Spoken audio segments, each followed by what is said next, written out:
Corey. Bob. I am excited about tonight. Sometimes I'm not going to lie. Okay, so when it comes to these streams and list I'm given, right? I could look at a list and immediately go, okay, I'm looking forward to these, or this one I'm looking forward to. And I always talk about how you're in the mood for some, and sometimes you're not in the mood for others. Your list at first glance, I was like, nothing that I wanted to, there was nothing on your list that I was like, I really want to see this. This is like maybe one I was pretty excited about. There was nothing though that jumped off the page where I was like, I can't wait to watch this. So Right. we're off. Right off the bat, you're like, we're off to a good start. So the bare minimum, I wasn't very excited for too many of them. I watched one of them about 2.5 months ago. I started your list. I was like, you know what, I'm going to start Corey's list, and that's when I texted you and I was like, hey, you want to schedule something in September? So we did it, and at first we were going to wait until 2025, but I'm glad we didn't. So question for you though. Yes. Your list is all over the place. And Yeah. I mean all over the place. Where did you know my taste when you went into this? Did you actually think you knew what I liked? I know I don't know you completely, like everything you like, but I think I have a good feeling for things that you do like. And we were talking about this backstage a little bit. So yes, I can see where it looks like it's a scatter of different movies, but my reasoning behind this, and you might not agree with it after you've watched this and be like, still, nope, I don't understand what you're saying, Corey. But one thing, when I started up on the whole YouTube thing here, the one thing that I've appreciated more than anything is people give me recommendations that got me out of they're like, well, if you like that, this has a little bit of that in there. It's not going to be a carbon copy, but it pulls you into a different, whether it's a international film or an older black and white film, something like that. It expanded my horizons of movies that I was watching. So each of these I felt had something a little in there, but you might not agree with that. But I didn't do it just, well, here's some movies to throw together. I was trying to do it in a way to not all be the same movies, but to spread it out because, like you said, I have quite a few international movies. I have some older ones, some different genres. I was trying to mix it up a little bit. So there you go. You don't have to agree with it, but that was my reasoning. It wasn't just a random draw. No, and you know what? Caprice last week said she wanted to get me out of my comfort zone as well. I think it was last week. I don't even know. And you're like, I like my comfort zone. Stop it. Sometimes it just depends. And obviously I'm never trying to be a jerk about the list, and I still feel no, bad. and don't hold back. You won't hurt my feelings. I still feel bad for Caprice, go for it. Last go week. for it. I'm not afraid to hurt your feelings as much. You're also a guy, and I've met you multiple times and shared a hotel room with you and everything. So I'm pretty comfortable of hurting your feelings. Caprice is somebody I don't want to hurt her feelings, right? She's a lot nicer. Well, yeah, she's a lot nicer than me. So I can hurt. Yeah, that's not true at all. Well, no, that's not. I'm not trying to say Caprice isn't nice, but you and Tony are like two of the nicest people will ever meet. So when it comes to nice people, I think you and Tony are at tops of the list. So not a mean bone in your body. And I actually talk about that in the movie, one of the movies you recommended. So, but let's catch up with the chat, and then we're going to go ahead and dive into it. I know there's a lot of streams tonight going on. Some people are selling out, whatnot. There's a lot going on tonight. So Anthony is in the chat. He's the first one saying Corey and Bob in the house. Can't wait for this one. And Anthony's been watching a lot of these. He's been watching from start to finish. Even if it's 4 hours long, he hangs out and watches the entire thing. That's cool. Hey, everyone, sorry I'm going to miss it live. We'll have to catch the replay. Joe is selling on whatnot tonight. A bunch of old DVDs. So John Doe Juggalo, good evening, my friends. I've been very for this one. I am too. Like I said, when it comes to these streams, and speaking of Capri, she says, hello, everyone. Can't wait to see what movies were recommended. When it comes to these streams, I won't lie. There's times I get a little bit more excited than others, okay? Maybe it's depending on – usually it has to do with the movie, right? I always enjoy streaming with you, obviously. But when there's topics I'm ready to discuss, and let me – spoiler alert for the chat, minor spoiler. He put some stuff that we're going to have some very heavy conversations on. Some uncomfortable movies and really good conversations. I have a lot of questions for you of like, what would you do in this situation? And so I really appreciate that. And that's what makes me excited. Love it or hate it. I really like that when I can like dissect a movie. And let me tell you, I wrote a lot of notes tonight. This might be the most notes I've ever written. So there's a lot. Love it or hate it, you know. Helen says, "Hey Bob, the Wilk man told me I had to be here or face the consequences. I see Anthony's here for the same reason. You threatened him? No, no, I did not. No, I didn't say. He's just being funny. How This is dare you, fun. Corey?" Nikki says, "Good evening, all you lovely people. Hope everyone is having a fantastic week so far." I'm sorry, Holland, about the threats. I'll talk to him later on about that. Sorry, I had to say Says, hi. Sir Wilk, I am here on time. Please do not give me a citation. You were lucky with that one, Holland. Corey says, Holland, a lot of highs back and forth. We got 17 people in the chat right now. We got Johnny in the chat saying, "What's up, cool kids?" Hopefully Bob won't shame me again. Well, you're here and you're on time, so that's most important. As long as you're here, we got Jeff here, we got Nikki here, Grant is here, Nikki, I already said she is here, Adam is here. Man, first time I'm on time a while, and Bob's late. Bob's always late on these. I give time for people to come into the chat. We got Sydney Eubanks in the chat. You can count on Sydney giving their rating throughout the course of the stream, which I always enjoy. That's why Bob waited till the last few days to binge all the movies. Yep, all 7 of them. You know, Holland Oates is one that you can't get anything past him. He definitely knows what movies are coming tonight because he could see what I'm watching, and he probably knows based on me not rating it. We got Spicy 4K action. What's up, Reed? Hey, all. Good to see Reed in the chat here. Collector Movie Man. What's up? Hey, Corey. Hello. Thanks for being here, Collector Movie Man. What's up, Reed? Johnny saying Bob gives 0 fucks when it comes to feelings. Will you? We got April in the chat. Yes, April. Hey, is April. here. I hope you're doing well, April. I know it's tough being a Titans fan at the moment, but we'll get through it. If you share a roll of toilet paper, you can talk shit to each other. That's a house rule. They are just feelings, Johnny. They will heal. April says. Johnny says, "Hey, April's here. That means she's taking a break for smashing my skull with a frying pan." Well, you probably deserved it, Johnny. Huck saying, "Hey there, fellas, and greetings to the lovely chatters." Hey, Huck. Corey, how funny is it though that all my inappropriate messages in your chat the other night did not come through because of YouTube? There must be. There's an. I honestly didn't block any No, viewers. I know that. YouTube, I think, or StreamYard, however it works, I think it's YouTube, has words that you can't type. If you do, it just gets flagged. It doesn't come across at all because I think that happens from time to time.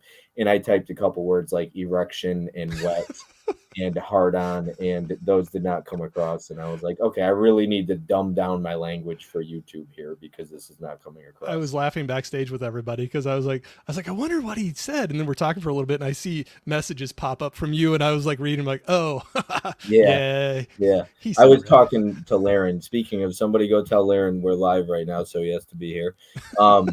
But yeah, there's a big stream going on tonight. So I appreciate everyone who's here, who's choosing us over the others. Much appreciated.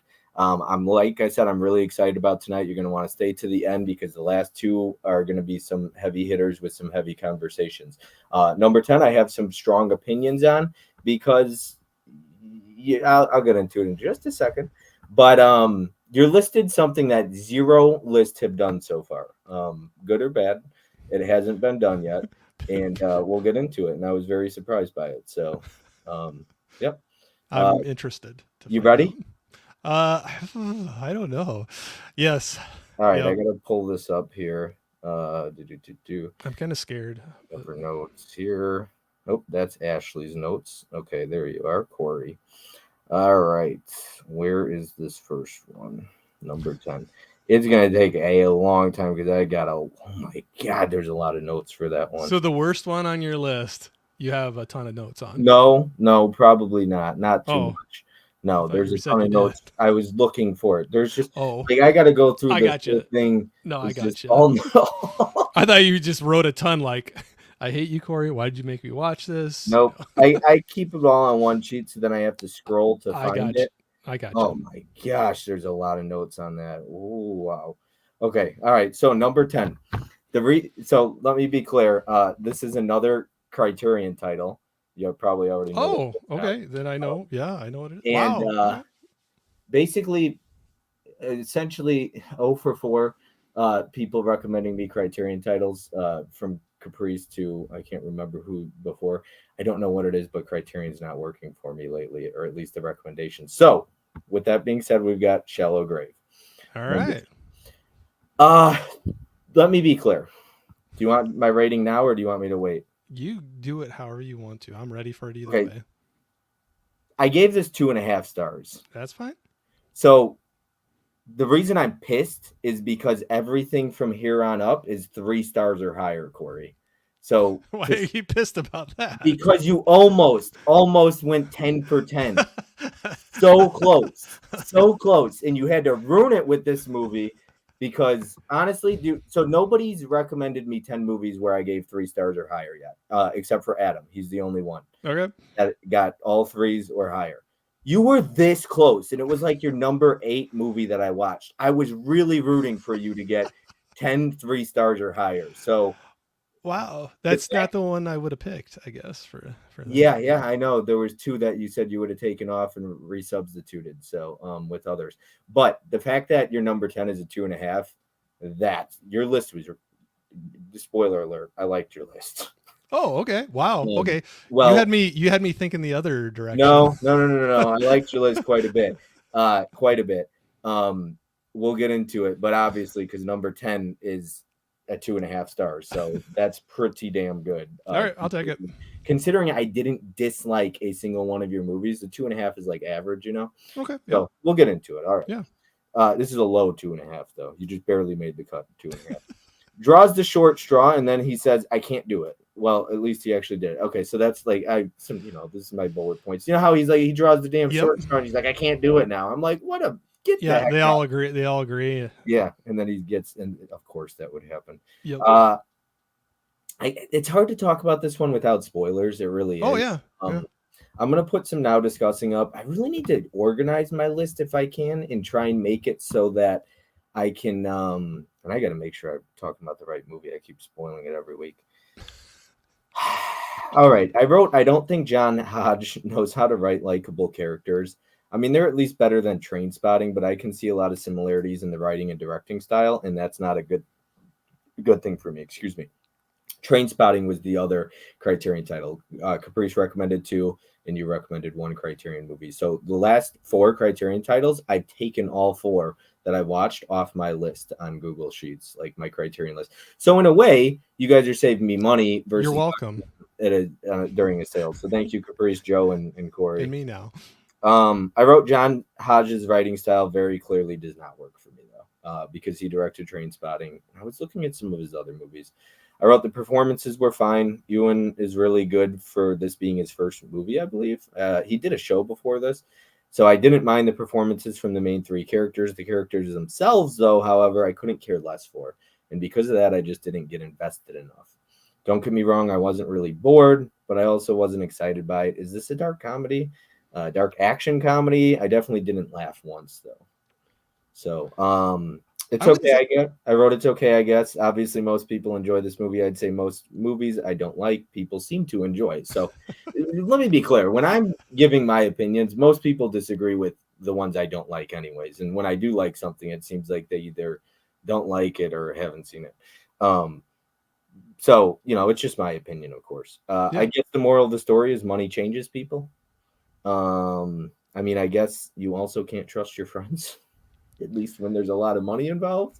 Yeah. I suppose it's an interesting enough concept, and then, but I don't. Okay, I can't talk about that yet. I mean, I'm leaning towards below average, but I didn't really mind it that much. But I definitely didn't like it either. I'll go with a 2.5 for this one. I don't think it helps that this was the 4th movie of the night that I watched, and the last one I watched before this. Wow, we'll talk about that later tonight. But this following that was a tough act. But I do think, based on my thoughts, it's safe to say I can remove another Criterion title from my list between you, Caprice, and Joe. 0 for 4 on those Criterion titles, and I like a good amount of Criterion, just not the ones being recommended to me.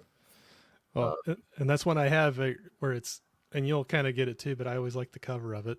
Oh yeah. No, it's a nice cover for sure, no doubt. But I'm glad I'm away from that kind of completist mentality. There you go. A lot better about it. And all jokes aside, like seriously, that has been really helpful, and it will be in the future as far as space and finances as well, because it's just like it's not feasible to try and collect everything. I started going through these lists and knocking off titles, and I was just like, why have I been trying to be complete on this? I went through like Scorpion. There's 210 titles. I took 50 off the list. I'm like, I was really gonna try and buy these movies for probably $20 a piece that I would never ever watch. So Right. stupid. So I've been getting away from that. I won't sell stuff I already have, but yeah. So let's see the spoilers. I'm going to put spoilers up and then we could discuss. Unless there was some stuff you wanted to say before I put spoilers up. No, I mean, I think that's the big part of the story is the money changes people, but like greed and how that can start creeping into relationships and tearing them apart. And this goes in an extreme way, but anyway, we can run into spoilers. I agree. I agree with what you said there. We're going to talk some spoilers. I wrote, I love when Ewan McGregor got his ass kicked in the bathroom. Well deserved. Nice. I wrote nice humble pie for him. Yeah. And then the other thing I wrote that was another spoiler was, I suppose it's an interesting enough concept. And then when dead bodies are and the cops are involved, but I don't know. They were crappy characters. The ending was okay, I suppose. That's what I wrote. So, oh shoot, I took spoilers off. I'm sorry. I'll leave those up. But yeah, give me your thoughts on the ending and everything like that. Well, I guess leading up through the whole thing, I thought it was an interesting concept. When they're three really close friends, you can tell like through the start of the movie. I mean, they're very very tight knit group. They live together and they're looking for a new flatmate, to rent out the room in their flat in London or wherever they were at. I can't remember for sure. But anyway, one of them, if we're talking about spoilers, that they ended up bringing on to let rent one of the rooms in there dies and has this large sum of money that they find in the room. And it's all of a sudden, what do we do with the money? What do we do with the body? Do we call the cops? Do we not call the cops?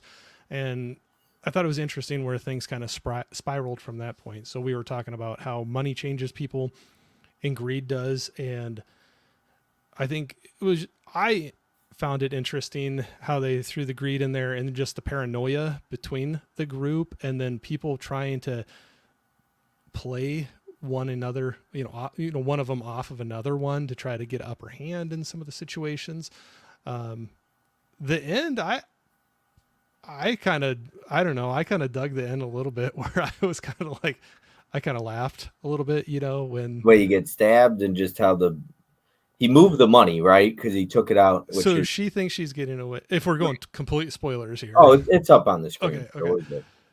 So, yeah, she does the final backstab of the whole thing. Stabs him, thinks she's getting away with the money, and he sits there and hammering a knife through his chest into a wooden floor, and he can't get up off the floor, and she thinks she's getting away with the money, and you kind of get that shot where he starts almost laughing. He's like smiling, yeah. And you're like, what? And they kind of pull down and you see that he'd moved the money. And then when she finally has that moment where she realized that she thought she was the big smart one that was pulling one over everybody in the group. And yeah, it kind of came back on her. But yeah, I thought that was me personally. I thought it was kind of a cool ending. You're crap. I get it. Are you a big fan of this one? What would be like? I don't know if you get. A lot of these you don't. This is not a super high rating to me. I'll say that. So okay. Well, I mean, because higher than yours. Rate movies on Letterboxd. So no, like you're pretty. I don't want to use the word bad about rating movies, because you just watch a lot of movies without rating them. Is there a reason for that? Yeah, I don't like rating them. Okay. So I have for tonight. I went through and kind of. I don't know why I don't like doing the 1 through 5, 1 through 10, whatever. I don't enjoy doing that. I'm more of like, yeah, it was. I'm more of like an awesome. It was solid. It was good. You should, or yeah, you could probably skip that one. Okay. Maybe I'm too simplified. So do you like all 10 of the movies on this list though? Yeah. Okay. Yeah. All of them are to me solid and above. Okay. If that's not a spoiler, I don't, hopefully, but, how is that a spoiler? I don't know. I'm just saying, I didn't know how much I was supposed to give away, but to me, all of them were solid to above. I've only been on Letterboxd for 2 years. The first year, all I did was I never rated anything. I just logged it just to keep track of what I was watching. And then this year I was trying to get a little bit better about ranking them, but I just kind of found it tedious and would just log the movie, and sometimes I'd throw one in there once in a while. So it's probably hard to That's tell what I think about them. You do, because you do throw in a occasional one. That's why I have to ask you sometimes, like, "Hey, how did you like Death Yeah. Sentence?" Because you didn't have it rated. Yep. Yeah, for me, I know some people don't even like to rate movies because of how they're gonna be judged. Some people are so judgmental Oh about yeah, other people's absolutely. ratings. I like, with all due respect, like, I don't give a fuck what you think about my ratings. You could go get fucked for all I care if you give a damn about my ratings. Rate your own movie the way you want to. Don't worry about mine, Right. okay? I Right. don't sit there and tell you why is that a 5 star. Like, cool, you liked it, I didn't. That's okay. I'm sure there's a lot of movies that I like that you don't like. So, Yeah. piss off as far as that goes. That's my mentality.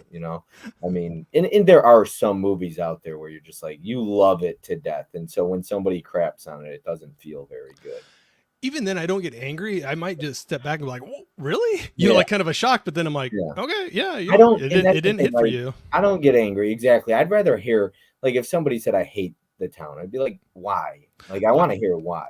I would too. I Yeah. would too. Is it because you're not a heist kind of person? Like, that would make sense, you know what I mean? Hmm. And there's sometimes like a movie like this, I didn't even hate this. I didn't even dislike it really because it got a 2.5, which is average.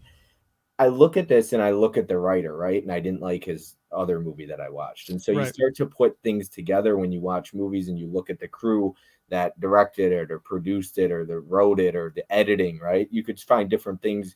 It might be an actor in a movie, it could be characters, whatever it is, but usually you can pinpoint reasons why you don't like a movie. And sometimes you could tie it back to other movies and go, look, this director just doesn't work for me. His style Right. isn't it. Or Absolutely. this editing, this guy who edits these movies, I don't like his style of editing, or I Absolutely. hate the cinematography, whatever it can be. So for somebody else, like, I'm not a big Christopher Nolan guy. Yeah. Most people love the hell out of Christopher Nolan. He's not my favorite director. So I don't even watch most of his movies. I like the Batman trilogy, and that's about it. And I hate Tim Burton. Oh my god, I can't, because him and Johnny Depp, I'm not a fan of Johnny Depp either. Yeah. And so when you put the two of them together, it's just like a recipe You're for like, nah. disaster for me. And most people love Tim Burton and Johnny Depp. I think him and Amber Heard, that whole situation, they were both clowns. Oh yeah. Like, it was a stupid situation. I don't like either one of them. I don't like Johnny Depp especially. So, yeah. But we So went on a little tangent there, that's all right. which will happen all night. So. No for the future. No Johnny Depp. No Tim Burton. And that's the thing, though. If you listen to people, right, you can find out. Like, I know now, every time I recommend a movie to Nikki, if I recommend Nick Nolte, I'm doing good from the start, right? Yeah. Not saying she'll like it, but she likes Nick Nolte. It's going to be hard to disappoint her if you put a Nick Nolte movie on the list. If you give me something with Naomi Watts, fat chance I don't like the movie, right? Because Yeah. most movies, except I don't like The Ring, but most movies with Naomi Watts I like, right? Like a Wes Craven, usually I'm going to like it. I like his style. John Carpenter, so on and so forth. So you listen to people, you could get to a feel for them, like, oh, they really like this, or it seems like they really like the Paramount Presents line, or they really like these, or Right. whatever it might be. A lot Right. of Screen Factory titles seem like they work for him. Oh, IFC works for this guy. It's like, Yeah. if you listen to people, you could get a feel for what they're interested in and what they don't like. So like I said, I know you said, like, at the beginning here, not to go off on this again, but that you felt kind of, when you looked at the list, we're like, wow, where were you going with this kind of at first? Yeah. So if there's anyone you're going through it, I can try to say, like, this is what I thought kind of tied it. If you don't even want to know, don't, because No, right now you're probably like, I would love to know. That would be super interesting. But the funny thing is, and maybe I liked your list so much because, and I know I just spoiled it by saying I liked your list, but if people are watching, me starting with 2.5 as a number 10 means I liked your list. Let's be honest. okay, Because everything goes up from there. I'm not one who goes, like, if I give something a 2.5, everything's above that, either 2.5 or above. I don't go 2 in a heart. That's my number one. Like, yeah, it's 2, 2.5, 3, 3.5. yeah, Everything's above. There's not going to be a 3 and then a 4 later on, and a 4.5, then a 5 is down at number 10. I'm not going to do that. So, yeah. yeah. But I I So it like was average. You're okay with it, but you definitely won't. You can this. pass. You Yeah, can pass on this one for any exactly. I criterion. took it So off the list. Yeah. yep. I mean, because at the end of the day, I have websites I could watch a movie on, which is this how I watch this movie, and it's like, why would I buy something that I really didn't like and I probably won't ever revisit? And That's the big thing. if I do decide to revisit it, I watched it for free already one time. I could just watch it again for free. It's the movies I really want to rewatch and have in the collection that I would rather own. So I'm trying to get away from that, realizing that space will eventually become an issue. And space for me is okay right now, but financially, I always ask people sometimes, what's a bigger issue for you? Is it space or money? And sometimes it's both. And for me right now, it's more money than space. So, I'd say me too. Money is because everything's getting more expensive. Like not just movies that we're collecting, like everything. So it's, it's that's a exactly. definitely consideration. So yeah, to me, if you're like, oh, that was an average, kind of enjoyable watch, but now I know I don't need to spend $20 on it.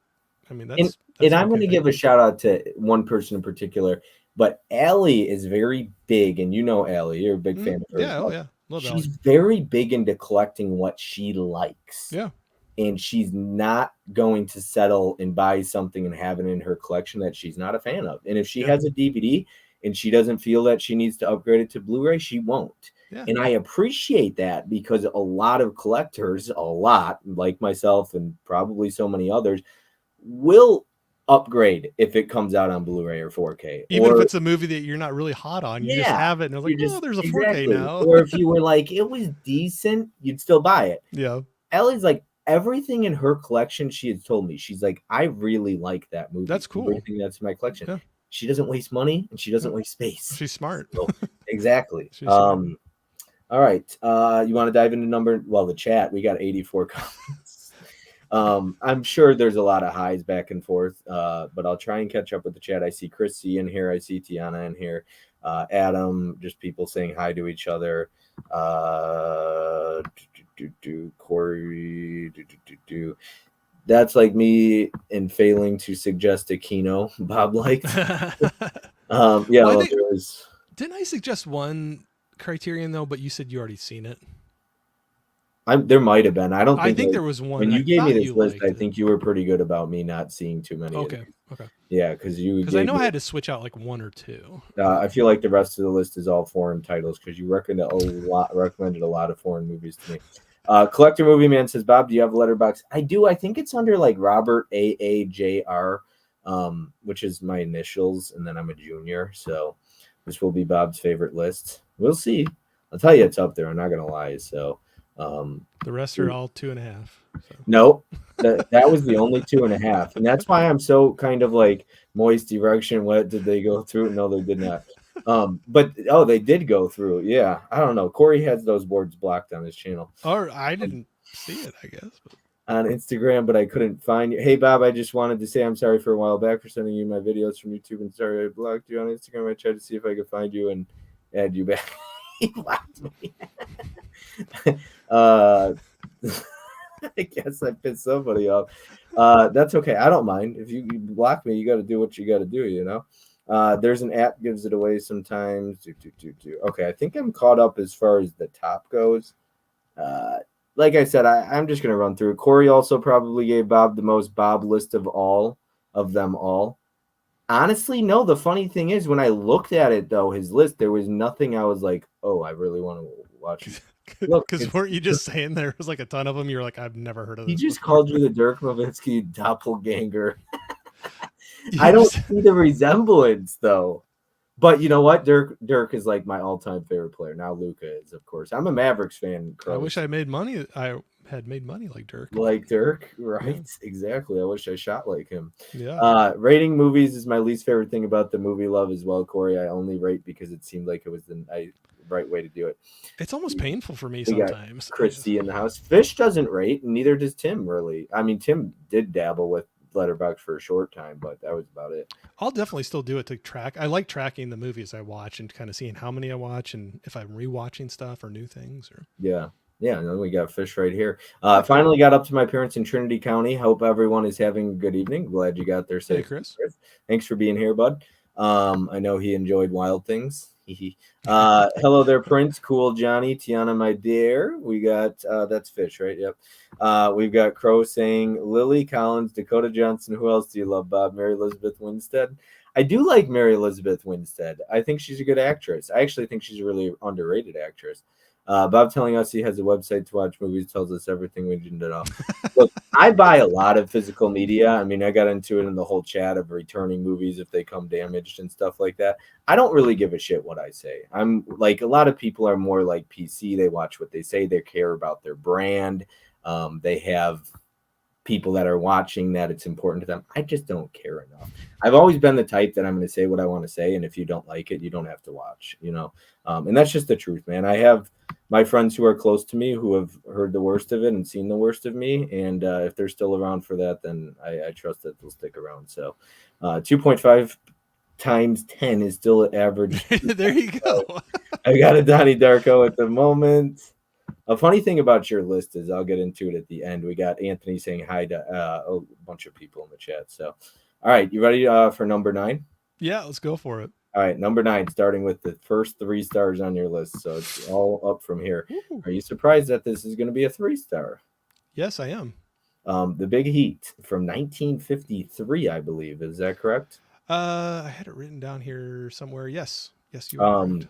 The funny thing is, when I finished watching this, I looked up who owns it, and I think Twilight Time and then Indicator, Powerhouse Films. Yep, I got the Indicator. Okay, yeah. So I added it to my list. So I will be on the search to pick this movie up because I liked it that much. Let me get into it. I got something to say about Nikki involving this movie. I'm happy.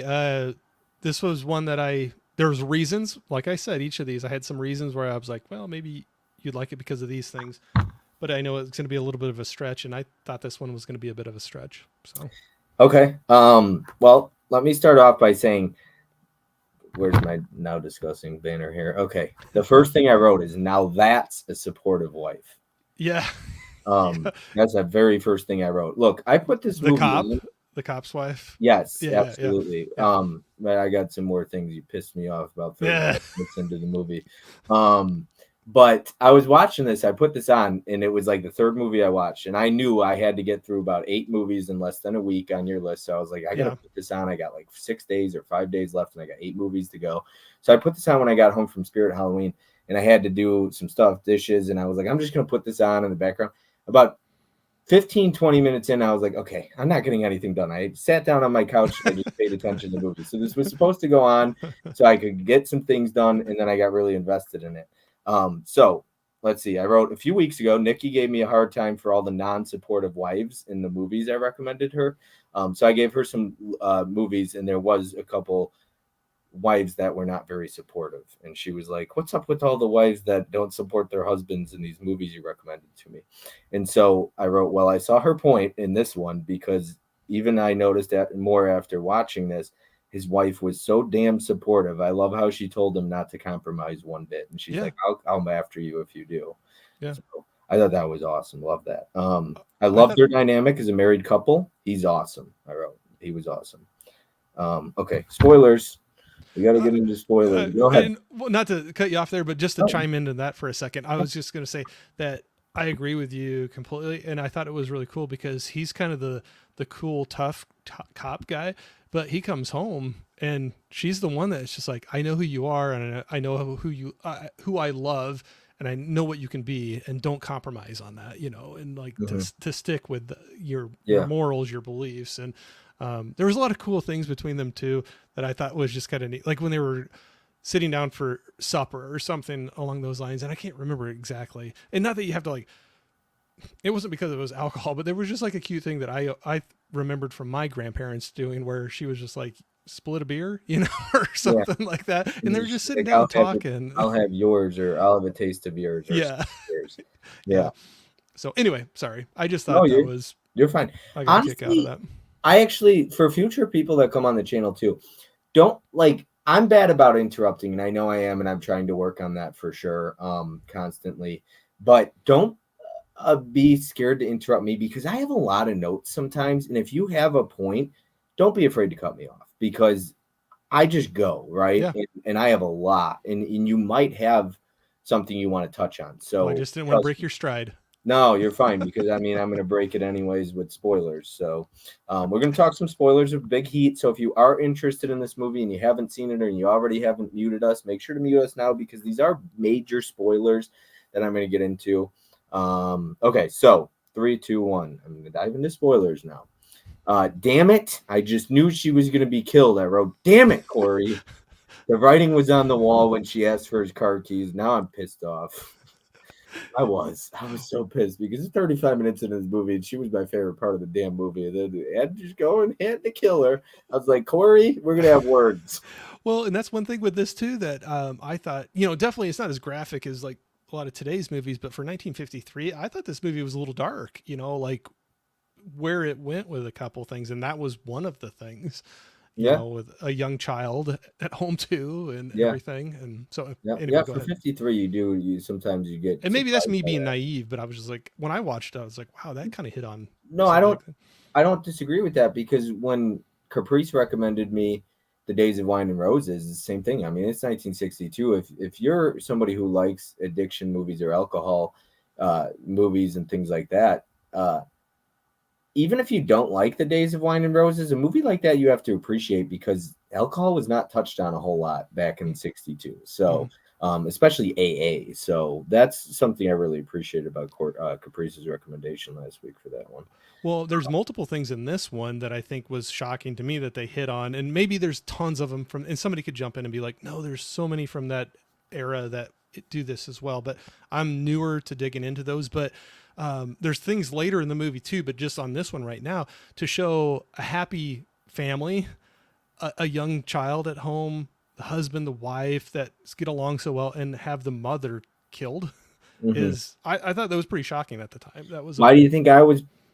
I was and I didn't know that was the thing that you were pissed I off was pretty about. shocked, but I was pissed. But when she grabbed the keys, I felt like the writing was on the Something wall. was happening. Yeah, I felt like something was going to happen, Yeah. especially because they wanted him dead. You could tell.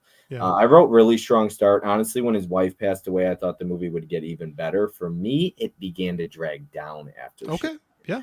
Um, but it also finished really strong. So the first 35 minutes I was really into, and then I thought the last 20 minutes, and it's a good movie, and I'll get more into it in a bit. Um, but I love how when she's dying at the end on the floor, he tells her about his wife and says they would have gotten along. Because earlier in the movie, the woman asks like about his wife, and he's like, he's not, he just doesn't talk about it, you know. And then as she's dying on the floor at the end, he decides to open up about it. So I really did like that. You got something to say? I was just gonna say that. No, I just think overall it was. No, keep going. Okay. No, sorry. It's really not bad at all. It's probably better than I'll give it credit for. I'm going 3 stars on this one. It's definitely above average.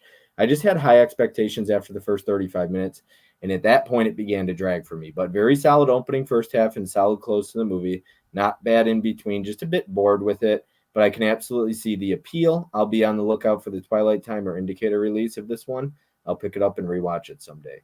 A few more things. The funny thing is, this is the third movie I'm watching, but I decided to pop it on because it's pretty short and I had to get some stuff done. But I actually became pretty invested. Funny how that works, and decided to get it out of the way, if you will. And I ended up enjoying it more than I thought I would. I'm glad you And did. great performances and some really well-rounded and well-developed characters. Good score too. Good movie.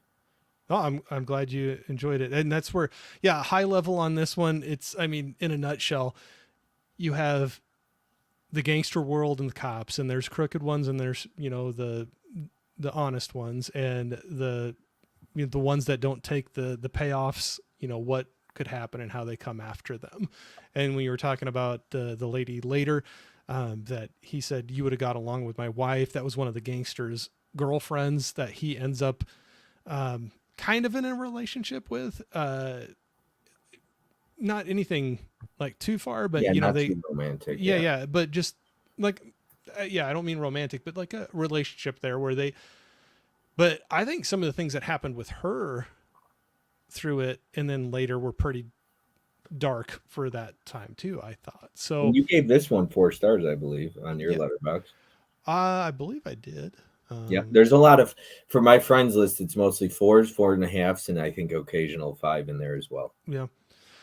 But, since we're still on spoilers, I mean, there's like scenes where, she, I think she's turning to alcohol to try to cope with some of the things that are going on with the gangster, life. But then, he beats her multiple times through the movie, hits her.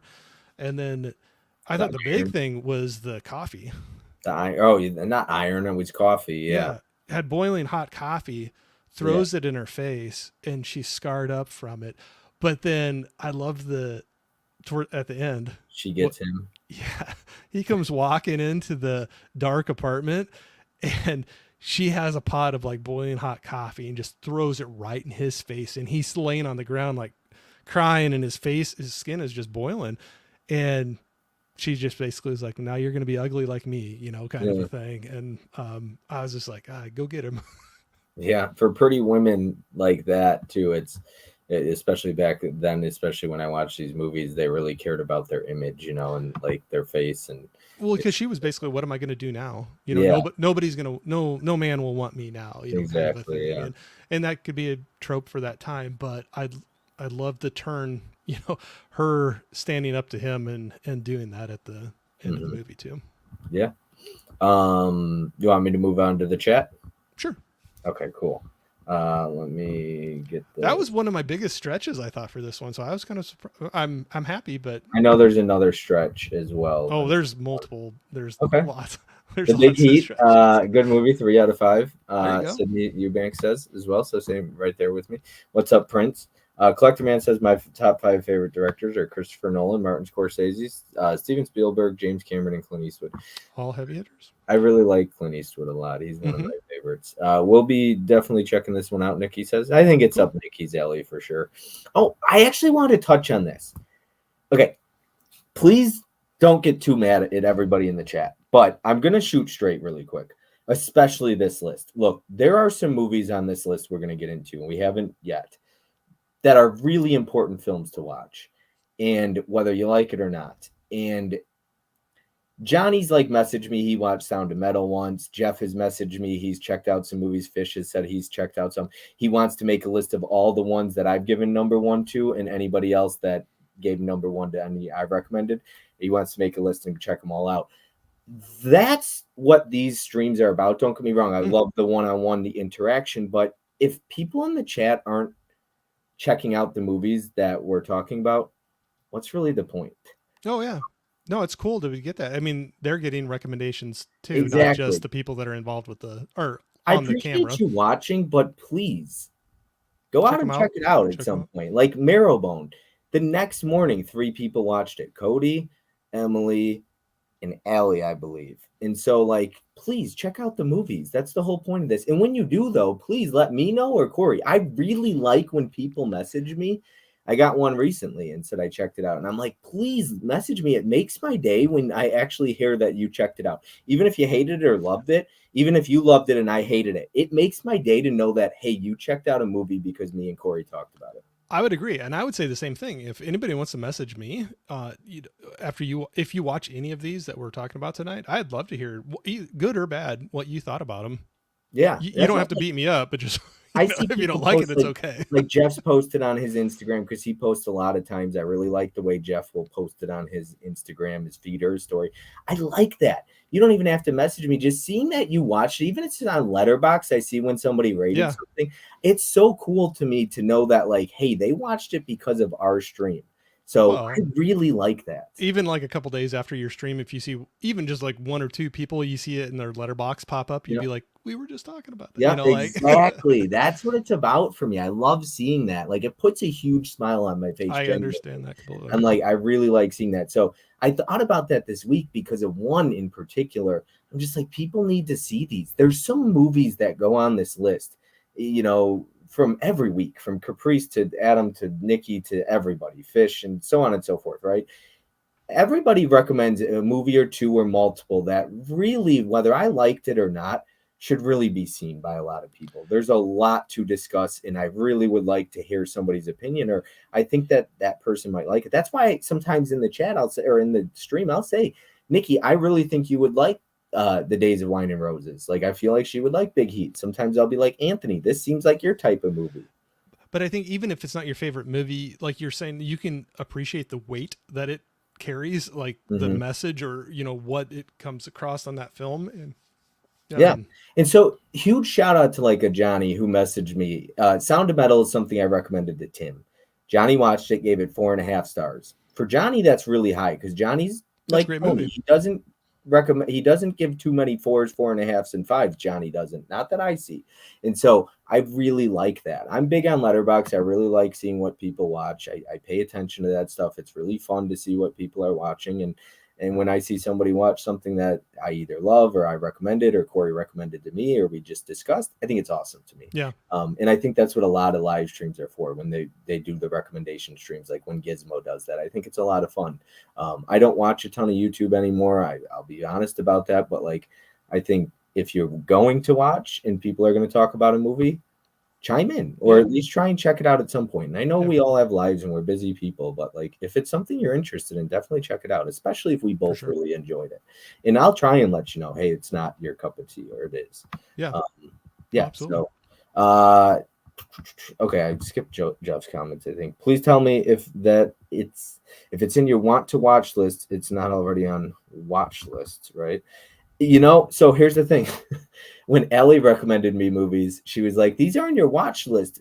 You seen them? And I was like, so there's a couple, especially because I have 1,200 movies on my watch list on Letterboxd. I just, whatever. I'll never run out of movies I want to watch. Yep. And I love seeing movies because eventually people are going to be like, I can't even find a movie to recommend to you. That's like my goal is when people can't even figure out anything to recommend because now it's seen everything. It's great. Even if I don't like them, I love that I've seen so much. And I have a lot on my watch list that I want to rewatch. So some I haven't seen in 20 years or 15 years. So they are watches that I've seen. It's just been 15 or 20 years. So, and Jeff on his watch list, he had like 6 days, 7 nights, 6 days, 7 nights. Don't tell mom the babysitter's dead. And so I was so excited to recommend all these movies to him. And he's like, oh, those are just in my watch list because they're DVDs I want. And I was like, you suck. I was so excited to recommend those movies to him. He says top 5 actors are Harrison Ford, Arnold Schwarzenegger, Clint Eastwood, Denzel Washington, and Leonardo DiCaprio. Bobby skipped my movie recommendation. You didn't read it. I'm sorry if I do skip The Big Heat. Good movie. 3 out of 5. That one? Did I skip that one? I'm not sure. I probably skipped something else. I do apologize. Repeat it, and I might get back to it if I see it. I do apologize. If I skip anyone in the chat. Corey, you know all about trying to read the chat and keep up with it. Yep. Hello, everyone. Sorry I'm late. You were here earlier, Draculina, Caprice. Yep. Are you going to the list of movies at the end on the YouTube so I can look them up? I usually no. I guess I could post something on my like Instagram or something like that about it, but I usually I don't do that. I actually have the Heat on 4K. Nice. Or the Heat. Okay. I considered you two fellas really good friends to me. I take both of your recommendations so seriously. Thank you, Jeff. Yeah, thanks, I really Jeff. like doing these streams. I know people are very big into their brand and things like that. I'm not. I literally my channel has lost like 5 subscribers in the last 3 months. It's because I don't post content, and I know that doesn't help your channel grow. You got to post content. You got to get in the algorithm. I just don't care about it. I don't promote likes. I don't promote all that stuff. I care more about reading the comments and the people that are watching live in the chat. Those are the ones I care more about than as long as you're enjoying it. Yeah, and so that's why I do these because I'm not burnt out. I got burnt out of so many other things because sometimes the passion isn't there. I like doing these because there's a lot to say. Now, when I don't have anything to say, that sucks. But we're already like 50 minutes in. This is going to be a long stream. I do apologize. I was just going to say, I couldn't see you without much to say, Bob. Hello, how are you today? That's fair. That's fair. Nikki, my darling, hello. Jeff, well, you can say that about me too, probably. Jeff got you good. But you know what I said? I think it was Nikki I said this to, or Jeff. I don't know who I said to.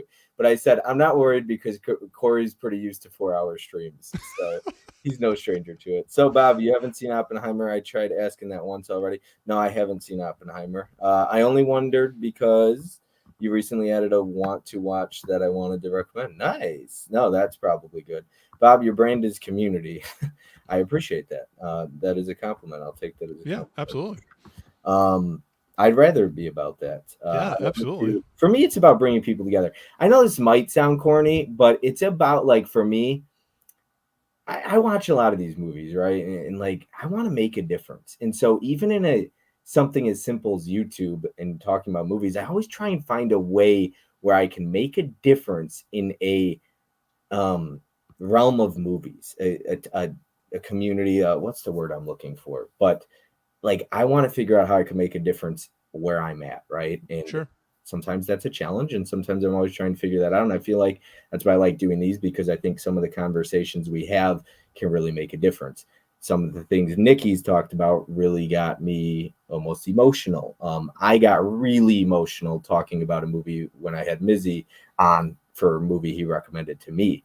And it was like the first time I had to hold back a little bit. So Yeah. the fact that I could be really honest and vulnerable, I feel like some of the conversations we have, and some are comedies, and that's it, an action movie, and that's fine.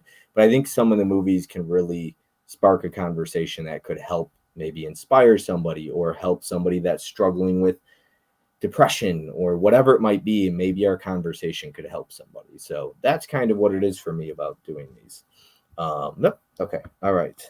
Just talking about Oppenheimer here. That was my favorite movie of 2023. All right. All right. Number 8. You ready for it? Yeah, let's go. All right. Number 8 is going to be In the Name of the Father. This is Oh, this okay. is the one I watched last night. Okay. So like I'm assuming going into this one, you knew that I was big on father son stuff. Yeah. Is that one of the reasons why you put this one on there? Yeah, and that's one of the reasons why it hit pretty good for me too. Okay. All right. Let me just. And it in other reasons too, but I mean there is that the whole relationship between the father and the son throughout the whole movie and how it develops and goes through that and things change through it. No, I yeah, that was definitely a big piece of it, but then also just some of the messages that it was speaking throughout the movie too, I thought. But. Sorry, I'm adding this one. I realized it wasn't in my now discussing tab. All right, here we go. In the Name of the Father. Yep. You were already talking. I don't want to cut you off. I already did. I apologize, but go ahead, keep talking. If you had anything more you wanted to say there. No, I mean those are the reasons why I was going to throw that out there, and I don't know if you want to jump into like what the movie's about or at all and go from there. But yeah, well, it's about a guy who that's based on a true story for sure too. I think there's a biography that is based off of, and he's wrongfully convicted of a bombing and gets arrested and thrown in prison, but his dad ends up getting thrown in prison with him because of a conspiracy or accomplice to murder. So crazy how that worked out, and I talk about that in my notes. So basically, I think it's was it the 70s that it was, but it's they're in Ireland, but then it was the conflicts that were going on between Ireland and England, and then some of the anti-terrorism acts that they put into place at the time that led into how they were able to deal with Daniel Day-Lewis's character and the father and their family even in certain ways. But. Yeah. All right. So I gave this one 3 stars as well. I want to know why they set him up. I'm about an hour in. Pete, don't ask me how to pronounce his last name, is a damn good actor. He was in The Town, by the way. Pete. Is it Postlewaite or something like that? Yeah, it's something like that, but don't ask me how to pronounce it. I get ripped a new one when I like him a lot. Yeah, he's a great actor. You can definitely feel the pain, and now his dad is in prison with him, all because of conspiracy to murder. It's ridiculous. This isn't the first movie or even the 10th that I've watched where someone was wrongfully convicted, and it won't be the last one I watch. And it's frustrating to watch stuff like this. Stacy recommended one called The Hurricane where he was wrongfully convicted too. I did write a question though. Why were they laughing at court? Are they the wigs? Oh, the wigs. So, that's what they're. I wasn't sure. I mean, I guess that does touch on immaturity as well, though. Yeah, they were immature. So, like at the time when some of them were put into prison, they were like 17 years old. 17, right? 17, exactly. 18. So they were still young, and they're poor kids from Ireland now in England in a the big court. And I don't think they'd ever seen it before is what I was guessing. And so all of them had the white wigs on for the, anyway, I believe that's what they were laughing about, that they just had never seen that before and didn't know why they were doing that. Which contributes to immaturity, because I figured it was just, kind of immature. I am going to put spoilers on the screen for this. I mean, we kind of already spoiled the story of it, which, is fine. I know some people mute us as soon as we talk about a movie they haven't seen. like Fish is on that. Tony's another one from Basement Blues. He'll mute us as soon as he realizes he hasn't seen a movie we're talking about. I'm the same way. I don't even want to know if somebody liked a movie. I like to go in as blind as possible, so I get it. But for the people that like to know, before I put spoilers on the screen, I try to avoid that. So spoilers here. I wrote, can you possibly imagine one day you're sitting in your home and the next day you get arrested for something your son supposedly did that you didn't know a thing about? And then in court, you're told you're going to serve 13 years in prison because of it. I mean, you have a son, so this is another one where you can relate to that. Can you freaking imagine being in your home talking to your wife one day, and then all of a sudden they break down your door and there's a gun in your face, and the next day you're serving 13 years in prison? Well, yeah, I mean, yeah, it'd be so tough. But even in the son's case, where he hadn't done anything, he'd been not smart with certain things and some petty crimes, but he had never came close to murdering somebody. So to be wrongfully accused as well and then be sentenced to life, minimum 13 or years, whatever they set on that, that'd be quite a shocker too. But that's where I think that dad, it'd be some of what I was thinking too. You're shocked and angry, but at the same time, you want to protect your son because you want to believe that they're innocent. And he asks him too. Yeah. I sometimes wonder when somebody have to ask. We'll get into that later on. If you have to ask someone, did you do it?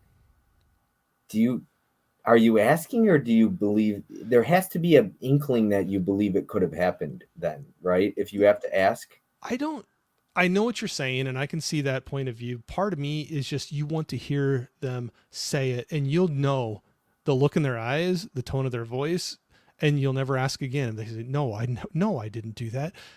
Then you're like, okay. And he hugs him right after that, but he never asks him again. I feel like he never asks him again, too, because the mother even said, like, he is capable. I feel like he's capable of this almost. I feel like they thought it was possible. It wasn't out of the realm of possibility that he could do something like that, because they seemed to be questioning it, or like, hey, the mother said something like, hey, he's been in trouble before. This wouldn't surprise me, or something like that. I don't know. It didn't catch me as wrong because I don't know, but I can see what you're saying. But if you just say, you haven't said if you did it or not, you tell me you didn't do it, I'm going to believe you. Like, I didn't do it. And he believes him right off the bat, so. Yeah. All right. I wrote, you have a kid a bit younger than his son was in this movie. Or maybe not. Now older. 19? 21. 21. Okay. So never mind. Your son's older. Yeah. I'd love to hear your thoughts on this one, though. Like, as far as, the whole concept and stuff. And I kind of already asked it, but that was one of my notes I wrote. Like, being a father with a son similar to his age, what were your thoughts going? Like, did that hit for you a lot? Oh yeah, absolutely. But it hit differently when I rewatched it, because I saw this in high school with a bunch of friends in the theater when it came out. It was like 93, I think it came out. So it hit me two different times in different ways. But like right now with the rewatch, yeah, I'm thinking about that. Like, my son's older than what he is right now. My daughter would be the age of what the girl was in that group, and what his age was in there.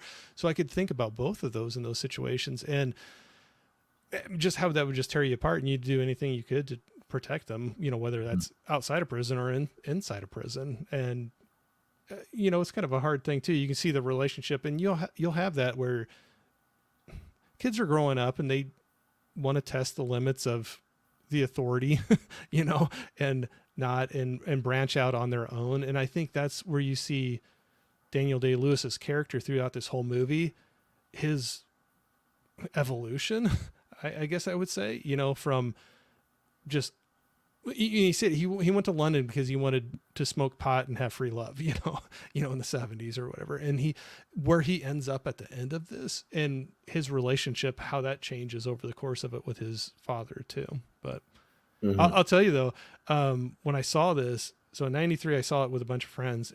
We were in high school, went to the theater and saw it, and we'll probably get to it later, but there was a part that made me bawl, and I teared up watching it again this time when I rewatched it. But. Okay. You'll have to let me know which scene if I don't come across it already. Yeah, yep. I can't say I've seen too many movies where father and son wind up in prison together, especially after being wrongfully convicted. So this might have been a first in that, one of the first at least. I can't think of off the top of my head, of course. I guess on one hand, if I can choose someone to be in prison with, it would probably be my dad. Might as well be guilty. At least then we'll get some respect. He wrote, he said it, and I wrote that as a quote. Yeah. He's talking to his dad. He's like, we might as well be guilty. At least then we'll get some respect in here. Yeah. I'm not gonna lie, it was a bit of a really slow build for the first hour or so, and I wasn't super into it. It wasn't bad. I just wasn't really enjoying myself either, but it really picks up about an hour in, and I'm a bit more invested in seeing where it goes now. Like I said, not bad, just wasn't really invested at that mark. So sometimes I take notes during the movies, and this one you can sometimes tell. But this is why you have to be patient and stick with things, because they do oftentimes get better. And I've seen movies that take 1 hour, 20 minutes to unveil much of anything, and by then I'm tapped out. This didn't lose me. It just didn't necessarily grab me either until after an hour in. So I have a confession. I'm not all that big on Emma Thompson. In this, however, I really liked her. Really, from the moment she came on the screen, I liked her character a lot. I'm like, not the biggest fan of her. And his dad ended up dying in prison after all that. Wasted 15 years of all their lives. You'll never get that time back. And that was something that stood out so much by the end. Even the girl, like, they show her at 32 years old later on, 15 years later, and they're just like, they show all of them getting off, and the fist pump and the clap and the smile, and it's just like, you'll never get that time back, though. I'm glad to see this movie end the way it did. I do enjoy a courtroom drama. This one, it was a bit shaky for me. It's not very consistent in its pacing for me. I just think it could have been better. There's some details I would have liked. I felt it left a bit of meat on the bone. It's definitely above average for me, and I liked it enough. But I have seen better courtroom dramas, but it's a good movie. I just wanted a bit more oomph, maybe a bit more with the father and son. Something is missing here for me, but either way, I liked it enough. Not a bad movie at all. I'll pick this one up as well and revisit it one day. And then I wrote, this was the final one I watched, and while it definitely isn't the strongest for me, it was a good one. And I'm glad I ended on a rather positive note. Outside of that one damn movie, you almost went 10 for 10. And I'm sad for that. Almost, Corey. Great list I wrote. So, what was the scene you cried during? There was two parts, and it was about the same thing. So when his father went into prison, sick, like that was one thing that was a contention between them, where his father had like a lung condition or sickness, or whether it was lung cancer or something was going on for a while with him, and it got worse over the years in prison. But just their relationship, where they finally get to, and then his dad passes away or dies, either way, that I remember then and now made me cry. And then when all the other cellmates start shouting his name and throwing out, they were lighting the paper and throwing it out, kind of a memorial to him, just showing honor to what kind of man he was within there, and they respected him. And then his son was able to see that, and see what kind of, whether he thought his whole life, if he felt his father was kind of weak from his sickness, that he had some power to him, and how he interacted with people and the effect that he had on them and the respect that he earned from them. I mean, they had the whole, I know it's just a movie, but the whole side of the prison, people were, shouting his name and, doing the little light thing with the paper and dropping it out there, kind of a little memorial for him. You said it's only just a movie. I know it's only just a movie. I get that, but I think that's what movies are for, right? I mean, they make movies for that reason, that they kind of become more than just a movie, right? I mean, movies mean a lot to a lot of people, and I break down movies, and my dad and I will dissect. My dad will call me a week later talking about a movie still. Yeah.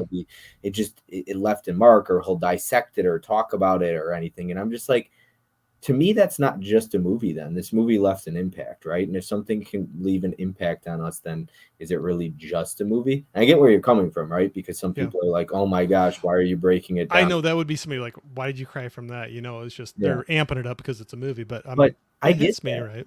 I get that, exactly. No, and I appreciate that. And that's why I wanted to know that.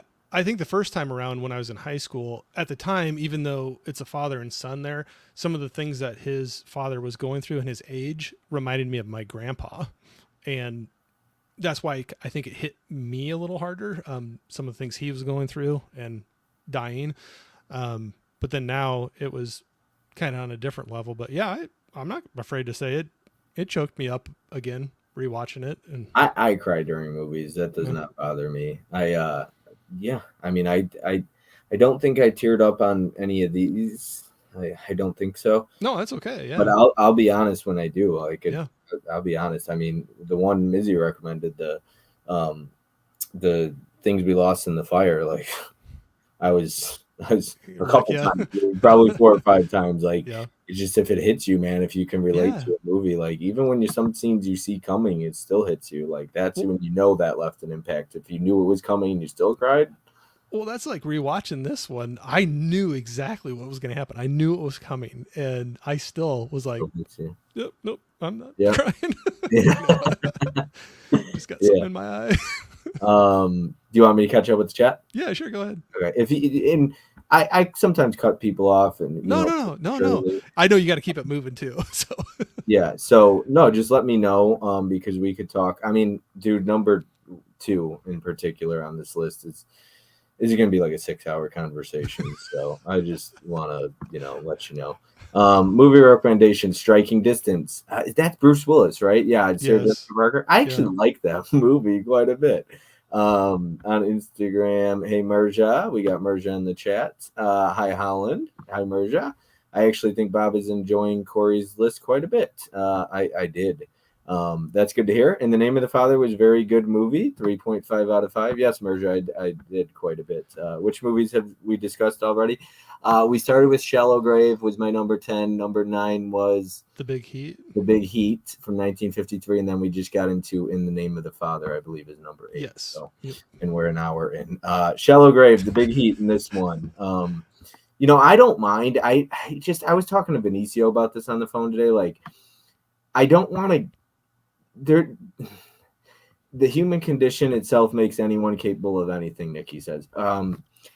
There's a fine line to like keeping a stream moving, but also not wanting to cut somebody off, and also not wanting to cut myself off. Sure. I want to make sure I let conversations breathe. Yeah. And I also want to make sure I catch up with the chat and see their thoughts if they're talking about it.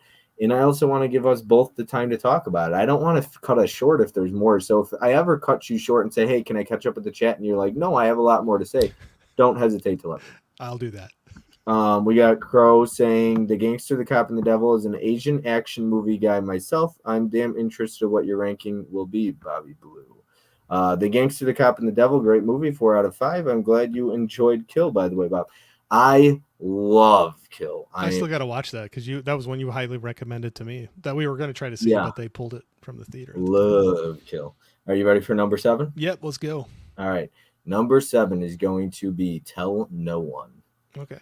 Let's see here. Where's my notes for this? Let me get to the banners now. Discussing tab. Okay, here we go. Tell No One. Know if I could find it. Jeez, I had some questions about this one because there's. Oh my gosh, I can't believe how much notes I have for this movie right here. Not this one, but that one. Oh, another one. I could. There's one I have like. But this one, yeah, Tell No One from 2006, French film. So. Yeah. Yeah, all subtitles. It's on Amazon Prime. We don't have Caveman in here tonight. I'm sorry. I have so much notes on your number 2 that it's taking up my whole thing here. I've got a pretty solid guess of which one that is. Oh my gosh, I don't even know where Tell No One is. I took notes on it. It should be on here. Go ahead and talk about. Oh, I got it. Okay. Oh. I gave this one 3 stars as well. Okay. I wrote another great score. Some of these movies have some incredible scores and soundtracks that you gave me. There's some really good scores on this. This had some great U2 kicking in on it. Yeah, there's some U2. Heck yeah. Big Time Slow Burn I wrote, but it starts to pick up around 55 minutes in. I wasn't necessarily bored. How the hell did I spell that wrong? You don't even want to know what I spelled right there. It's autocorrect probably. It says voted instead of bored. But I was waiting for some things to unfold. Sometimes you can lose an audience if you wait too long to start unravel details. I was still completely invested up to that point, just beginning to grow slightly tired of waiting. It helps to have connections and build rapport and friendships, I wrote.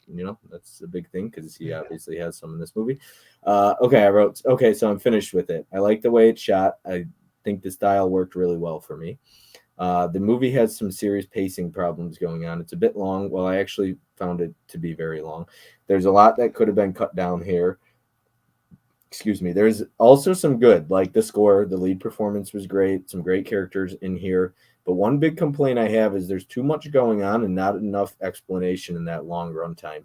It sort of comes together by the end, but in a messy way a little bit for me. I was still left a tad confused, and that's slightly disappointing. And holy crap, Corey, there's so many characters. That's probably my biggest issue with this one. Yeah. I wrote. Yeah, I don't know if you want to jump in. I got a lot more I wrote too. So, No, I agree. There's a lot of characters within it. It's one that I can see where you're talking about where they could probably cut some things out of it, but it was one that was recommended to me that it really pulled me in. I thought it.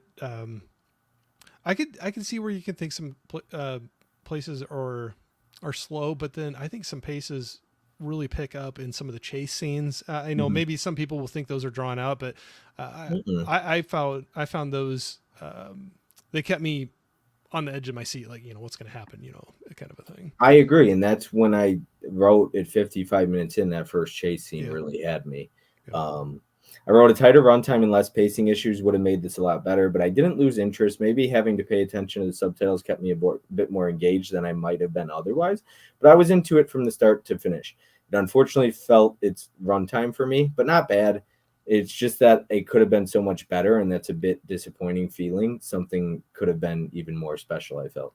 But anyways, while I don't really like this that much, I still thought it was slightly above average. It's not bad. It's just not very good either to me. It's too messy and with too many issues to be a good movie. But I did find enough to enjoy to give it a passing grade. I'll give it a very low 3 stars.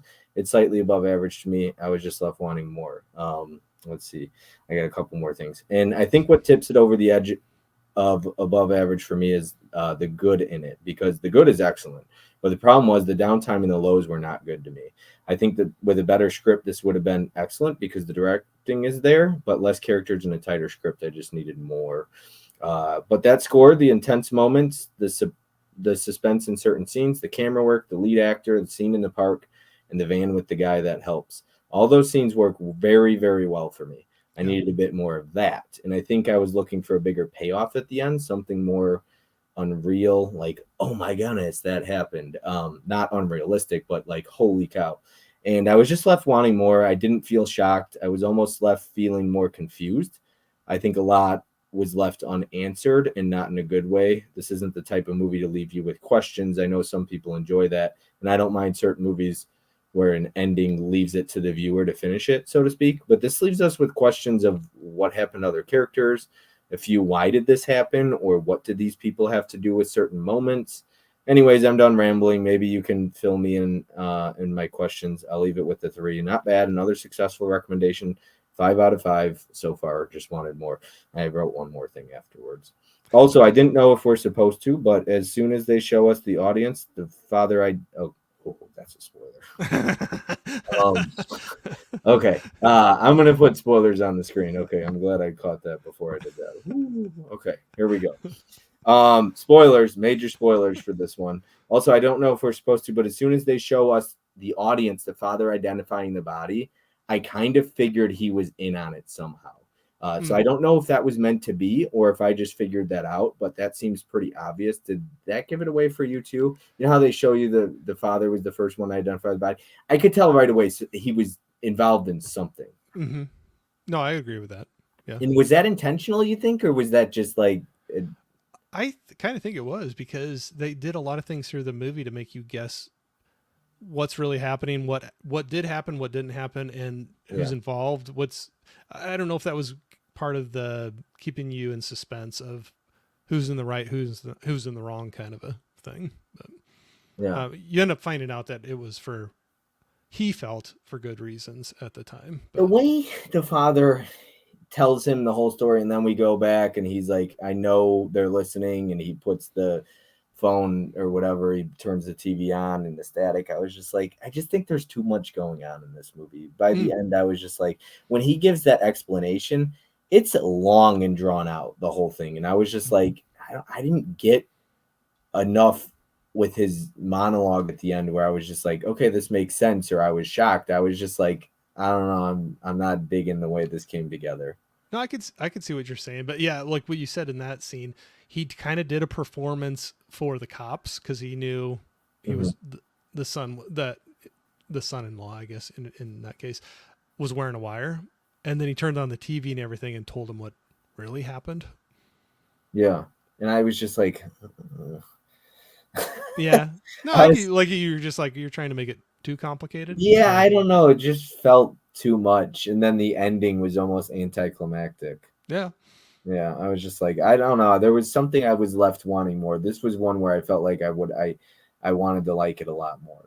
Some you're just like, okay, I'm fine with my rating. This one disappoints me because I liked it, but I feel like this could have been amazing for me, and it might work really well for others. It's got a pretty high score on Letterboxd. yeah. No, it definitely was one that I really enjoyed and was an earlier one. I was diving into some more international films that was recommended to me and really liked it. But I can see what you're saying.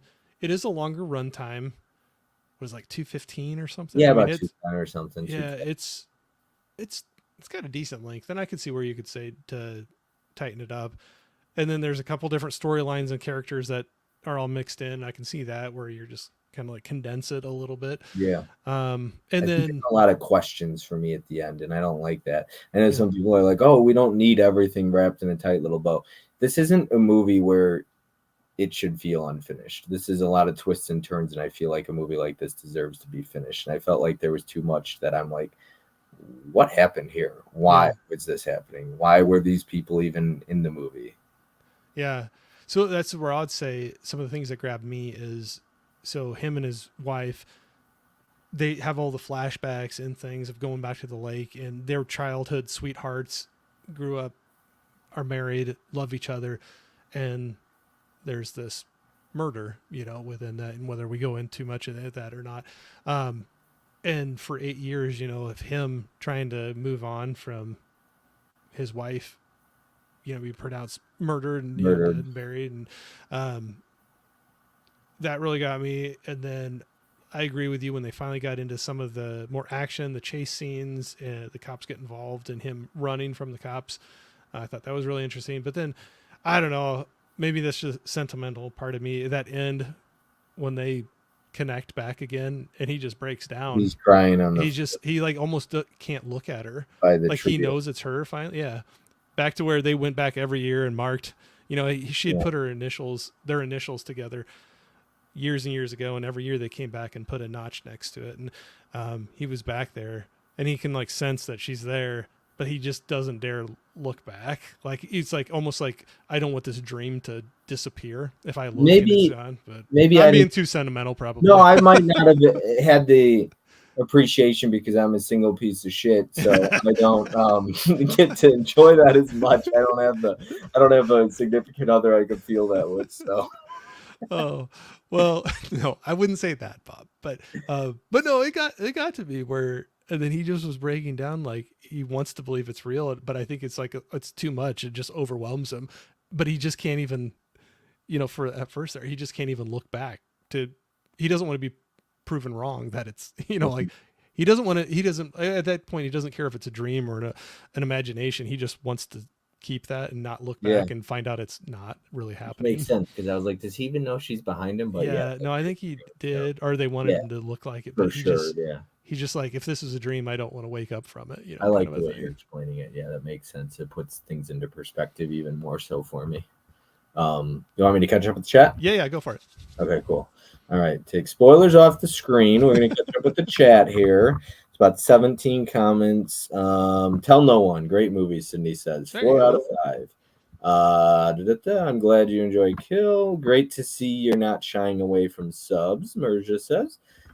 Prince says, how to keep up and make sure to watch Bob's recommendations. I always check Bob's letterbox regularly for me to keep up on the radar for my first time watches. See, that's a brilliant idea. I love Letterbox because I swear I'm always adding movies. That's how I have so many Yeah. on my watch list because I'll see somebody watch them. Oh, I should watch this. Looks good. Oh, Corey watches. Okay, it just goes on the watch list. I don't know if people notice that, but you guys will watch something and then you notice that it's in my watch list like 5 minutes after you watch it. It's a good way to remind yourself later if you Yeah, want to I try to mean, do that. there's a lot in my watch list, 1,200 movies, but you know what? I'll always have something to watch. And the That's reason right. I was talking to Benicio about this today too, the reason I love doing these streams is I got all these movies, right? And this is just a part of my apartment. And I'll sit by my collection of I don't have any, can't find anything to watch for 2 hours. And then by the time I'm finally done, I'm like, okay, I'm ready for bed. In doing these streams, it makes me, there's no question of what should I watch. Like I Oh know, yeah. okay, I have to get these in. I have a Yeah. deadline to meet. So it really helps. It makes my life really easy. Like I came home the other night and I said, I watched 4 of your movies. Yeah. And it was just like, I knew I was going to go back to back. I was either going to watch That's 2 or 3. marathon. I ended up watching 4. So I have a lot of foreign films that I recommend about. Maybe in 2 years' time, he will finally watch them all. Take your time. That's the thing too. Corey was one of them. I mean, Movie Warehouse is another one. I don't see him in the chat at the moment, but Nicholas, he's another one that's given me a lot of movies. He gave me 10 movies to recommend and a while ago, and I just haven't gotten to it yet. So I really do feel bad, but I will. I will at some point. Another foreign movie recommendation, Exit Plan from 2019. Haven't seen that one. Prince says, Corey, please tell me you've seen Rumble in the Bronx. That Yes, would I be one of have. my favorite, best recommendations. I love Rumble in the I Bronx. have seen that. Yes. Yeah, it's a good one. We got Dell in the chat saying, Hey, what's Dell. up? What's up, Dell? Prince, we got Jeff saying, you have totally added a movie I just finished. I caught you red-handed. Oh, yeah, see, right there. Exactly. Which one was it? Yep, and just people saying hi. All right, so did I miss something? I don't think I did, but let me see here. Yeah, okay, we got Dell saying, can't stick around tonight, but I wanted to pop in and hit the like button. Thank you, Dell. I Appreciate appreciate you it, Dell. popping in. Yeah. Catch the replay if you get a chance. He actually, when Dell says he'll do something, he does. He does it. So Yeah. Dell one day messaged in the chat and he was like, I'll catch the replay. He messages me on Instagram and tells me, hey, you're number one or something like that. I ended up watching. I really liked or whatever. I was like, dude, most people, not to be a jerk, but plenty of people say I'll catch the replay and never do. Him and Allie. I've heard both Dell and Allie say like, I'll catch the replay, and they do. Then like later they're like making comments, like sending you a comment of like, or making a comment on it, and you're like, okay, they didn't just like, they did watch the thing. Yeah, You know? they sure did. Ellie's one like clockwork. So every time I talk about Ellie or mention her name, I know she's gonna watch. Right, like right now she's watching. Well, she's not at this moment, but probably tomorrow. It's now the 25th Yeah, Wednesday when she's hearing us, yeah. and she's probably watching on Wednesday right now at work or something like that. Yep. So, and she will definitely hear us talk about it. Like without fail, I know that Ellie will hear anything I say. So, it's just one of those things. We got yes, Corey. Maybe you'll find out after our next stream. All right. Keep Okay. you in suspense. All right. Let's see. The next one is going to be what Prince has been talking about in the chat. We have got number 6, the gangster, the cop, the devil is my number 6. And that's the guy from Train to Busan. Don't ask me. Yes, it is. Yep. Where would what I try and do so I get rid of some of these notes is like when I'm done talking about it, if you see me looking down at my phone, I'm removing the notes from that one. So you're checking your Instagram, I know. Yeah. I try and remember too which order I watch these in, so sometimes I know like, okay, it would be right here. Okay, right here. I gave this 3 stars. Yep. Another 3 stars. No, fair enough. Yeah. I wrote has its moments but tends to drag for me. I think I went into this let me put the now discussing up the gangster cop, the devil. Has its moments but tends to drag for me. I went into this expecting a pretty badass action movie, and it's not that at all. That was my problem. I really thought I was getting like not a Train to Busan, but I thought I was getting like a kill. Something like, a little more amped up than violence and action and just like Train to Busan, but without zombies or something. Yeah. No, and that was my mistake. I went into this expecting a completely different movie. Not bad. Basically, I wrote, and that's not it at all. It has a few scenes involving a few great fight sequences, but I was misled, and I feel like that hurts this movie for me. Not bad at all. It just drags for me a bit, and like I said, I kind of had these different expectations and different mindset going in. Had some fun with it. I'd probably buy it and give it another rewatch someday. I know Well Go USA put it out. It had good performances, and it is engaging, and I can see the appeal for this. Good crime thriller. I just had a different mindset. That was my mistake. Would probably have appreciated more if I didn't expect one thing. Not a ton to say about this one. It's a good movie and probably better than I'm giving it credit for, but it's just my opinion. I did feel like the way it came together towards the end. I did like the way it came together towards the end. It seemed a bit wild that they had dozens of people looking for this guy and couldn't find or stop him. But fun little cat and mouse movie throughout. Enjoyed it enough. I didn't have a ton to write about this one. No, that's all right. I'll go ahead. I was gonna say, I had a lot of fun with it. It's one, like you said, it's definitely a cat and mouse movie. So, the whole setup of it, without going into spoilers, is there's basically, and they say this in all the trailers and stuff. I don't think it's a spoiler, but there's a serial killer that's on the loose, and some of the main characters are him, this cop, and then this gangster that are in that, and this serial killer. His little MO, he tries to attack the wrong person. It ends up being the gangster, and so it's kind of an interesting mix where the cop and the gangster form a kind of an unwanted alliance because they both had their own reasons of trying to get this serial killer, and there's a lot of the cat and mouse type chasing that is throughout this movie. I did think they had a lot of good big fight scenes, but yeah, I could see where you're thinking that it's not. I haven't seen Kill, but from the clips I've seen of it, yeah, nothing even close to Kill or Train to Busan. It does not have that level of action throughout the movie. No, and that was my mistake. And I really do think sometimes going into a movie the way you feel, and I'm going to talk about one a little bit later on where I went into it and it was late at night and I was like, why am I watching this? I'm not in the mood for it. And it still somehow ended up really high on my list. And the fact that I didn't want to watch that movie, still put it on and still ended up liking it, speaks even more volumes the way I see it. Because if you're not in the mood for something, you still end up liking it. What would have happened if you were in the mood for it? Right. That's the kind of the way I look at it, I guess. Because I put it on, I was just like, should I be watching something else? And that's sometimes the problem of waiting until the end for these streams is I create a deadline and then I got to rush through them and I might not be necessarily in the mood for something, but I'll still put it on because I know I have a deadline to meet. And so there's like a, double-edged sword to that, I guess, if you want to call it that, because it's like, and that's the problem of why sometimes I take so long to get to people's lists, because I'm in the mood for something, but maybe not their other movies on the list. And then I might be in the mood for a different one on your list. And it takes so long because I think being in the mood makes a difference, but at the same time, I don't want to start somebody's list and then get to it 6 months later and then I can't remember what I want to talk about. Right. So yeah, I can see that. We've got John Doe Juggler saying maybe you'll find out after our next stream. All right, 6 is a decent rating. Prince says, don't forget, Bob, I recommended you the Roundup anthology, Don Lee's best work. And yeah, I felt a little disappointed as well. Holland Oates steps up in the chat. I feel like anytime Holland talks in these, he's probably seen the movie because he doesn't talk too much in these chats. But I'm glad to see he's watching. I always do appreciate that genuinely. Yeah, I feel like I never, ever do a stream where Holland's not watching. So it means a lot to me because I know Holland. Yeah, and I know Holland has a lot of streams he watches. And I don't know if he's watching, Mike right now or whatever. But like, I appreciate the fact that Holland has a lot of other things he could be doing, and he takes the time to watch all my streams. Absolutely.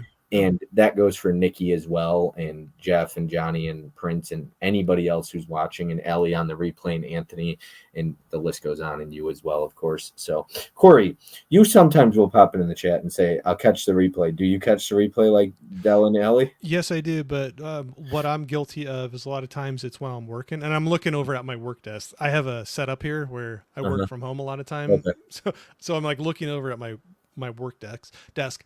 I'll listen a lot of times during the day, and there's a lot of times I'm bad. Then I'll go from one to the next, and I don't comment on them. So I need to be better about that. But I do go back and listen to a lot of them during the workday.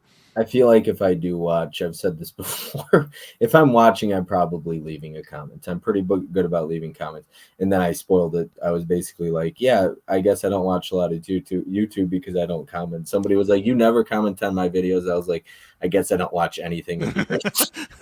I tell people, though, like I insulted somebody once. They were like, do you watch my content? I was like, did you see my video? I was like, no, I haven't watched one of yours in like 6 months. And they were like, wow. I was like, there's just so many things going on. I don't want to lie. Yeah, no.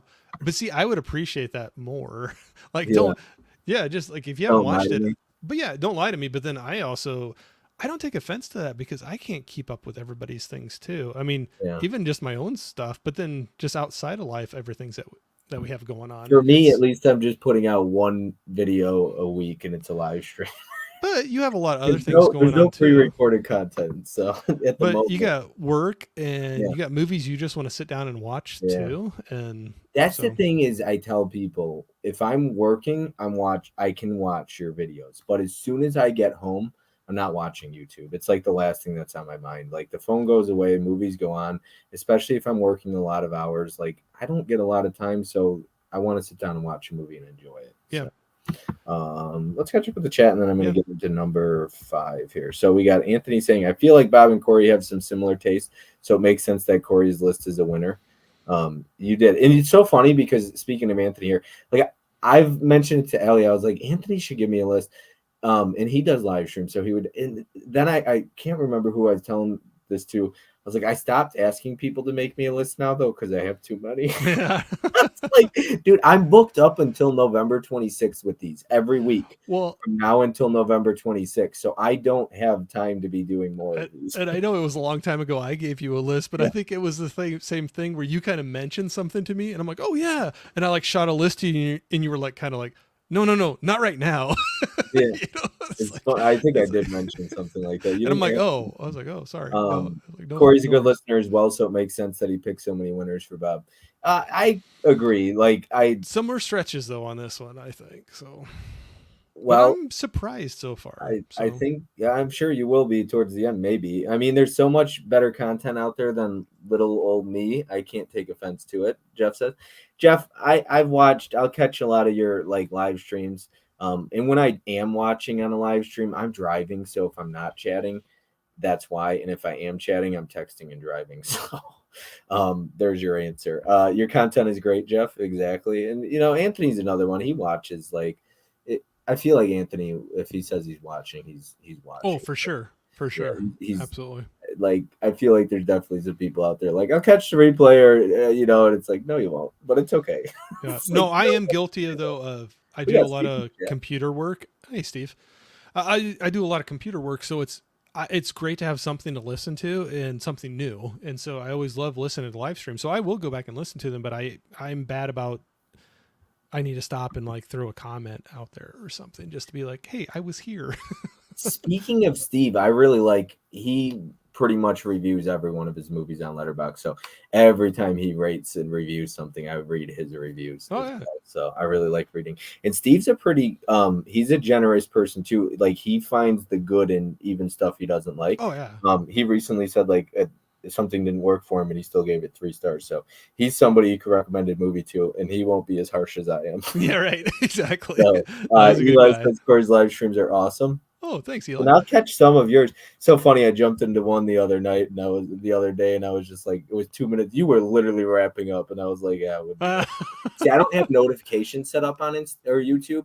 Oh yeah. I just can't do it. I like it's too many notifications start popping up on my phone. I understand. I drive all day. Yeah. I can't be doing that. So if I jump on YouTube and I see somebody's live, that's when I jump on and I'll pop in the chat sometimes. So yeah, so I popped in that one. But I don't like I won't sit like Corey, you know this because I don't ever say it. I don't tell you I'll catch the replay because I probably won't.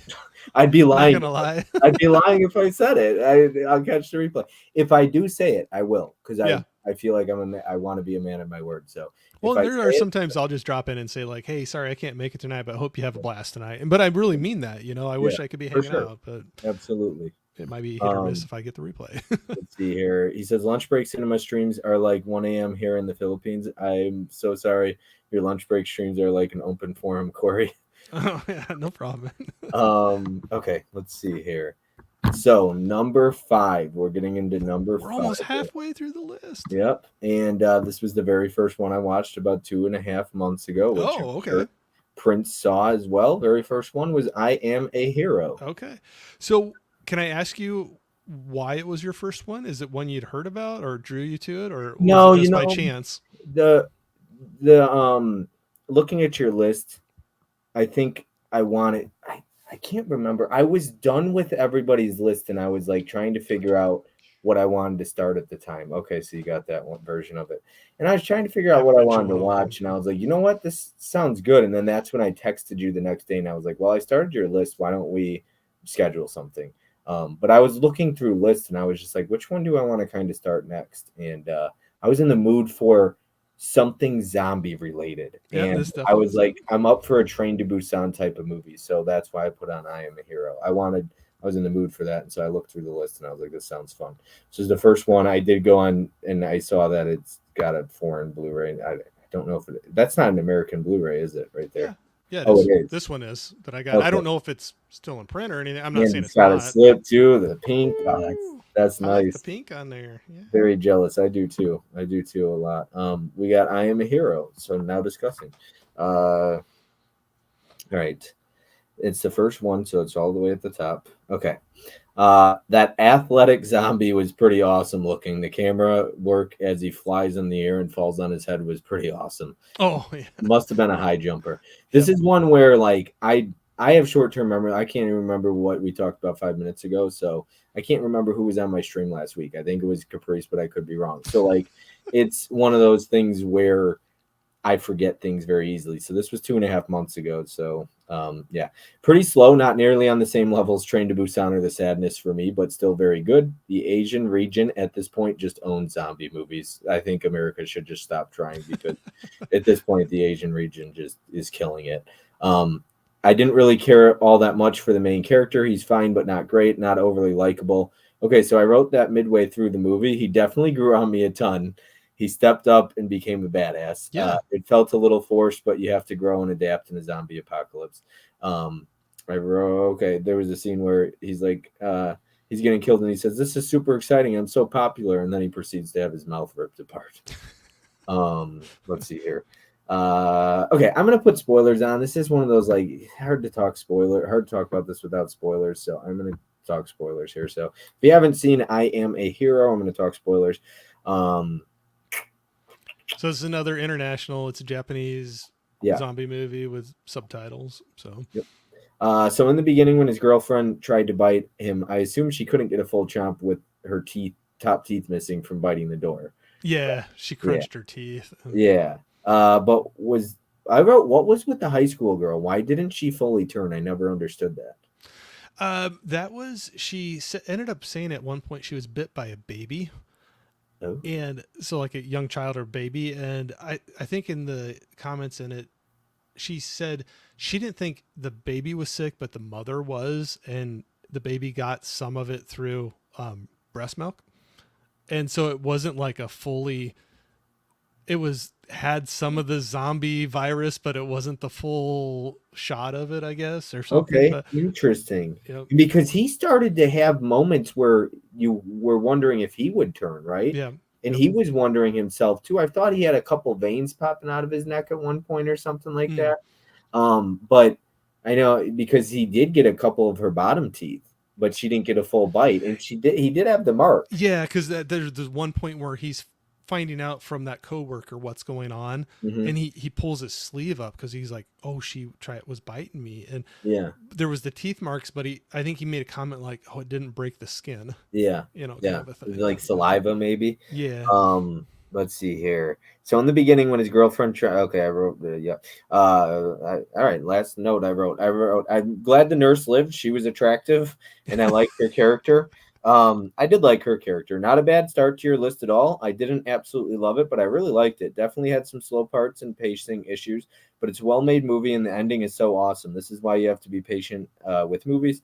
It's a really good payoff, in my opinion, and even with the slow parts, it's not bad. Kept me engaged enough, and by the end, I was fully invested and eyes fixed on the screen. I even got a few chuckles out of this one.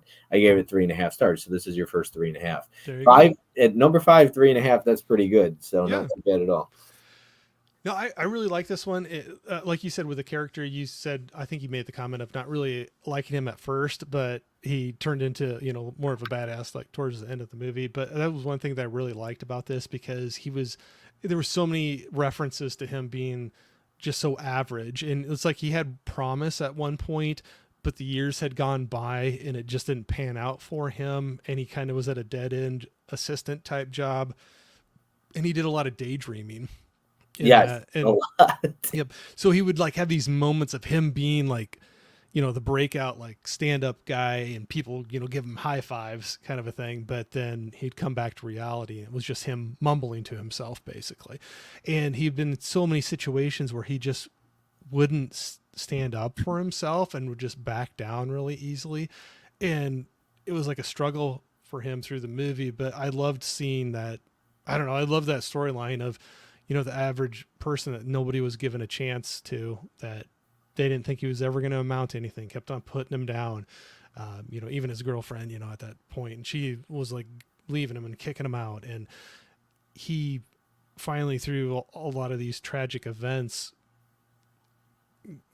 grows the backbone, and like Yeah. that really starts standing up and developing himself and creates some very strong ties with the nurse and that high school girl. Because even when he's still not thinking too much of himself, when they get to that camp and that nurse meets them and finds out what's happening, she's like, you're braver than I am. I didn't do any of that. You took this girl and protected her and said you're gonna stick with her, and you got her here. And she's like, that's more than I ever did. And he's starting to like look at himself, like even when he's taking some of those steps, he's not even acknowledging that he's making some of those heroic steps, or like these stand up, like standing up for other people and taking care of other people. Like he's not giving himself credit for it. And when somebody else, I think, recognizes that and gives him that positive feedback, you can see in his face like that turn a little bit, that Yeah. he is worth something and he can do something. I really enjoyed this one. Like I said, it was a good start to your list with this one, and I like that ending is fun. With the shotgun or Yes, that's just ridiculous, but it's so much fun, man. It's just the bodies are just like what, and then that stupid athletic zombie again. I was like, oh my it goodness, this will guy. not die. Yes, he won't die. But oh my goodness, he was in like a Speedo too, or is the whitey tighties? I think it was just some underwear. Yeah, his whitey tighties, and he's just like his head is just smashed. Holy cow! Yeah, Pretty wild. He must have been like a pole vaulter or a high jumper, something like that. But yeah, I did find that interesting because in Japan there's a lot of different gun laws, and it was very specific. Like he did trap shooting in the past, and he had a license for it, and he was very particular. Like, well, I have to have my license too. I can't I can't take it out in public, even when these zombies are breaking out. And he was asked at one point, like, why didn't you shoot them? And he's like, well, it's illegal to take it out in public, and they were like, what do you mean? Who's going to get you in trouble? There's zombies like running around. But he finally starts getting over that. But it's just an over under basically a double barrel shotgun. There's 2 shots per thing, and there was those scenes at the end where he's just constantly reloading and keeps on going. But it's awesome though. You see the big smile on my face. That's probably what it brought it up to a 3.5. I couldn't give this a 4. I was pretty cutting with all your movies on this list. I didn't struggle like, ooh, do I give this a 4, or is this a 3.5, or is this a 3? They're pretty clear cut for you. I was pretty clear cut on each one. It wasn't too much, which I like because I hate being indecisive, and then I'm like, they could have had a 4, but I gave it a 3.5. I was pretty cut and dry with these, so I thought that was fun. I'm gonna catch up with Chad if that's okay. Yeah. All right. So yeah, I didn't have too much on that one, and some of these, there's not a whole lot. Like I said, I got about 300 bullet points for my number 2. So, let's see here. Corey's live streams are awesome. Lunch break cinemas. I already read that. Japanese zombies. Yes. Hey, Steve says, hey, Johnny. I saw the trailer and I'm hooked. Japanese watches are my forte. Thank you, Bob. Thank you. I figured he'd had already seen this one. Corey the Mustafa. Gurgia man. Bob, read that out to me. Maybe Gorilla Man. Okay. Mustafa Gorilla Man, maybe. I don't know. Gizmo. Hey, Gizmo. Of course, welcome, Gizmo. What's up, Gizmo? I thought you were Gizmo. I actually mentioned your stream earlier. Wow, your old streams you were doing earlier. I thought you were going to call Corey Red Leader, Jeff Hollow Man, and sent to me. He's got like tongue twisters. I can't say them all that well. I almost finished I'm a Hero 4 years ago. Hopefully, I'm finishing it this year. Yeah, you got to watch. Comrade Gizmo. Corey, what a surprise. Welcome to the Princey Japanese Watches gang. Thank you, Gizmo. Welcome to the gang. Hey, everyone, I'm back. Oh, man, my best friend, Corey, making me happy tonight. There you go. Hey, Tiana. Corey, I'd like to recommend you Baby Assassins from 2021 since you're slowly into Japanese flicks. Johnny, you must be quiet. Corey is in a deep storytelling right now. If you cut him off, I will hunt you down and kill you. Bob, just curious, what's the last TV show you binged? Friday Night Lights. It's my favorite show. Watched that show 3 times now. Yeah. Bob, have you seen Dune Part 2? So far, it's my favorite movie of the year. No, I have not. I haven't seen either one. Yeah, one of mine may have become a little respectable after the stream. More respectable after the stream. So. All right. Alrighty. Okay, let's see here. Number 4. I just delete the now discussing tab so that I know I got to put in the new ones every week because I don't want to have to delete them and then type in now discussing all over again. Also, I found a new streaming service that I'm going to be using starting like October. It'll probably be my first stream October 22nd. I didn't want to give up game nights. I know I haven't done a game night in a while, but I like leaving the opportunity open to having more than 6 people on my channel, and I'm not going to pay $45 for it. So Jeff and I were at the beach the other day, in case anybody saw it about 4 a.m.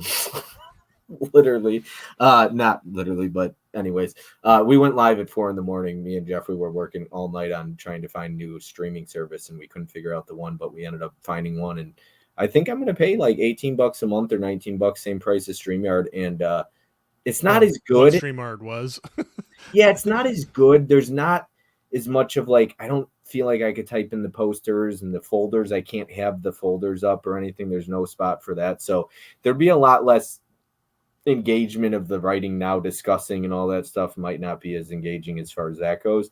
But I'm going to try and figure it out. And I just wanted to do it because I do want to leave the opportunity open to be able to have more than 6 people on and do game nights in the future because I know people do still appreciate those. So, and they're fun. I got to be in the right mindset. I'm not one of those people who likes to half-ass something. If I do it, I want to make sure my heart's in the right spot. And I'm for sure about it. So, number 4, you ready? Yep, let's go. Really like this one. This was a pretty high 3.5 as well. We've got a bluebird in my heart. Okay. You surprised by this? That it's high or low or right where you kind of thought? I'll say close. Okay. All right. That's fair. I won't show my whole hand yet, but I'll say close. Now discussing a bluebird in my heart. 3.5 stars. I wrote, he's not afraid of working hard, and I can appreciate that. He had that dishwasher area looking as clean as it could get. Why was I so into that scene? That score over that scene, by the way, was incredible. That's why I wrote your scores. Like, the scores in these movies, like, worked for me on every level. At least 3 of the movies, I believe. But the score in this is really good. Like, this is my type of score. That scene in the car, holy, all right. This is another one. I can't talk about this without spoilers, so I'm just going to dive into spoilers. Before I do that, though, if you want to run down a quick story of the plot, I mean, really briefly. The quick story, the main character, he's been in prison, and he finally gets out, and he's basically got like an ankle bracelet on himself, and he goes to kind of a hotel halfway house that he gets to live through, and has to find a job, and there's a woman and her daughter that kind of run that hotel and halfway house, and it's him trying to start his life again after being in prison for however long he was, and getting used to being out, but then also the constraints of the ankle bracelet and people not wanting to hire him for jobs for some of his past, and like you said, and then some of the relationship and some things that we can get into spoilers that happen within that dynamic of the mother and the daughter and him, that relationship that happens. And then but like you said, when he finally gets a job, it's like a dishwasher job, and he puts everything into it. And you can tell he's a hard worker. Like you said, he takes it seriously, and he gets that thing looking better than it ever probably looked in, and they had broken dishwasher, even him. And he was a smart guy too, because he was like working on the electronics and the motor of that to get it working again. And so you could just tell that he was a hard worker and smart, and I don't know, it kind of made you kind of wonder a little bit about him and his past and how he got to prison in the first place. Yeah, they don't tell us that, right? No. I'm going to put spoilers up because I am going to talk spoilers. Once again, can't really dive into this movie without spoiling it. So if you haven't seen this is one I would actually highly recommend. But I'm going to dive into some spoilers. I wrote that scene in the car.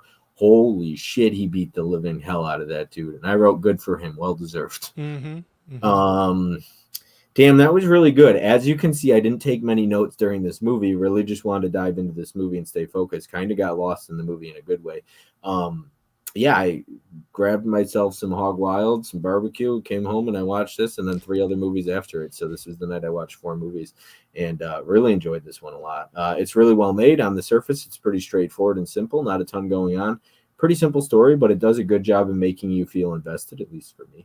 I cared for the characters. That's always an important factor for me. Characters is always big. I bought into his character from the jump. I'm a very character-oriented person when it comes to movies, and I enjoyed all 4 characters in this movie. It had some emotional moments. The main actor did an excellent job. The score for the entirety of this movie was the best part of the movie for me. I absolutely loved it, especially as the credits rolled. It just lets you kind of take in what you watched. And I thought that was really good. I love when a movie lets you, especially a movie like this, or one we're going to talk about later on. I love when you don't place some stupid, loud hip hop song or whatever in your face screamo song or something, anything that let us take in what we just watched with like just an instrumental. And I think that's so good, like a disconnect, a movie like this, another one we're going to talk about later. I want to let my movie breathe. I shouldn't say like hip hop or screamo or something. I should just say anything with words sometimes can take like, I just sat there and I was like, this movie was really good. I want to take this in. And so I really like that they let us do that by just giving us an instrumental score. So that's what I meant by that.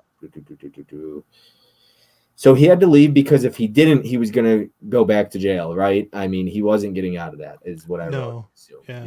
And he knew. So. And probably for a very long time. Yep. Because he's still basically on probation. Exactly. I'm glad that we got a bit of a montage moment there at the end.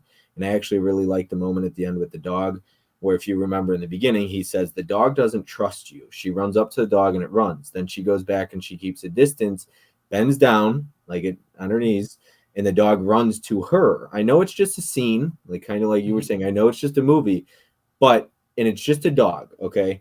But I like that about trust. I like that message about trust because trust is earned. It takes time. And if you don't trust someone, you're not going to let them come in like that in your life almost, the way she just runs in. Yep. But then she gets down at his eye level, so to speak, keeps her distance, sits there and kind of like rubs the water almost, and the dog runs to her. And I just like that bit, and I'm really glad they added that in at the end. It came together really well for me. That was something I really liked. And I think that's it is him too. Like he's like that dog as well. You know, he's rough. He's been out and dirty and has a bad past, or who knows where he came from. And you know, he was standoffish a lot with them at first too, or people in general. And it took him a while to get that trust and that relationship to build up, because he ends up with a very strong relationship with that daughter as well. And we're going to talk about, there's a scene in that movie. Yeah. I know I can overthink or dive deep into certain meanings in movies, but isn't that what it's for? It's subjective, and everyone can take something different from it. So that's kind of my take from the trust, and I like that. That's why I love doing these, because then you give your kind of input on that. Also, one of the quotes that stood out to me, especially the moment it happened, was when he said, "Stop crying, you're not a kid anymore." Yeah, that's yeah, that's really tough scene. That's tough scene. Where she realizes, she's like, "Don't kill him." Yeah. And she's stopping the bleeding right at the end, like on his neck or something like that. She's waiting for the cops to arrive, I'm assuming. It's a really powerful scene. That stood out big time, that quote for me. I agree. It has some uncomfortable moments, and for good reason, but they're so well acted and directed, and it's a bit slow to start. It's a slow burn for sure, but it didn't bore me at all. I was fully into it from start to finish. I don't think I can give this a 4 stars, but it's damn close, and I mean damn close. It's a very high 3.5 for me. It's a great movie, but it's just not spectacular. But this is a great recommendation that I don't think anyone has talked about. RLJ put it out on Blu-ray, and it's on my list, and after watching it, it will be keeping it on my list. And I will be buying this one on Amazon for $14.99. Very happy with this one. 4 out of 4 start to your list. I love when lists start off like this. Excited to play the next one. Let's see if you can go 5 for 5. Movies like this, little hidden gem, are a huge reason for me doing these streams every week. Thanks, Corey. I'm very glad you like this one. Have you bought it already? No. Check Hamilton Books. Oh, Sometimes really? they have it for $5 on there. Oh, nice, nice. Yeah, because this So is a really good movie. I would recommend blind buying it. It's just pretty straightforward. Not this was too. a blind bird. This was a blind bird. This is a blind buy from me from Hamilton quite a long time ago, and they'll still, it goes in and out of stock on there, Like in Hamilton, yeah. but just check that before you buy the Amazon. Now there's a scene in the shower when we got spoilers on when she's sexually assaulted, raped. Mm-hmm. He knows he must have experience with this or something because he keeps telling. I didn't understand why he keeps telling her to take her clothes off too. I think he wanted to have. I don't want to get too graphic, but like I No, think it's he okay. wanted her We to got spoilers up. Yeah. wash herself off to avoid being pregnant too. Okay. Wash herself up. Sorry, I'm not trying to go too No, deep no, no, no. into It's it, but okay. Yeah. I think that was some of it. You don't know where that man has been to. That Which is why I she hate gets. calling him a man. That if he did Which is that, but why she gets the HIV test later yeah, on. yep. So just I think things like that. You don't know where that other person has been, and then also if it was very recent, trying to wash herself off, for other things too. In the way when she's nude in the shower, the way she holds him and he holds her, and he's trying to be like, you could see him gingerly put his hand on her shoulder and her neck, and he's got to hold her up as she's cleaning and washing herself. And that entire scene is just, it's very uncomfortable, but it's dare I say, like, beautiful the way it's shot and filmed too. And not beautiful, but I think the way they acted it in their chemistry makes, in the way you get to see the way they interact later on in the movie as well, makes that scene important. Yeah. Well, I mean, this horrible thing that she just went through, and you could tell. Yeah, it's very uncomfortable because at first she starts taking some of her clothes because he's like, "You got to wash yourself up. You need to get Yeah. in here," and he's trying to kind of leave, and she's like, "Don't." Basically, like, don't leave me. Don't let. I don't want to be alone. Hmm. And I don't know. That was the thing with it too, where you've seen him. He's out of prison. You don't know what he did before. He looks pretty rough and tough and everything, but you could see that how gentle he was with her, and he did not look at her anything other than a poor girl that has been through just this horrible event, and trying to support her, like you said, trying to hold her up, like like figuratively and literally to support her, and he didn't look at her any other way than that. I guess you know what I'm saying. And that's why, in a weird way, the way it's shot and filmed is almost, that's why I said beautiful, just how caring he is. And I Mm-hmm. know beautiful is probably not the right word to use in that moment, and I hope you understand where I'm coming from when I say that. Right. Um, it's just the how caring he is, like you said, and how gentle he is, and just how you get to know them throughout the movie, and how much he cared for her towards the end, and how much she trusted him makes their relationship beautiful. Yeah. Well, and up until that point, you didn't see him. That was a new side of him. You saw some of Mhm. the anger, some of the rage, or whatever, but to have him,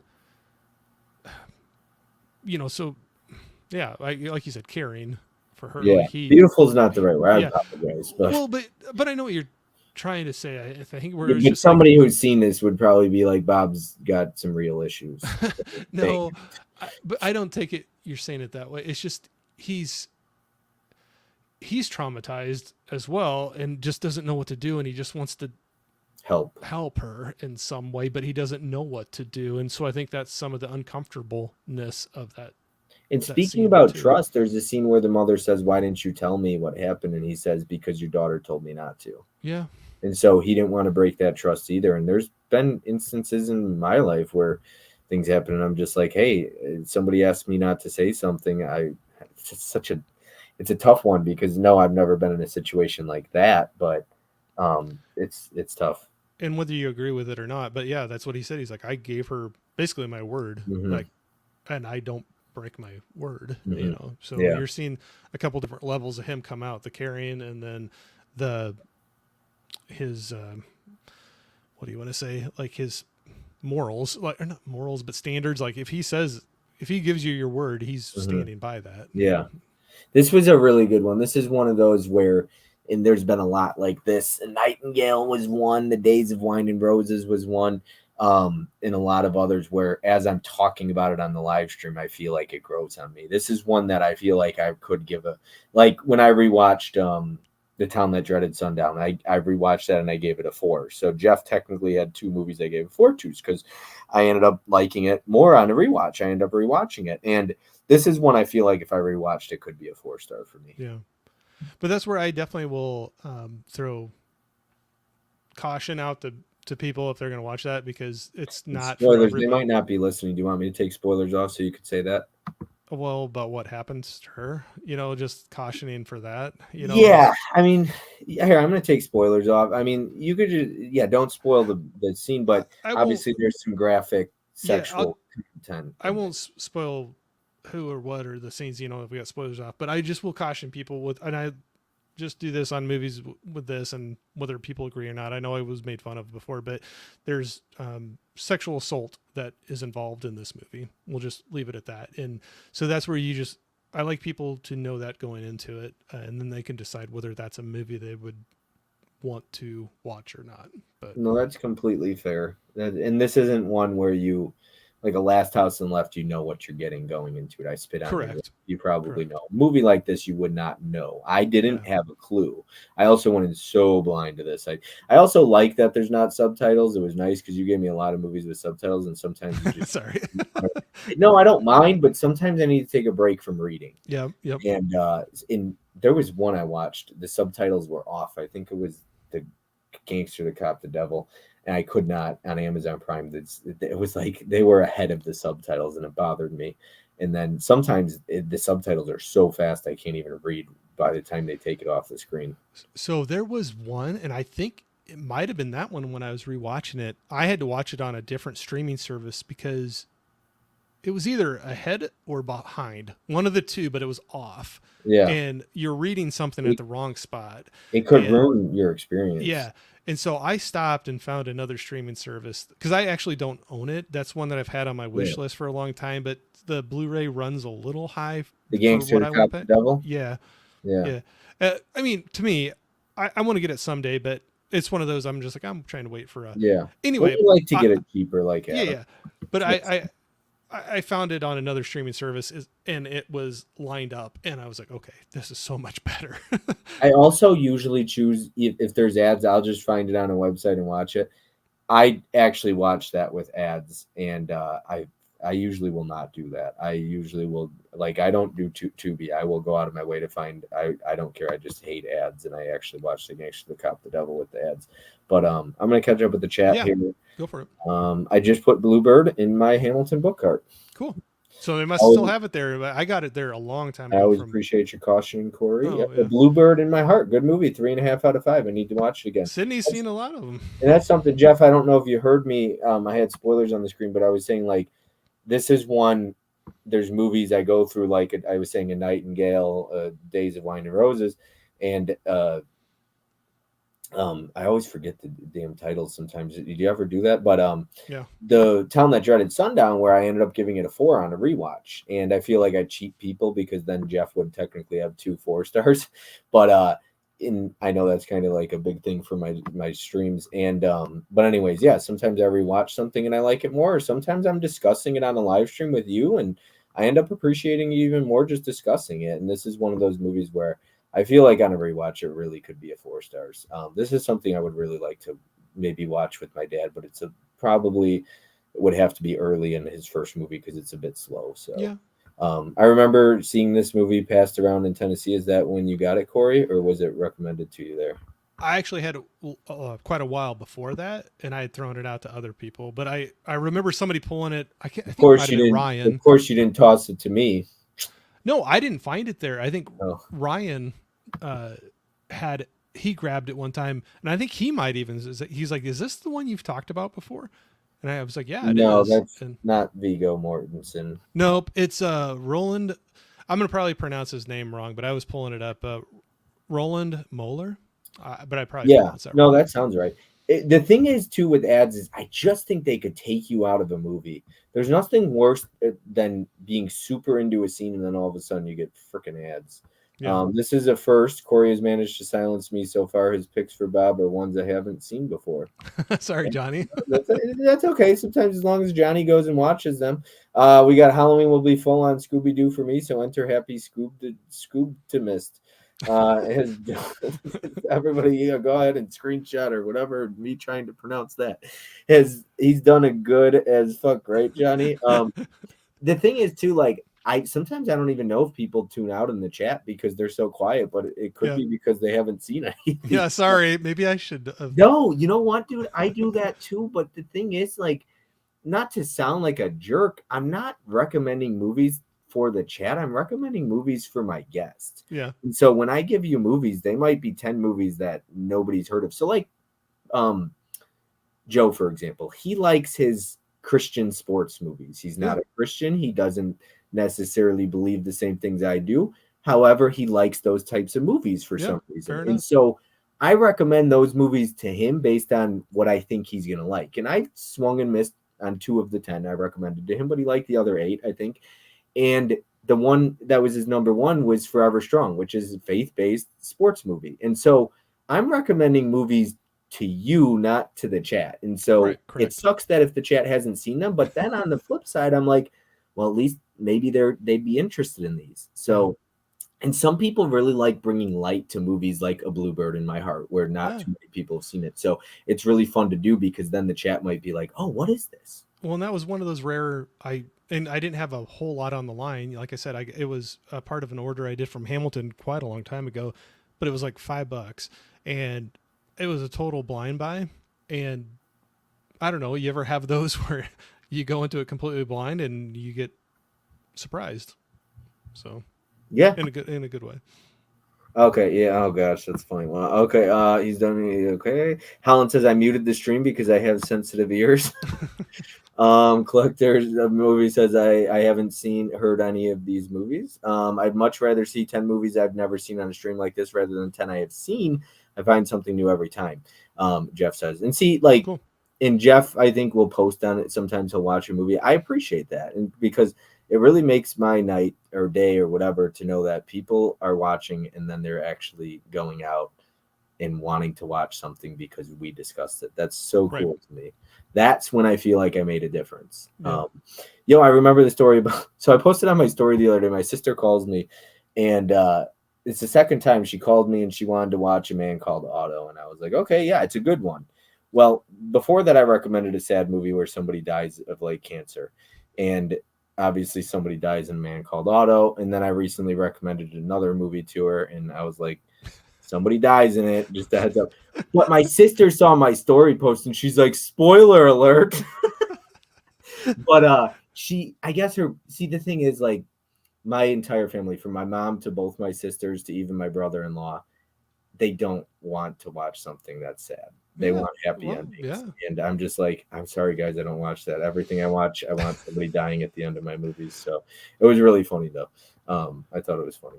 And I really don't watch movies with subtitles. So yeah, Jake, which is my brother-in-law, was like, you're done recommending movies. Everything you recommend is fucking sad, and I'm done with it. We're done with your movie recommendations. So I was like, well, you guys ask, and I don't watch anything else, so I don't have anything else to recommend. I can't recommend a happy-go-lucky movie. Oh, that's funny. I just enjoy that. That's why, with you saying that, I'm not going to spoil anything, but that surprises me about one that hasn't been mentioned yet. So. Oh, because it's a happy movie? Well, you just said you're not one for happy-go-lucky movies, so okay. I'm not spoiling, but there's one that hasn't been mentioned yet that is kind of a surprise for me because of that statement right there that I know about you. But you know what I'm saying, though. Yeah, I think I know which one too. There's some movies that I like that are feel good too. Sometimes if it works. I'm not saying you hate them all, but because of what you just said there with that whole thing, I'm just saying there's one that hasn't been mentioned yet that surprised me. And we got 3, 2, 1 left, I believe, right? Yeah. Yeah. Yes. Yeah. Yeah, Yep. because that was number Top 4. three. Yeah. Wow. Jeff says, I just enjoy that we're all here for the love of film. And that journey, you find things that don't quite jive with you from time to time. That's exactly it. I just want people to respect my opinion. And I'll make sure I do my best to obviously respect your opinion as well, because Yeah. I don't want somebody sitting there judging me for something I didn't like, because there's plenty of movies you don't like that I do. Yep. And I already know that most of my movies I don't like. A lot of people do. It is what it is. So, all right. Number 3. You ready for it? Yep. Let's go. Is it this one? Yep. Actually, yeah. Yeah, I knew it. I'm just with you saying that. I'm surprised. That one surprised me.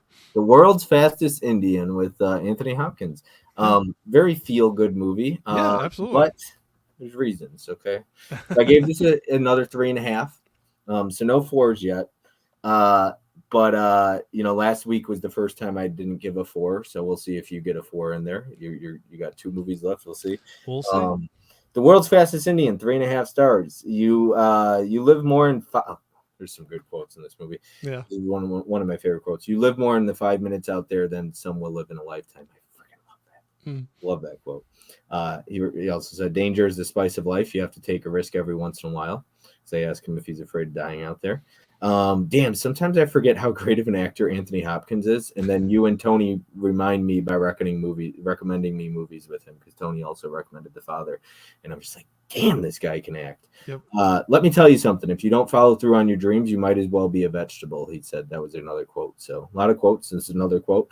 People are always asking me how I keep going at my age. I tell them it's because I don't smoke. I guess that's what we have going for us, Corey, I wrote.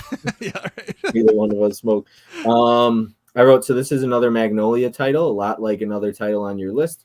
And I think it's pretty safe to say that I'll be keeping this as well as the other on my list on Magnolia titles. Actually, the funny thing is neither of these titles were on my list until I added them after watching both of them. I recently started to get away from my completist mentality, and I've been removing titles that don't look appealing to me. And it's funny that I must have removed both of these titles, and now they're back in the list. But they must not have, I probably looked at them and I was just like, not my cup of tea. So it's really cool. It's really cool to me. One of my favorite quotes was, get some of that muck off your pluck. When he's talking to the one at the hotel counter. Oh, yeah.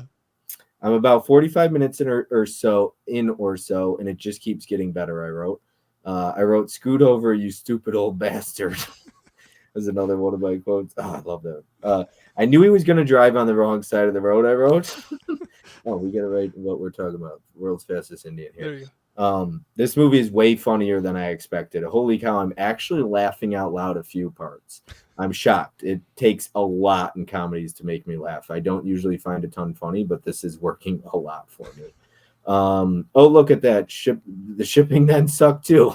And that's why you have to pack things so well, I wrote. Right. Yep. I love all the different people he meets along his journey. That's probably my favorite part of the movie. There's some great characters along I the way. love just the journey he takes. And there's no twists and turns. There's no mean agenda somebody has. I like that. Yeah. Damn alive, do I love Bert's character, I wrote, which is he's a good character. Watching Anthony Hopkins do a little happy dance toward the end put a smile on my face. Another solid movie. Really enjoyed this one a lot. I could tell pretty early on that I was going to like it, but I was surprised by just how much. It's definitely something I would revisit again. I really like the road trip aspect of it. Him meeting Corey, by the way, this is a real road trip movie, not Sunshine. Yeah, right. Let's see here. Him meeting all the different. Thanks for the jab right in the middle of this. Let's see here. Him meeting all the different folks along the way. Great supporting cast. Some great quotes, and pretty inspiring feel-good movie. It'll put a smile on your face. Change of pace from the stuff I usually watch on my own. But I do love me a good inspiration story. It always finds a way to pick me up, and I feel I can learn a thing or two from this movie.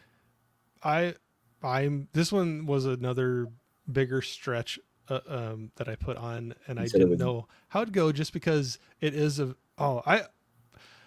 a feel good movie. This one and The Big Heat. You said if I could swap out, I almost would have. Yeah. Yeah, and I like this a lot. So I'm surprised. Well, and you didn't even The Big Heat. You didn't like. No, I gave that 3 stars. Yeah. If I give something or 2.5, I gave it a 3. The Big Heat. Yeah, I gave Oh, that's right. It was Shallow Grave Yellow that you gave Grave, to and it. I'm Yeah, still yeah. pissed Sorry. because, Sorry. dude, it is nobody has done what Adam's done 10 out of 10, and you were the closest. Well, And we can't top Adam. Come on. I'm so depressed because you were so close to a 10 out of 10 for me. So But this was one that surprises me because of how much of a feel good movie it is. I'm not saying you don't like them, but and then some of the comedy that's mixed into it. But one of the things that pulled me into it is I knew you were just talking about earlier too, talking to Joe about some of the uh, Christian sports movies that some of those have some inspirational, some pick me up, some feel good messages that go through though. And I thought this one was too. It's just this man that has lived his life having this dream and didn't know if it was going to be fulfilled, and he finally is like, it's going to be now or never, or I'll be too old. And he takes this leap of faith to go on this road trip, and hopefully I'm not going into spoilers, but just that journey, like you said, there's a lot of characters that he meets along the way, and just some of those interactions and the relationships, and he just has one of those personalities that everybody that takes a moment to get to know him, they basically fall in love with him. He's just got one of those personalities. he's so likable. I mean, Yeah. the hotel person, I read a review on Letterboxd before, like, this is 2003. Did this come out or something? Let me take a look.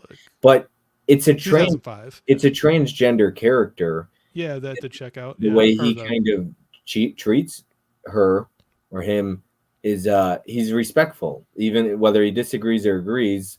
He's respectful. And I saw somebody post on their letterbox. It was just nice to see after so many movies kind of don't back in the day 20 years ago aren't as friendly about that. So he is, and he's funny though, the way he's honest, and he's like, what does she say? She's like, I don't know, some people look at me differently, and he's like, well, I can't remember, but he's always just friendly. Well, he's just honest. Yeah. Because isn't there one part too where they're like, well, you know I'm a man, right? Or like comes out and like kind of says something, and was just kind of like, I kind of got that or something. But he was like, well, I figured that, but just you're one of the sweetest person I've met. I don't know. It was just kind of like that. Doesn't matter to me, I guess. Right, and I have my opinions. Like anybody, I mean, I try to keep to myself on certain matters, but you can treat people with respect. Respect, right? And have, I don't know. It's just anyway. It's just every single person he met, I think he almost gave each person something they needed, like throughout the story too. There was something that he gave the one woman a good cuddle. Which I laughed about because I think he visited her again on another trip back or something like that. but I wasn't going there with it. But it's like each person, like he brought a little, that ray of sunshine, being corny, but sunshine into their life. Like he was just positive, and like he took you. I don't know, like you said, nobody had like some ulterior motives. He wasn't trying to pull anything on something. He just was honest up front with you and didn't lie, and just treated you like you were a very good person unless you proved him wrong. And even then, he'd like give you another chance. I got a funny story for you. So Joe introduced me to Whatnot. I'm sure you've heard of it. And yesterday I made my first purchase on there. And I bought a couple titles, and World's Fastest Indian was one of them. Oh, there you go. It was $10. So I was like, I really, in getting away from that completist mentality, has now made purchasing movies like this a lot more fun, knowing that this is something I want versus it's just on a list because I want to be complete. Yeah. Don't get me wrong. There's still some numbered spines I'm going to be complete on and stuff like that. But I'm really trying to be more picky about what I choose to try and be complete on. Yeah. And the numbered spines get me in trouble though, but do you want to dive into number 2? Yeah, sure. Let's catch up with the chat, and then there's going to be a long night here. So we're 2 hours, 18 minutes in right now. Oh boy. Couldn't have said it better myself, Jeff. Johnny says. I'll still be here, but hold on just a second. But keep going. But okay, sorry, I'm right here listening. Okay. The only movies I actually watch are action, adventure, science fiction, drama, thriller movies based on true stories, and some superhero movies. And I watch a very small amount of horror movies. Wow, Anthony Hopkins movie. Yep. Movie recommendation: The House of Sand and Fog, 2003 drama crime. Jennifer Connelly, Ben Kingsley, 4.5 out of 5. A very sad and tragic movie. I'll have to check that out. Let me write it down. The house that Jack built. No, I'm just joking. What the heck? There we go. Okay, so The House of Sand and Kermit the Frog. And Sand and... I've heard of it before, but I've never seen it either. All right. Got it written down. Kermit the Frog. No, The House of Sand and Fog. Perfect. I'm being silly. All right. Okay. Number 2. I've got a guess here. But... Oh, boy. Oh, boy. All right. So this is the one that I watched.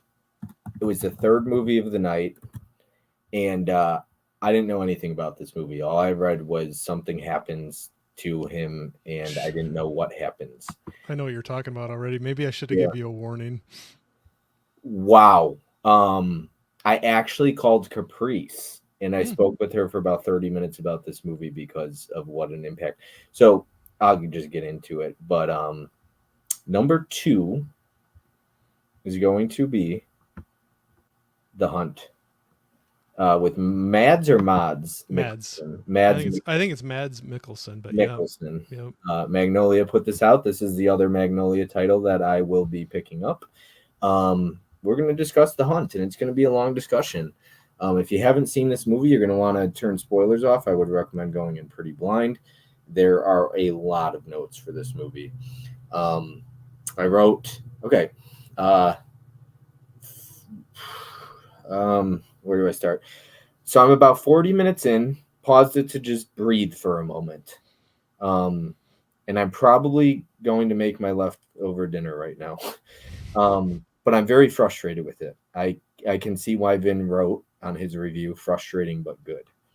On one hand, okay, I just can't talk about this movie without spoilers, so I have to put spoilers up. I do apologize. Yeah. If you haven't seen The Hunt, it's a tough very tough watch. Helen says it's his favorite Mads Mikkelsen movie. Oh yeah, it's a good one, Sydney. The Hunt and Another Round are two of the great films for Daddy Mads on my end. Another Round is good. Yes, I've never seen that one. So, where's my spoilers? So I'm going to talk spoilers for The Hunt. Honestly, seriously, mute us right now, and it's going to be unfortunately it's going to be a while.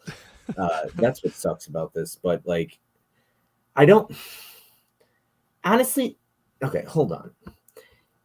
If you haven't seen this, I do recommend listening to our conversation right now. I'm taking spoilers off the screen. I do recommend listening to our conversation because there's going to be some really informative conversations, but we are going to spoil parts of the movie. You can still see this movie even knowing the spoilers. This isn't something where it doesn't make the movie. You got to watch it to form your own opinion, I think. I agree. And I think actually seeing, even if you know, when you see it, it hits hard when you actually see it. Yeah. The Hunt, awesome movie, 4.5 out of 5. The lies and truth can be very distant. Okay, I get goosebumps. Okay, so I'm not gonna put spoilers up. Okay. I'm just gonna talk about it. Okay. But just know that we're gonna spoil the movie, the story of the movie. But there's nothing too out there, and I'll try and warn you if I'm gonna spoil it. But I really want you to hear the conversations we're gonna have. Unfortunately, if they haven't seen it, though, at least Helen could watch. On one hand, I'm sitting here and I'm frustrated with Greth because she hardly speaks to Lucas before believing this little girl. If you're watching right now, the story of the movie is him, and it happens early on. He's a kindergarten teacher. His best friend's daughter, who's like 5, is kindergarten, 4 years old. I think my niece is in kindergarten. She's 4.5 right now. So I think 4.5. Very young. And she basically tells a lie about something that didn't happen, and things happen. And so that's the story. I'll leave it at that. On the other, okay, so because she hardly speaks to Lucas before believing this little girl, but on the other hand, I get it kind of. These matters need to be taken seriously, and I can see why Greth would assume it happened because why would a kid randomly say that? But it's so frustrating as a viewer because we know Lucas is a really good guy. He's innocent. And interrupt me at any time you feel like. I have so many notes. Well, yeah, I got quite a bit I could say, but keep going. Yeah. If it's something you really want to touch on, let me know. Okay, seriously, I'm growing so angered the way Greth just says, it seems there has been an overwhelmingly likelihood, she says. And that pisses me off. But I guess maybe as a parent, you would appreciate someone like Greth. I obviously don't have a kid, so I can't speak to that. You have 2 older kids now. So do you have an opinion on that? And I'll let you kind of touch on that. I got so many more notes, but I'll let you touch on that. Well, a couple things jumping back. So I'll hit on that too, but like what you were just saying about, the young kid saying something that wasn't true. She made a comment, and what frustrated me so much were then you got to take it absolutely seriously, and you got to, like, I'm not judging that, but in the basically interviewing her, there were so many leading questions that they were throwing out to her, and like things that she didn't say that they were like, well, did this happen, or did he do this, or did that happen? Like, she made one comment that made that head teacher feel uncomfortable and before she says anything, she's like, it seems like this happened. Yeah. I believe this happened or something. Yeah. So there was the automatic frustration of, the guilty until proven innocent, instead of innocent until proven guilty, that was taken on. And they just seemed like they led and put things into her head that then she starts, she's a very young kid and starts getting confused about, at one point, I think she was just being completely honest of like being, I don't remember what happened. I don't remember, she says. Because there were so many things that just kept on being told to her. Anyway, and then, yes, I agree that they would have to take it very seriously and talk to the parent, but I think then there was another step I felt like out of bounds, where this is still brand new and just coming up. They're figuring out what's true, what's not true, what's happening. And they not only talk to the parent that they felt that, that this came up with the child, they keep a teacher or a parent meeting that was going on and announce it to all the parents without knowing what has or has not happened.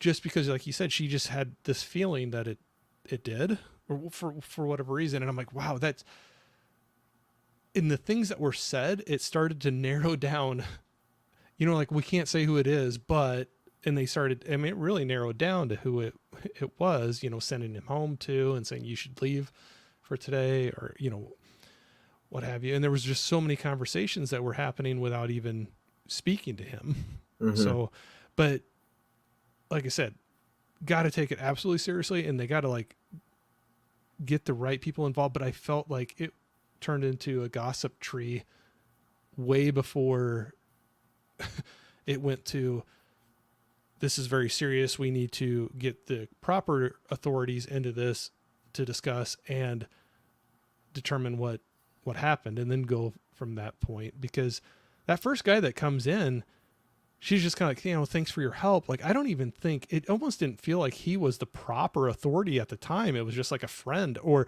somebody that was in the school system or something that. Yeah, he says you got to call the cops. Yeah, he's like, yeah, you really should call the cops on this. But he was one that was really putting a lot of details out. When he says, did white stuff speak? Yeah. Oh my gosh. And she throws up. Yeah. But that was one of the most uncomfortable, surreal things I had ever seen. Oh my gosh. Yeah. So if you, no, absolutely. I'd throw up too if I thought something like that happened. But it almost felt like that was not the proper person that she was supposed to have in for that situation. I agree. Yeah. Can I continue? Yeah. Sorry. No. I wanted you to. Yeah, so I go for it. To make sure I'm not gonna. If you got more to say, we're gonna talk so much more. The way he tells his he tells his new girlfriend Nadia, and she laughs and says, "That is really far out," which I agree with her on. Okay, it is far out. But of course, I'm a viewer and I'm watching it and I know what really happened. So I know that it's no laughing matter, though.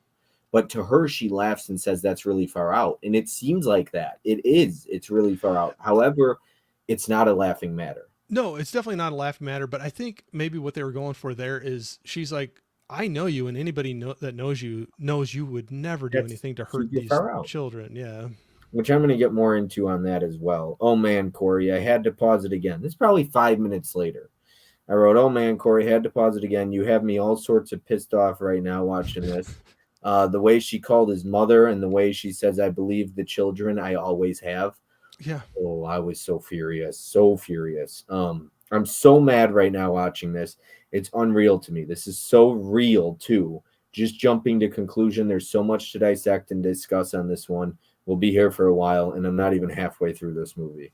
Well, and like you said, the other teachers and then other parents knew more about what they thought and were discussing than he even did. He was like, There's a He's like, what's scene even going on? where they make other kids start saying these other kids say, "Yeah, this might have happened to other kids as well." She's like, even Greth says that. Greth, oh, I fucking hated her. Oh, I hated her. She was really good though. She was really good. There, just because I hate somebody does not mean I think they did a good job. Okay, let me be clear about that. But I did think she did a good job. But man, I hated her, and the little girl was excellent too. Okay. Accusations can ruin someone's entire life, no matter if you're guilty or not. And in this case, he's not at all. People will never look at you the same. I'm going to get into a illustration here. All I know is the movie better end in a good way. Greth and all the parents better apologize. I guess as someone without any kids, easy for me to sit here and say that, but I'm frustrated they're ruining his entire life off one accusation of a child. And this is the one I was saying, I'm glad you of all people recommended this to me. I even said that to Caprice versus somebody like Caprice recommending this, because I get your opinion as a father. I'm not a father. Caprice is not a father. She doesn't have kids. I don't have kids. We can't speak to this matter in the same way that you can. Okay. All right. So I have a lot written down, a lot right here. And this is just part of my notes. And this is a whole paragraph. So bear with me if you don't mind. There's a scene in the movie Blind Spotting that Mizzy recommended. He asks his ex-girlfriend, "When you look at me, do you see the fight first?" In that scene, she doesn't respond. Okay, his girlfriend doesn't respond. I love that scene. It's one of my favorite scenes in any movie ever, because I think it's so powerful. To like, when you look at me, what do you see first? The scene in this, when he asks his girlfriend Nadia, "Do you think I'm a sicko?" And he says it 3 times. I'm not saying the scenes are similar, but my point is that when he asks his ex, "Do you see the fight first?" she doesn't reply and he says goodbye to her. She couldn't ever look past the fight, for example, in that movie. And I feel like in this movie, when everyone looks at him, when they see when they look at him, they see a sicko, a pervert, a pedophile, or whatever they want to see. But people stop believing him. His own girlfriend, who trusts him, starts to question it, if you remember. Because like you said, she said, it's so out there. Then she starts to question it, you know? She's absolutely questioning it, but yet she's still at his place. But he obviously throws her out, clearly out of frustration, which I understand. But to finish my thoughts on that scene, when I hear that, it breaks my heart, because I feel I've done things in my past that I'm not proud of. And I know it's easy for people to look at you differently. I never beat the shit out of a man like in Blind Spotting, and I never touched a child. But my point is, people are so easy to jump to accusations, and then they turn their back on you so quickly, even people you love. I recently had a conversation with a good friend of mine, and he's dealing with some things in his life. And he recently told me that his own family has turned their back on him. And that breaks my heart. I almost feel like it's one of those situations where people hear something about you and all of a sudden your own family doesn't even trust you. Almost like in the name of the Father, there's that question. And it breaks my heart, because we've all made mistakes, but I know this person and he's a good man, my buddy. And so it bothers me, and this movie really hit me. That's just part of my notes. That's just one paragraph. But it's like, when I look at that and he says, she hesitates to answer him. And then you can tell there's doubt unlike you said in the name of the father, where it's almost like his father knows, yes, he did not do this. There's doubt in his girlfriend's voice, and she takes a while to respond. And when she does, there's not confidence in her. No, I don't think you're a sicko. Yeah. I did not find confidence in her voice. Yeah. How did you feel about that scene? No, I agree. Where he's already feeling like everybody's turned their back on him, and there's some lifelong friends that well, one of them, the father of the daughter, of this situation. There's a group of them. They've grown up. It feels like a large chunk of their life together, and are very, very close friends. And to have them turn on you, and then you feel like you're all alone, and you got this one person in your corner, and then you hear that doubt, or that they're not able to say like, no, I don't believe this, or oh, no, you're not. I think that he was at such a point of frustration and despair that it was like he couldn't take it. And he's like, if you don't, He asks her 3 yep, times. yep, 3 times. If I asked you 3 times and then when you finally respond, it's 6 seconds after I asked you the 3rd time, and then you say it without confidence, I feel like you don't believe me either. yeah, It's very frustrating. mm. Okay, so it's over. I got through it all, and wow, that's a tough movie to sit through. It's depressing, heartbreaking, raw, honest, real, emotional, and unfortunate. So the movie definitely doesn't give us a really happy ending at all. This is definitely going to dive into spoilers. I'm going to put spoilers up on the screen now for this because I don't want to spoil the ending, I guess. Okay, so the movie doesn't give us a really happy ending. I unfortunately feel like that's realistic, however. Yeah. We see him shaking hands and all smiles as his son gets the rifle for hunting, but yet someone fires a shot at him at the end. Maybe a warning shot like you're still not welcome here, I wrote in question mark. I truly believe they weren't trying, like they could have killed him if they wanted to. I think that was just that was like throwing the rock through the window earlier, and we still don't believe you. And the crazy thing is, believe him. He doesn't see who it is. Neither do we. He couldn't see him. And so it's like one of these peoples he was shaking hands with finally, it might be one of them. He doesn't know. Could have been the one that killed his dog. It had to. Well, yeah, it had to have been one of them. Yeah, there's a group of them there for that. Yeah. You're still not welcome here. So I've read some reviews where people talked about hating the child and how they never hated a child so much before.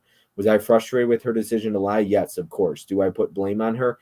Yeah, sure, partly, but she's a child. The brother and his stupid friends are the ones that showed a child something they shouldn't have showed on their phone. Correct. The closest thing I have to a child or a child in my life is my goddaughter, whom I cherish, and it makes me think a lot of when I watch this movie. How would I react?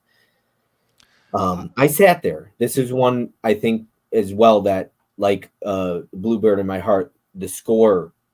They let you sit there with an instrumental instead of music at the end of the credits. And I feel like I really needed to sit there. This movie, I did not cry in this movie, but I sat there and I had to take it in. And well, how much anger, like at different points, do you feel in this movie? I got a ton of goosebumps talking about it, probably more than I ever have. Like, I never hated the little girl. The daughter. She's so young. Like if she would have, it's bad to say. If she would have been a lot older, it would have been a different story. But she's so young, so she does say something because of what she sees from her brother and her friend or his friend on the phone or tablet or whatever, the pornography, the rod sticking up. Yeah.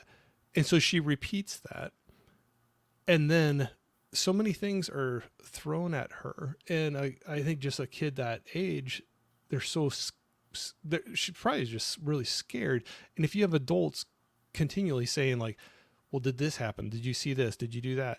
And if they start putting things in, and even your own parents, then there's times where the mom was, I think she even told her like, I just said something stupid and, nothing happened. And she's like, no, sometimes some things so bad happen, you just want to put it out of your mind and you just don't believe it happened, but it really did.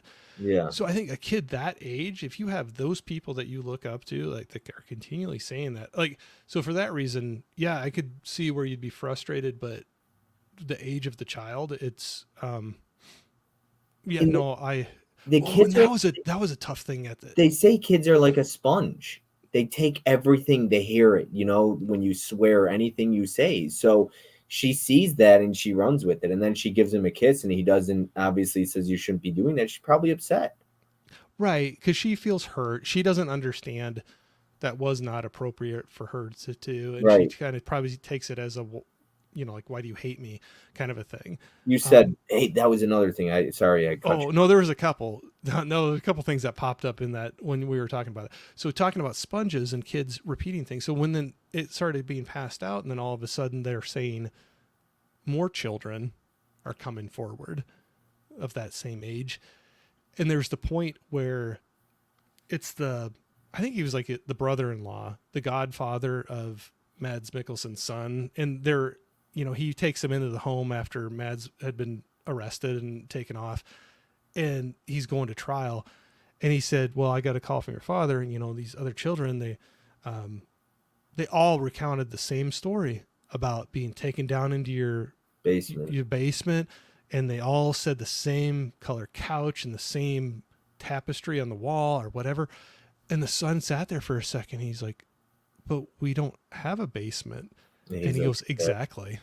yeah. And so it's like people were kept on throwing out things, and then it just kind of formed this story. And so that was one of the main things where he didn't get, where the charges I think were dropped, but there was people that just still did not believe it.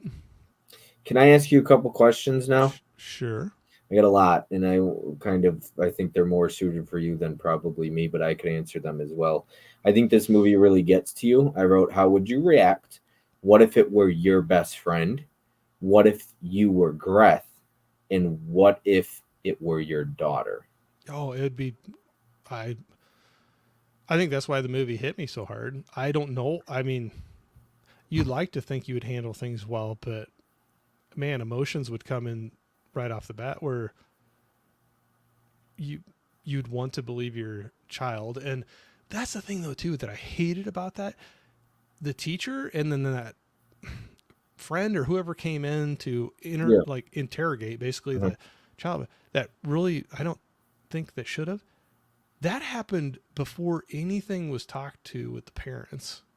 Right. Like nothing was said to the parents, and they didn't tell them that they were going to have that discussion with the daughter. And um anyway, um no, if something that like that was brought to me of my kid at any age, um no, it would tear me up. I don't know what I would do. I'd have immediate anger, but I think that's a natural reaction before you think about like, no, let's just take in the facts and talk to the person. And so I'd be lying if I would say that I wouldn't have an immediate, the knee jerk reaction would be anger. And Now, if you heard it was your best friend, I don't know who your best friend is. It's Gizmo, um, Holland Oates. But if you heard your best friend had done something like that, I, I would have maybe fear, anger, disgust, but this, it's easy for me to say that I wish I would think that I would go and talk to them. Like in this movie, so much was said with so many people outside the circle before anything was actually being talked to of Mads Mikkelsen's character. I would like to think I would be doing that, but man, I don't know. I mean, something like that, if it's said to you, people that you trust, if they come to you, whether it's right or wrong, and they were like, "We're very confident this has happened," I don't know how. I mean, it's hard. I don't even want to know how I'd react, but it would be very hard to take in and know how you would. you can't. No, Right. I asked those questions just because I like to have questions to come, but it's one of those things like, oh, if your daughter's in the middle of the road, like these split second reactions and these, what would you do in certain situations? I don't know until it happens. I can sit here all day and say, oh, I would jump in front of a moving car to save my sister, but when it happens in a split second, do I run and do that? Like in that yeah. very moment, you don't get time to think. You don't have time to process. There's impossible questions where you can say what you think you'd want your reaction to be, But but you it's don't such know. a crazy situation that or horrible situation that you don't know how you would actually react. And I know how my brother-in-law would react. I yeah. thought about this. What would my brother-in-law's sister say if the word came out and it was me who did that? Mm. I thought about that. Like, how would my brother-in-law react? Would he just want to kill me before he even asks a question? Or would he believe that no way he would do that to his niece? But that's Like, where I'm saying, like, if somebody came to you and said that they truly felt this happened, and it was somebody in a position that they respected. So, like in this, they had some respect for that head teacher at this school. I think you would have some immediate anger, and then I don't know, how far they would go from that point. But it's hard to say that you. It would be hard to say that you wouldn't have that initial immediate reaction of just anger towards that right. person. I wrote, I'm really just sitting here and I can't shake this film. I'm back and forth between a 4.5 and a 5. On one hand, the ending or lack of bothered me, but I wrote, but I guess that's the idea. At least for me, it feels like the director is letting us know that it's not over. And despite it being 1 year later, people still hate him and he doesn't even know who. Did he ever find out who killed the dog? He could be dining and hanging out with the man that murdered his dog. I mean, Oh, I bet money somebody was sitting in that room at yeah, the end that did that. yeah. And you, Well, and one of his friends he's shaking hands with was the guy that slapped his son around and threw yeah, him out of that house. yeah. Um, And I think there was the guy, wasn't the guy, the big bouncer dude at the grocery store? Wasn't he one of he them? was in there too. That Yeah, after he was let off the charges, they they beat him up and were throwing like full soup cans at his head. yeah, in the Basically as grocery he's store. laying on the ground outside Still the pays for his store. groceries too. Mm-hmm. Um, okay, a lot like another movie I watched recently called The Substance, and I won't spoil that. This will also be sitting with me for a long time. I won't be shaking this one anytime soon. And that's the thing. I watched two very heavy movies in less than like 3 days within each other. Some of the most heaviest things I've ever seen personally for me. Um, Not just with this topic, but plenty of others do. So many condemn and believe the rumor. All the hype and hysteria surrounding the rumor and situation. I can name so many instances, but one that I'll go to is Trevor Bauer because you're a baseball fan. Mm-hmm. So I wrote you're a baseball fan. He was found not guilty, and they found text messages with the woman and her friend. I'm not saying the guy is an angel. Okay, I don't know Trevor Bauer, but he hasn't pitched in the MLB since then. I think especially surrounding men, it's just so easy to immediately condemn. So often people don't blink twice. They're just ready to throw the book at you. All it takes is a rumor in most cases, and this movie shows exactly that. Um, I think Caprice wrote that as well. Something about how men are just like they just look at you and you're guilty. Boom, no matter what.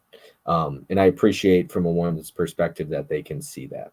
I definitely don't think I'd be watching two of the most uncomfortable, unbelievable movies within 3 days, but here I am. And now it's 4 a.m. and I can't sleep. And then I watched You're Shallow Grave. welcome.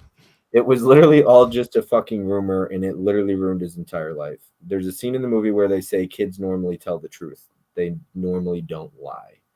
That's what that quote said. I still got a lot to write. Hold on, sorry.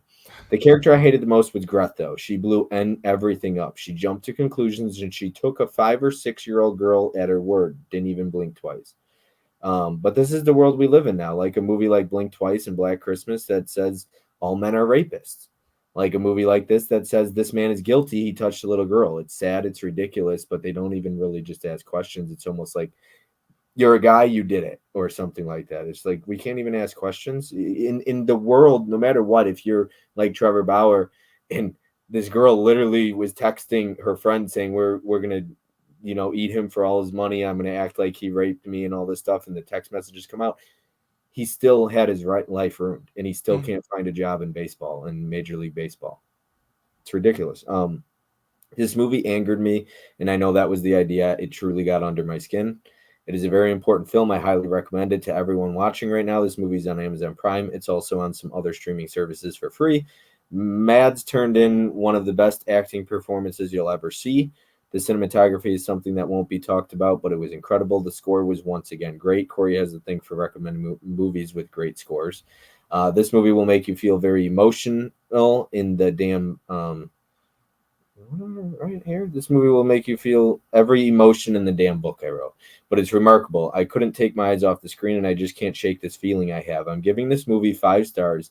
It's a masterclass in filmmaking. I can't think to give this anything less. I've rarely felt this way watching a movie. I probably haven't ever. And this movie is making me think about so many things: my niece or my nephew, how I would react, how my sister and brother-in-law would react. What if it happened to you? What if someone said this? What if someone said I did this? How would my brother-in-law react? I know these are uncomfortable questions, but the reality of the situation is this movie is uncomfortable, and it can happen. It happened to him, and it's happened to real people. Um, you want me to keep going?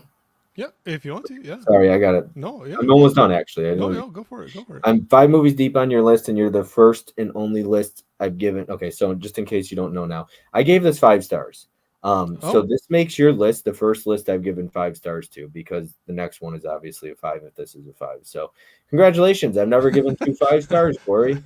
Um, I'll say that when spoilers are off. This list is insane. Honestly, it's all over the place, from ridiculously heavy topics to a western to a movie involving rape to a rumor about a pedophile ruining his life. It has everything so far. 5 more to go. The bar is set ridiculously high for these last 5 I wrote. So I remember this being a Magnolia Pictures Blu-ray. I look it up on my list. It's not there. I go on Blu-ray.com, and sure enough, it is Magnolia. So I added it to my list. I remember having it on there, and when I went through editing my list and removing movies I wasn't going to buy, this one was one of them, probably based on the cover or it being foreign. Who knows? But I remember taking it off. Safe to say this is ordered and will be in my collection. Not something I'd revisit often, but something that I do feel I will rewatch, and something I'd like to show some people, so I need to. I actually talked to my dad about it on the phone afterwards, and I was like, it's just too slow. You'll fall asleep. But he's like, okay, we'll just watch it. Like, it'll be the first movie we watch, so I'll stay awake then. So I think I'm going to show this movie to my dad, because it just sounded like the topic of discussing it to him. He sounded very intrigued by it. So, and I think this would be a really good conversation my dad and I to have too. it's a tough one for sure. But that's one thing I had to look it up because I always forget characters' names. But Lucas, Mads Mikkelsen's character, Lucas, and this the amount of everything he went through, how much forgiveness he was willing to try to give out. I mean, like we were talking at the end there, where he's shaking hands with people he knows. One of them killed his dog. He knows for sure one of them beat up his, at the time 15-year-old son.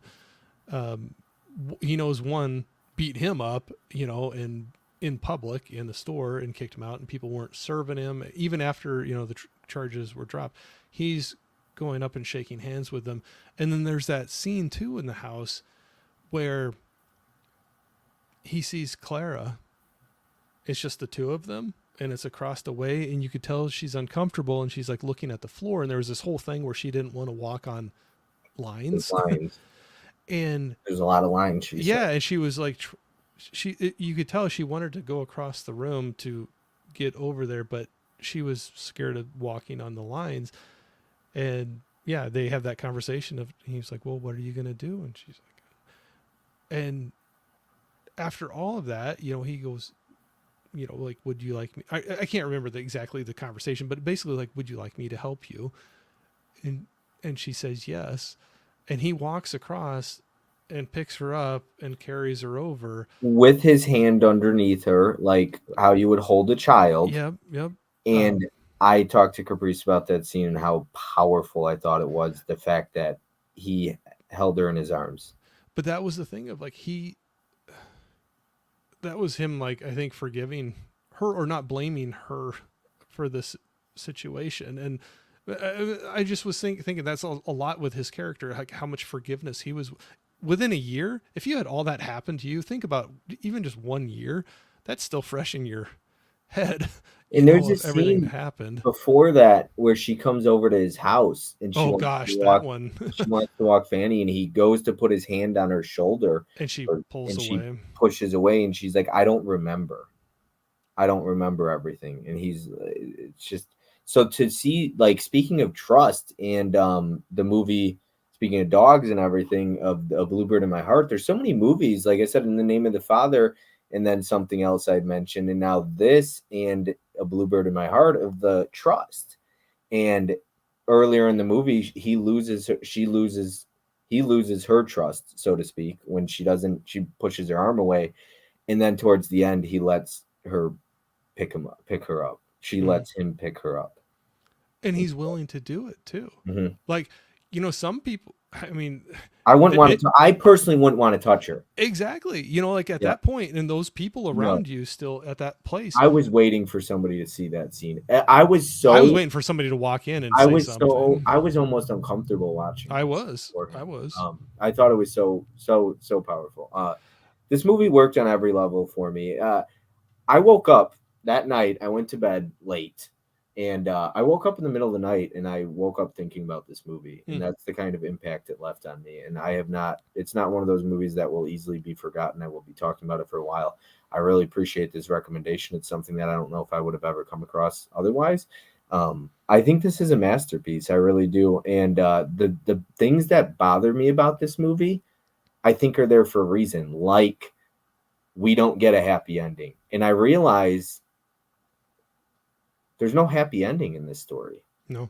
And there's even the redemption. I'm bothered by certain things like, he never finds out who killed his dog and Fanny. And there's so many things. I mean, from the son spitting in her face and he's upset. And I realize all these things are there for a reason. And my anger towards the movie and my disappointments are actually intentional. Like there's no scene with Greth where she apologizes. This isn't a happy ending, and I like that. And I had to sit on it for a little bit and realize, hey man, your anger is actually the point of the movie. The fact that it ends like that, I thought about it and I was like, you can make this movie 3.5 hours, 4 hours long, and it still doesn't get better for him. Yeah.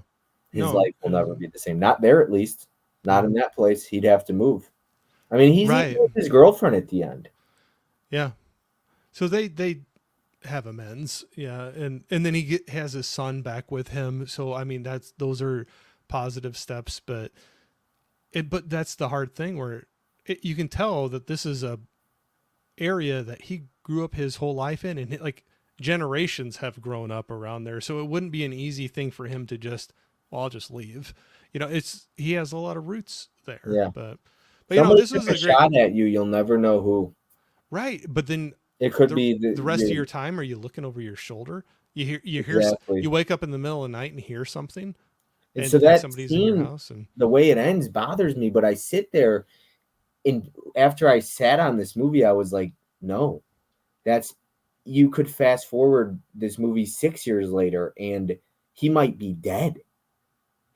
Somebody might have killed him or who knows? I mean, and that's the way it ends. And I think that's the way it has to end. And even though it bothered me, I think after I sat on it and took the time to breathe, I realized that was realistic. Yeah.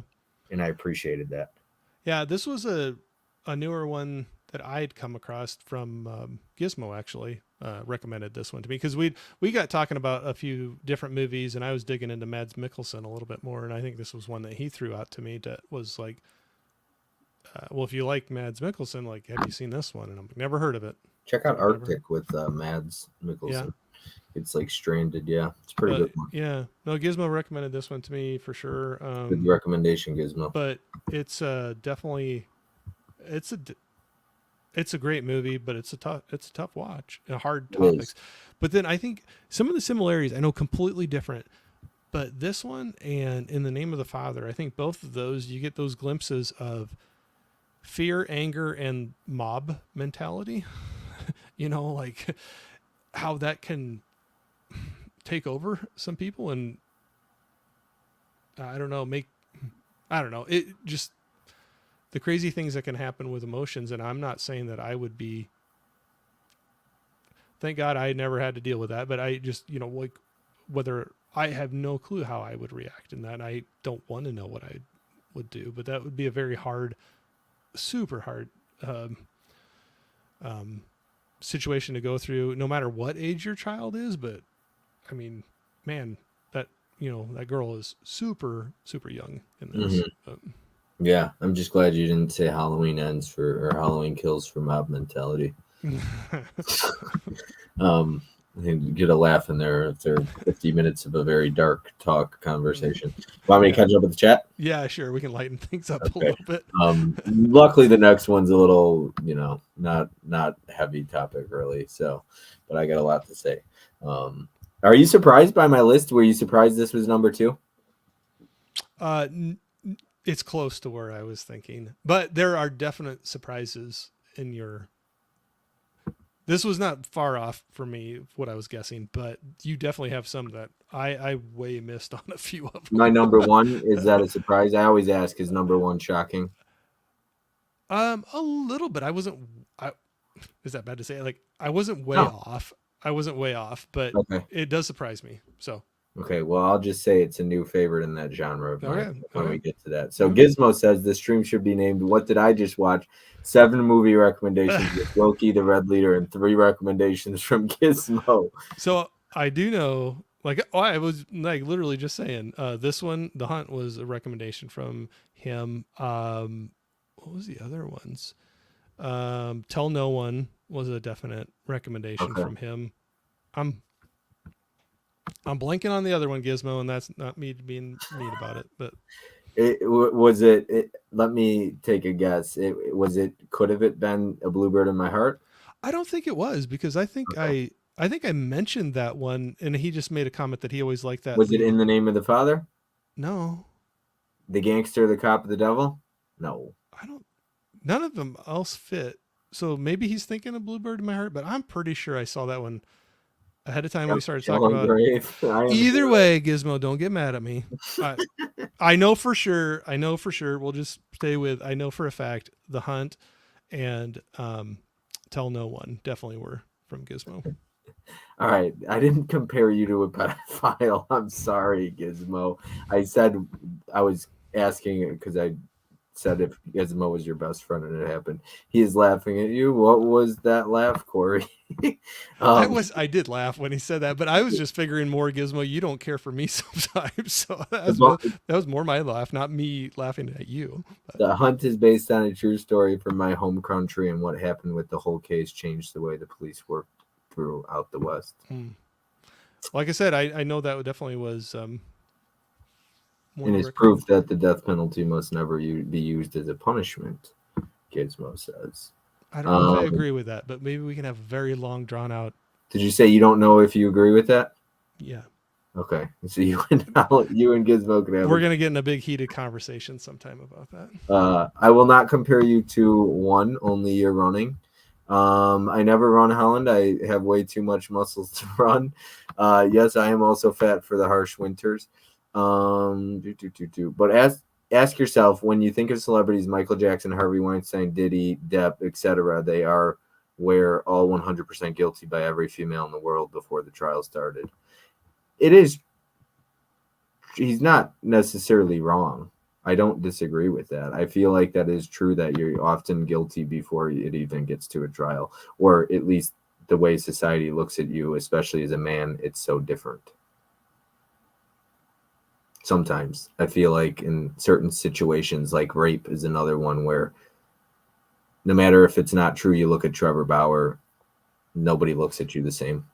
Yeah, and just like that movie we were just talking about, he still Yeah. had people not looking at him the same. Anthony says, I would love to hear your thoughts on the Substance, Bob. I just watched it myself on Sunday.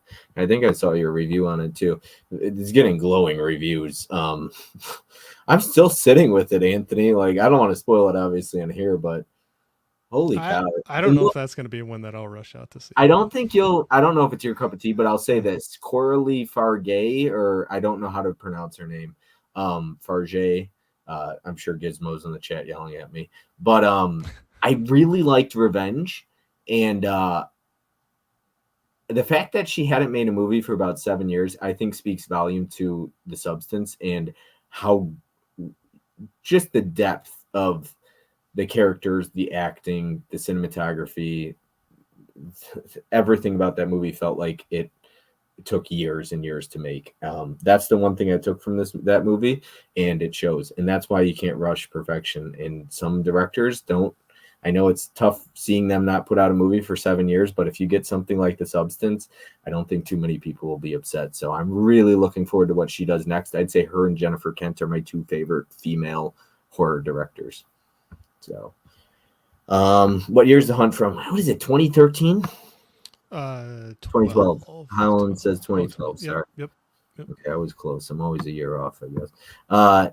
Diddy and Lady Bird. That's the perfect double feature. Didi. I always say Diddy. Didi. So the funny thing is, I really like Didi, and I hated Lady Bird. I hate that movie. Oh, I couldn't stand that movie. Arctic is really good. Anthony, I have it, but I haven't seen it.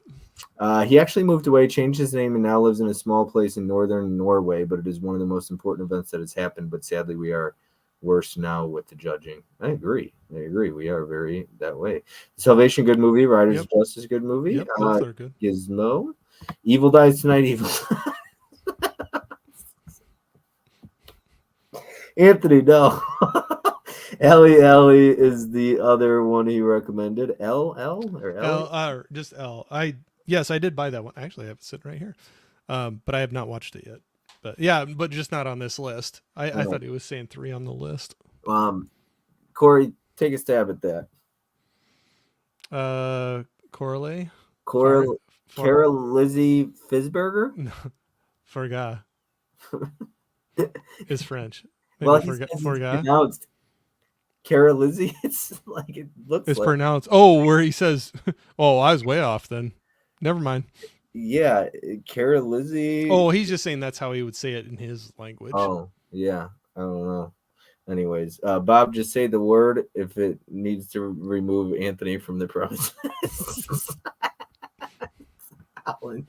Oh my goodness. L, great movie. 4 out of 5. And Gizmo is joking. I still got to watch that one, Sydney. Oh, Sydney's got a lot of mirror that. Oh, where do you get Fizzburger from?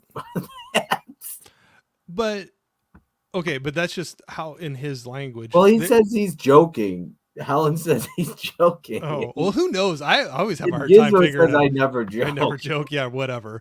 I have such a hard time figuring out when he is joking or he's not. That's probably why I laughed about the best friend thing. So don't, yeah. And then he gets like, "What are you laughing about, Corey?" And I'm like, I'm not saying I don't like you. I just like, I gotta laugh about that because like sometimes I'm like, I don't know exactly when you're joking and when you're not. So. No, I get it. I feel like sometimes I need to put the year, like The Hunt 2012 instead of 20. So definitely with The Hunt, that was one I think when I sent it to you, I put the year, but then I also said the one with Mads Mikkelsen because there's multiple The Hunt, the political one, from like I think there's like 2 or 3 different The Hunts. 2020 or something. That one. All right, you ready for number 1?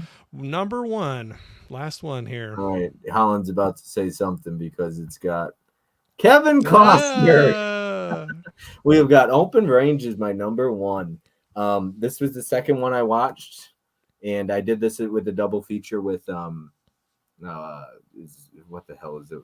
It was on Caprice's list, Tombstone, and I loved this movie. This is one of my absolute favorites. It's like a comfort movie for sure for me. I said this might be, or we might have the same one, but I could be wrong. We'll see.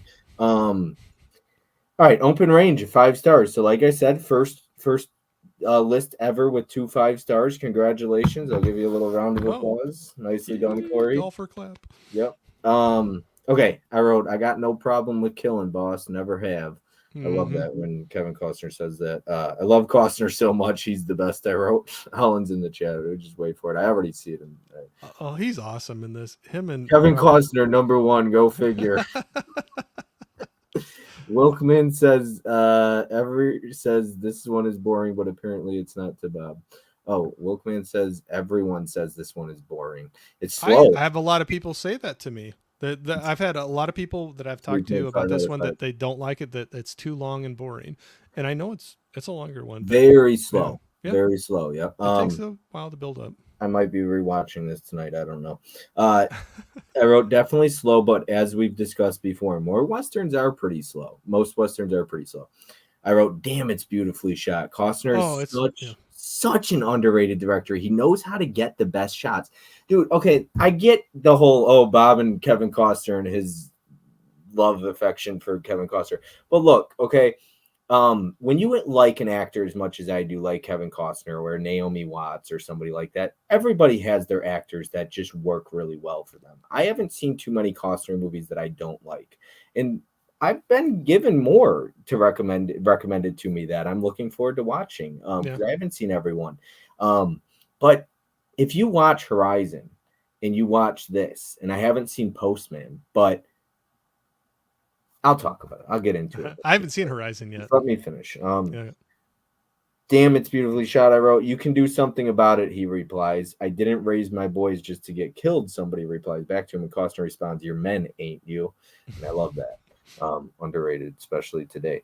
I love how Boss told Charlie to go back and tell her how he feels. Mm-hmm. Love that. It's definitely a slow burn or a slow build, but honestly, it's not really boring to me. I'd say the weakest part of this movie was like the first 5 or 10 minutes. It just gets better as it builds. It's a pretty simple story, but good dialogue and great chemistry between the two leads makes this an easy watch. Good directing and great performances, especially from Robert Duvall. Charlie telling Boss he always appreciated how he treated people. He's always been respectful and how he's always treated him kindly. Charlie's saying that honestly reminded me of the way you and Tony have always treated me and others. So that's what I was saying earlier when I was like, when you said Caprice is far nicer than you, I was like, I remember writing this. I was like, I've never met, as far as in this community, if you want to call it that, whatever. I know some people don't like the word, but as far as people I've met that have never treated me with more respect, you and Tony. And I say that I appreciate that. no BS. Like when I say something, I mean it for one. Mm-hmm. And there's a lot of nice people that I get along with, like a Jeff who's always treated me with respect. Nick, he's always been respectful. There's a ton of people, okay? But I've never met somebody like you and Tony that no matter what, how much somebody might say something or disagree with you, you and Tony are always respectful to people, and you guys treat everybody with kindness, and I think that goes a long way. And it really reminded me a lot of the way he says that to him. Like you've something I admire about you is how you've always treated people. And when I was watching it, it's why I literally wrote it. So thank you. I appreciate that. Don't let that go to your head. No, all right. Yeah. Now I'm gonna go bragging to everybody. Well, I wrote what a masterclass in filmmaking. It's so genuine. The camera work is unworldly. The gunfight sequence are perfectly crafted and filmed. I love, and Corey, I mean loved all the wide angle shots they took. Gosh. At the end. Holy shit. Dude, I'm telling you, okay? Y'all watching this stream right now. This is how you make a movie. In the last 40 minutes of this, if you want to see some unworldly shots like camera angles and how you craft a scene, especially a Western, holy shit. And he lets moments in this movie breathe, unlike some movies. Like this movie is a masterpiece. It is so freaking good, and it is my number one favorite Western of all time. I can't think of any other Western that I would like more than this. So I'll keep going, and then I'll let you talk. No, that's fine. That's fine. I love how the community or town comes together. Just a pure movie. You know what I love so much about Costner as a director is how much he cares. He loves his craft, and you can tell his passion how passionate he is behind his projects. So speaking of Anthony here and The Substance, when you watch The Substance, you can see in every single shot how much she cares about that project. And I love when you watch a movie, and Gizmo's a filmmaker, and he's in the chat right now. I don't know if because I don't feel like I don't always see it, I guess. In certain movies you watch, though, you're just like, damn, you can see how much this person loves making movies. Like, they want this to be good. Like, it's not just, oh, let me make money off of this. Like, you can just see how much, and I love when I'm watching a movie like The Substance or Open Range, where I'm just like, damn, this person loves filmmaking. Like, this is good. Like, they took the time to get the right shots, the actors. Like, you can just feel every second of every shot of every moment in the movie of how much he loves making movies. And like some of the stuff Nikki sent me in reels on Instagram, like Kevin Costner loves movies and he loves making movies. And some of the stuff he said, like how it's not about the money and how much it makes in box office. It's about if and she sent me this 2 weeks or 3 weeks ago. You recommended this to me, and she sent this to me, and I was like, it was basically him saying he views a film as successful the moment somebody recommends his movie. Hmm. If somebody recommends a movie that I made, he's like, that's what I view as success. And you recommended this to me. There's more movies that I haven't gotten to that have been recommended to me that are Kevin Costner movies. Mizzy recommended The Bodyguard. I recommended other stuff to him that's got Kevin Costner. We're all doing that. And that's what Kevin Costner views as successful. So I love that. Love or hate Kevin Costner. He's a damn good actor, and he's a really good freaking director. And I always liked him. Really underrated. Okay, let's see here. He loves his craft. You could just tell. I love the way the town comes together. Annette Bening is a great actress. I love her in this. I said she's so lovely and pure in this. She's so likable. All of the relationships are so well built. I loved so many of these characters. I wrote the ending was intense and so well made. If I'm going to spoil it, I'll make sure I'm careful here. I wrote the last 40 minutes or so, just like I said, is a masterclass. I mean, there's nothing else to say. The last 40 minutes of this movie, if you can hang in there for an hour and 20 minutes of pretty slow moving movie, hour, 20 hours. There's a lot of build up. It's not boring though. No, but it's a lot of build up. Yeah. But it's very, yes. Seriously, take notes, people, because that's how you make a movie. It never feels over the top or fake. It feels real to me, and that's something I love. In movies like this and The Hunt, dude, this, like, I'll get into it at the end. Sorry. I hope people could see the passion behind my voice for, like, how much I really liked your list, dude. And it's lists like this that make me fall in love with movies. Like, I honestly thought I was going to go a different way. No, dude, like, I really like this list, and I really appreciate it. And that's not a dig to anybody else, okay? But, like, you put some stuff. Well, you never know. It's really good conversations, and yeah, I used to do some of these last an hour and a half, and lately they've been 4 hours. So, let's see here. I honestly can't find a single flaw in this movie. It's a masterpiece in my eyes, Corey. And I know some will say it's slow. That's fine. To each his own. I don't disagree that it's slow, but it's not boring, and it's incredibly well made. From the score to the camera work to the cinematography to the writing to the acting to the ending to the characters, it's a perfect film. It's not my favorite Western of all time. I can't really think of a Western that I have ever loved more than this. Thanks for the recommendation, the perfect recommendation. It was Kevin Costner, so someday I would have watched this movie, but this just made me watch it sooner, and now I want to watch Postman. When I get recommendations like this and so many others, I'm just so beyond grateful. It reminds me yet again why movies are such a huge love and passion of mine. And this movie isn't going to fit everyone. It's a slow Western that relies heavily on loyalty, cinematography, and a hell of a directing job. And it hits every beat and then some for me. There is a 0% chance that anything else on your list gets close to this level for me. But I'm giving this a perfect 5 stars. Dude, Hunt got really close. Oh, yeah. I can't believe that. When I was reading what I wrote, I was like, something got really close. Yeah. And this is only the 4th of these I've given out during these streams, and I've done a lot of these. This is only the 4th 5-star, but 5 because of The Hunt. And you know what makes this my favorite Western, or part of the reason why? I love feeling something. I love emotion. I love showing emotion in movies, good or bad. Even if it's anger, I want to feel something. And that's always going to make me appreciate a movie no matter what I wrote. Yeah. So that's everything. That's all my notes for every movie that you recommended. No, this is one that I wanted to throw out. This has been one that it's been a favorite of mine for a very long time. And then when I got to know you and that you enjoyed Kevin Costner, I'm like, well, I got to throw that one out there to see if you like, or if you've seen it before or not. But I saw it in the theater, saw it many times after that. For a long time after that on cable, it would always pop up on some channel. And this is like one of those movies. It's a longer one, but I always joke that I think all of us, at least at the time before streaming was as prevalent as it is now, you'd have the cable channels that would show movies, and sometimes there'd be a lot of them that they would repeat a lot of different times. And everybody had a movie that no matter what point in the movie you accidentally came across it on the channel, you end up watching the rest of it. And this was like one of those that I would always do that. It'd be like way too late at night. I'd come across it and they'd be at some point of this movie. And I'm like, well, I guess I'm staying up for a little while, and I end up watching the rest of it. Can I tell you a story? So Go I for it. ended up telling Tony, like, because I always, it's funny because some of these movies, if it left an impact, like reaching out to Caprice and Vin about The Hunt, Yeah. I reached out to Tony about this one because I know Tony would like it. So I reached out to him and I was like, Tony, have you seen the Open Range? He's like, no. This is what I love about Tony. Let me be clear.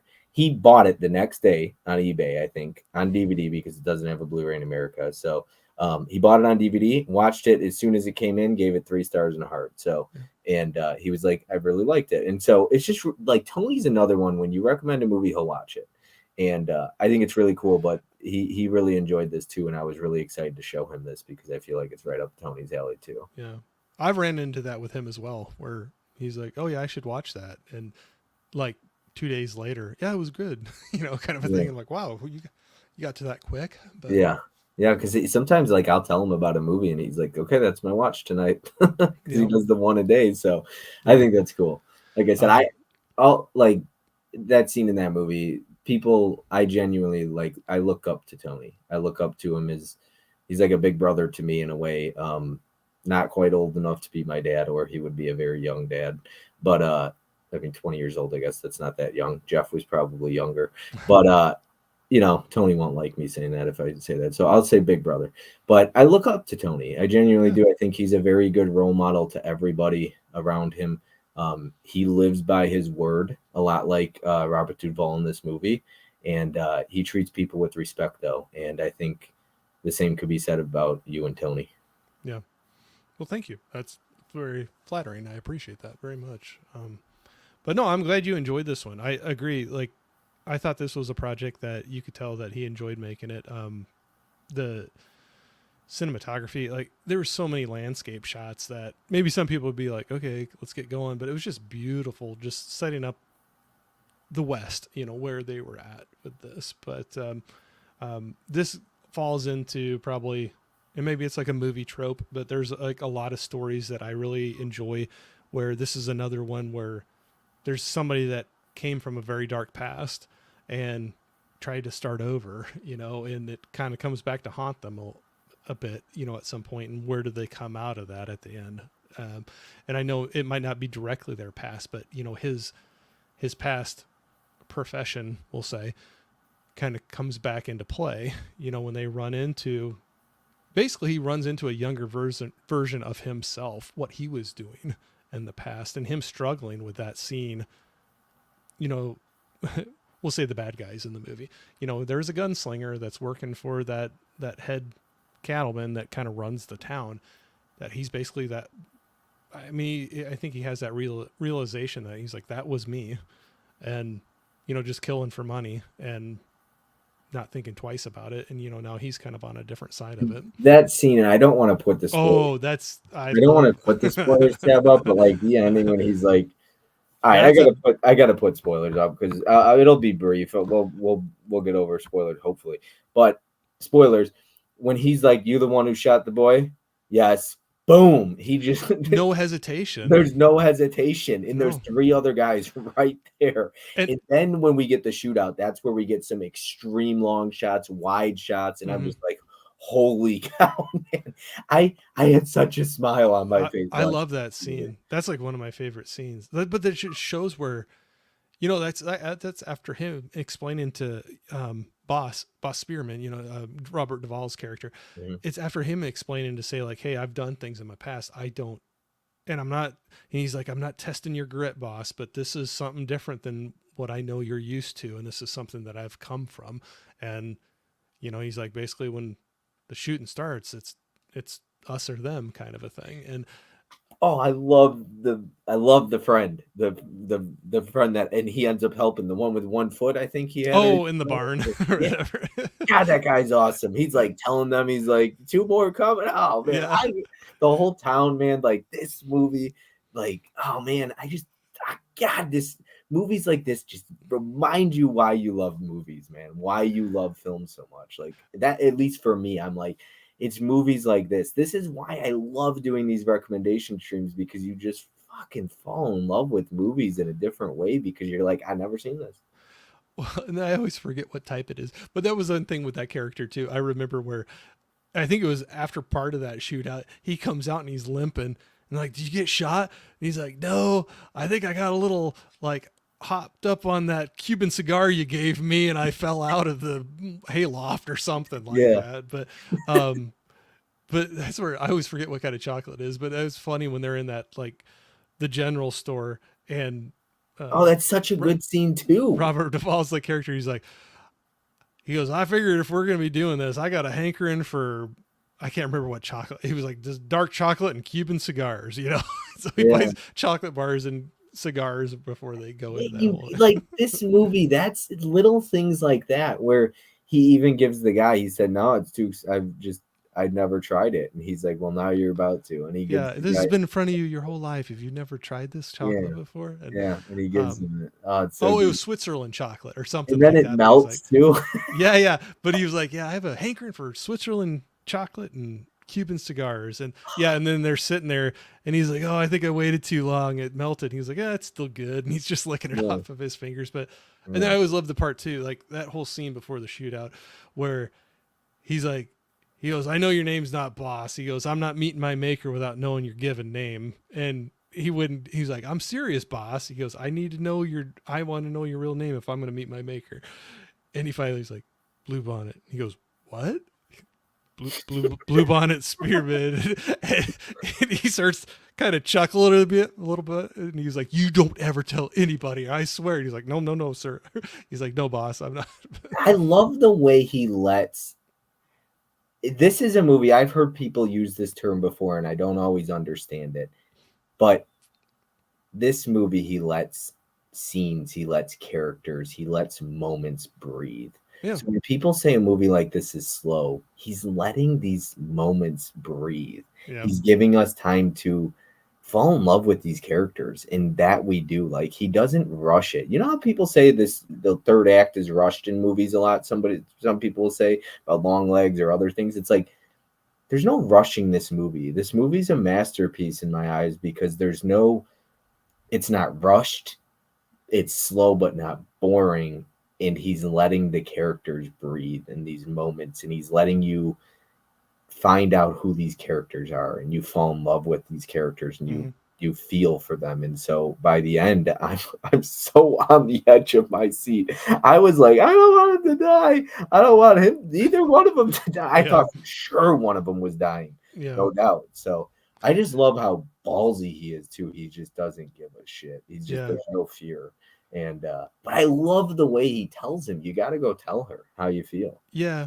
And I love the relationship that ends up, coming from, Kevin Costner and Annette Bening's character. Yes. So, and at the end where they got to, I think, leave with the cattle, or I'm trying to think of again. And but she's brave too. Yeah, yeah. Oh, absolutely. She does things and stands up to them. But that's where, like one part where they come into the doctor's office and they're going to kill the younger boy. And she goes, if you lay one hand on him, we're not patching up one single one of your people that have been shot, kind of a thing. But at the very end where, there's the relationship that starts happening with Kevin and Annette's characters. And he's basically like, I've done things in my life I'm not proud of, and that's bad. And she's like, Charlie, I'm not a little girl anymore. She goes, I understand the world now, and we all have those things in our past. And, just like, I see past that and I see who you are now.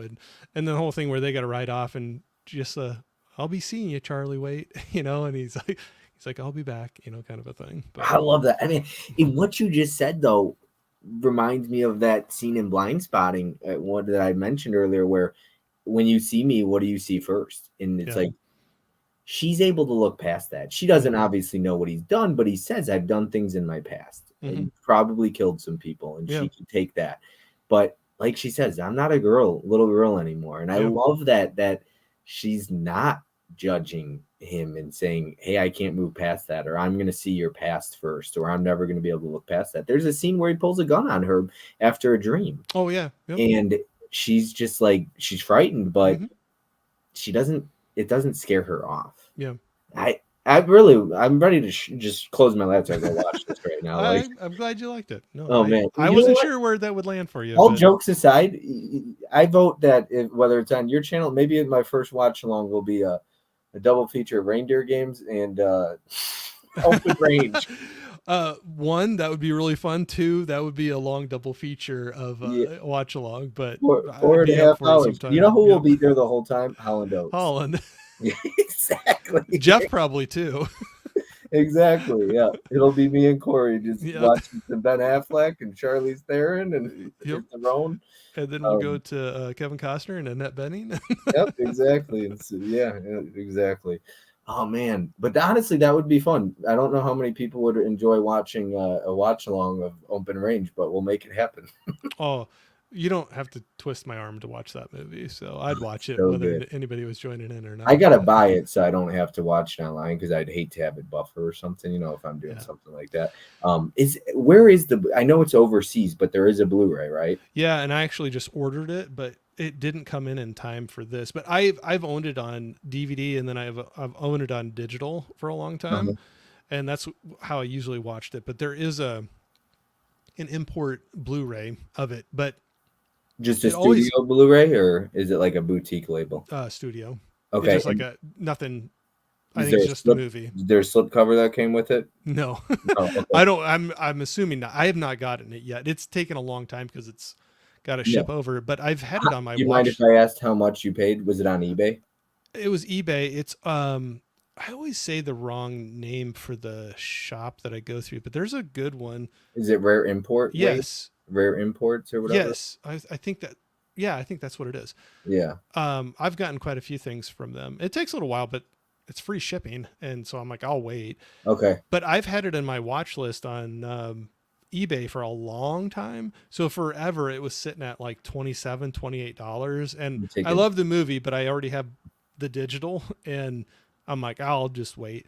But since we've been talking about this, it's been a while because it takes a while for some of them to ship to get to me. But it dropped down to about 17-ish, and so I bought it. I gotta buy it for sure. And Corey, just FYI, from now on, I'm gonna address you as boss. Boss Spearman. Boss. There you go. The only thing you have to watch out for is if it might be region locked. Oh, I have a region free player. Oh, okay. Then you're good. Yeah. I do too. So I just didn't know. We were on spoilers when we announced that we're going to do a double feature of reindeer games and reindeer games and open range double feature. Yep. And we said Holland and Jeff will probably be the only two that decide to watch. Probably. Or they'd definitely be the only ones that would hang out for the whole thing. Yeah, exactly. They'll be like, Johnny would be like, I'm not watching Kevin Costner's bullshit. So right now I just checked Rare Waves. That's the one I go through on eBay. Rare it's like Waves. All colorful. They got a bunch of colors. Yep. Yeah. Right now they have the Blu-ray Region B locked version for $16.16 right now. Okay, I'm gonna buy that with free shipping. So I'm definitely gonna order that because I do want that. That's one. I think I got mine for about 17, so it drops. But forever, I've had it in there for over a year. It was like hanging around $27, and I'm like, I got the digital. I'm gonna wait and see. But I'm definitely gonna have to check that out. I'm gonna catch up with the chat. Yeah. Go. Sorry, we went. No, it's fine. Nikki's back in the chat here. We got no Prince. Just switched to my phone. LOL. We're all in, Bob. Look at that. Nikki says for the watch along. Bob should be on Movie Club. Corey, look at that. You know what's funny is I've given you so I've mentioned it a time or two. I've messed around with you saying, hey, you haven't had me on there, but I'm one of those people, because especially on my channel, I could take a while to get somebody on my channel. I don't like if it took me 2 years to go on somebody's channel. I don't. Those are things I don't take offense to. You know what I mean? Like, dude, you've got so many. You're a husband, a father. So you got a lot going on. And I know we've talked about it before too, but there has been a couple times where, and you're just honest too, where you were just like, I'm so busy right now, and I'm like, well, I don't want to like add to that. Yeah. And honestly, I think this is the first time I've been solo with. Yeah, we've never done game nights. I think was the only thing. Yeah, a couple game nights. But movies like Open Range, especially The Hunt, really want to make me get back to doing what it means to us. Where I've done it with like It's a Wonderful Life. I did The Menu and we did The Whale. I want to get back to discussing movies in a deep, like The Hunt, where I have a Caprice and a Vin on, and we can get different perspectives talking about what the movie means to us. Because there are certain movies like A Hunt where it just you could just 4 hours just discussing that movie and what it means to you. Like, oh, absolutely. So how about we'll no pressure, but we'll figure out a time when your schedule allows for it, and I'll have you over on my little tiny channel. Yeah, no, tiny channel. Yeah, for sure, absolutely. And it's funny because like if I want my channel to grow, I know at the end of the day I need to put out more pre-recorded content. So yeah, same here. Yeah, I haven't seen Dragonfly, Kevin Costner, 2002. Your thoughts, Bob? Haven't seen that one. Kevin Costner, go figure, number one. Yeah, I've never seen Open Range. I did Kevin Costner, and so does Bob. Sure do. I was thinking on this for your next list. So glad you loved Open Range. Sorry, I stole it, Nikki. It's so funny because Fish just mentioned one today that he's like, I'm putting it on your next list. I was like, too late, Nikki already did. So it's so funny when people do that. Do you run into that a lot? Oh, it's been happening more and more lately. Okay. And then sometimes I go, it's on somebody else's list, and they're like, "Who? I'm gonna have a word with them." So it's really funny. Pick. Like Ashley was like, Busy recommended one that she wanted to recommend, and then Busy's like, it's revenge because you recommended him Nightcrawler and I wanted to. So he's like, it's revenge. It's just really funny the way that works. And some people are like, oh, I'm glad somebody else recommended it to you. So I really like it. And it's getting to a point where people are going, I'm having a harder time picking out movies for you. And I'm like, yes, I've seen more and more. It's getting to that point. So I'm writing down Dragonfly as well. So no, I've never seen it. I have not either. But I did like Waterworld. So all right. Open Range came out in the year in my life where I downloaded films. Yes, I should be in jail. I always remember it like a nightmare. Let me just say this. This movie I got was not Open Range with Costner. What is he? What's that? Oh, Gizmo. I love you. Coralie Fargi with a hard G like Gizmo. Okay. Coralie Fargi. Okay, cool. Well, Thanks. Gee, probably. Fargi. Like okay. Gizmo. Okay. Gee, not G. I'm sorry. Gizmo, I was not for the death penalty till you said that. Now I am for it. That's what I said, Holland Carol. The two of them can get going too. Gizmo is in a cartoon. The substance had so much attention to detail with each shot. It's very aesthetically pleasing. I couldn't agree more with Anthony. I really couldn't. And people who give that 5 stars or call it a masterpiece, that's something I would not disagree with you on. I gave it 4 stars because the ending just goes a little in a place where I was like, I don't know how I feel. But it was like a 4.5 or 4. And that's why like I wouldn't disagree with somebody who said that. I would not argue that with you. I've just heard some people say the last 30 minutes was like, woo. Oh boy. It goes in a direction where you're like, oh, it went full that. Okay. It reminded me of one movie, but if I say the movie, then it spoils it. So I'm not gonna don't spoil it. But I we'll see. I'm probably not gonna rush out to the theater to see it. We'll just say that. All right. Let's see here. We have got Cara Lizzie Fizberger saying, I wish Brian S. I can say this much. It was like Brokeback Mountain if you think of it. Jeez. Oh my goodness. Gizmo. I'm gonna start calling him Cara Lizzie Fizberger from now on. Fizberger? Just say Fizberger. Kevin Costner is a classic filmmaker who learned from what he loved from the 40s through 70s, he said through his interview. And you can clearly see he knows what cinema should be. Oh, look at that. So glad Gizmo likes him. High five, pound it. Yes. Mad appreciation to Gizmo for that. He's old school. You can see it. I'm sorry to hear that I've seen a good animated movie by that name, but it's a no masterclass or XXX, probably G or PG. Check your watch list, Bob. Undisputed 1 and 2 are must watches. That is why Horizon is so different than what we get in other films nowadays. It feels big even in a small dialogue scenes. His style reminds me of Eastwood, Bergman, and Leon. I still need to see Horizon. Yo, I've always liked Gizmo, right? I had the chance to meet him once.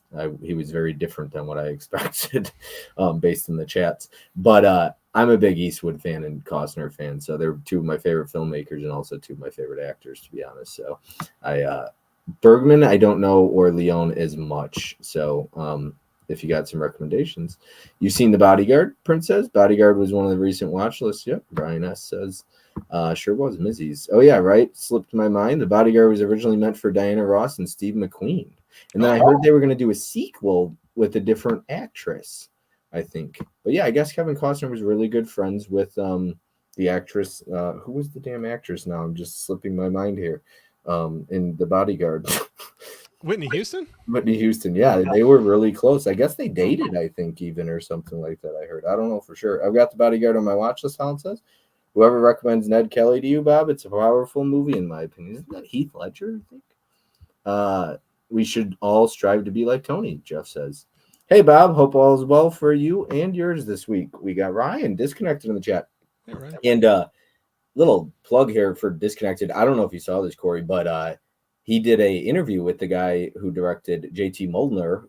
Anybody in the chat who he directed Strange Darlings. And Ryan did an interview with him. I thought it was super cool. And it's really informative because they talk about shooting in 35 millimeter and shooting on film. And then they also talk about physical media and the love of movies. So I actually watched that. And like I said, I don't watch a whole lot of YouTube anymore. So I'll have to go check that out. Oh, it's a really good interview, especially if you've seen Strange Darling. But they don't spoil it at all, so you don't need to see Strange Darling. So, but it would help if you saw Strange Darling because then you would understand. And Strange Darling is literally fucking amazing. So, Gizmo says, "Don't give Corey compliments; he will use it against you and attack you when you're sleeping." That's true. Look how I laughed when you talked about Gizmo being a best friend. I'm horrible. I will stab you in the back any chance I get. I have a weekly Sunday thing where I watch classics from the past decade. So, given that I always visit your letterbox, I should include your recommendations every Sunday in my rotation. There you go. There's some classics in there. Heck yeah. Just a lot of highs to Ryan and back and forth. What's going on, Crow? Fantastic is great to hear.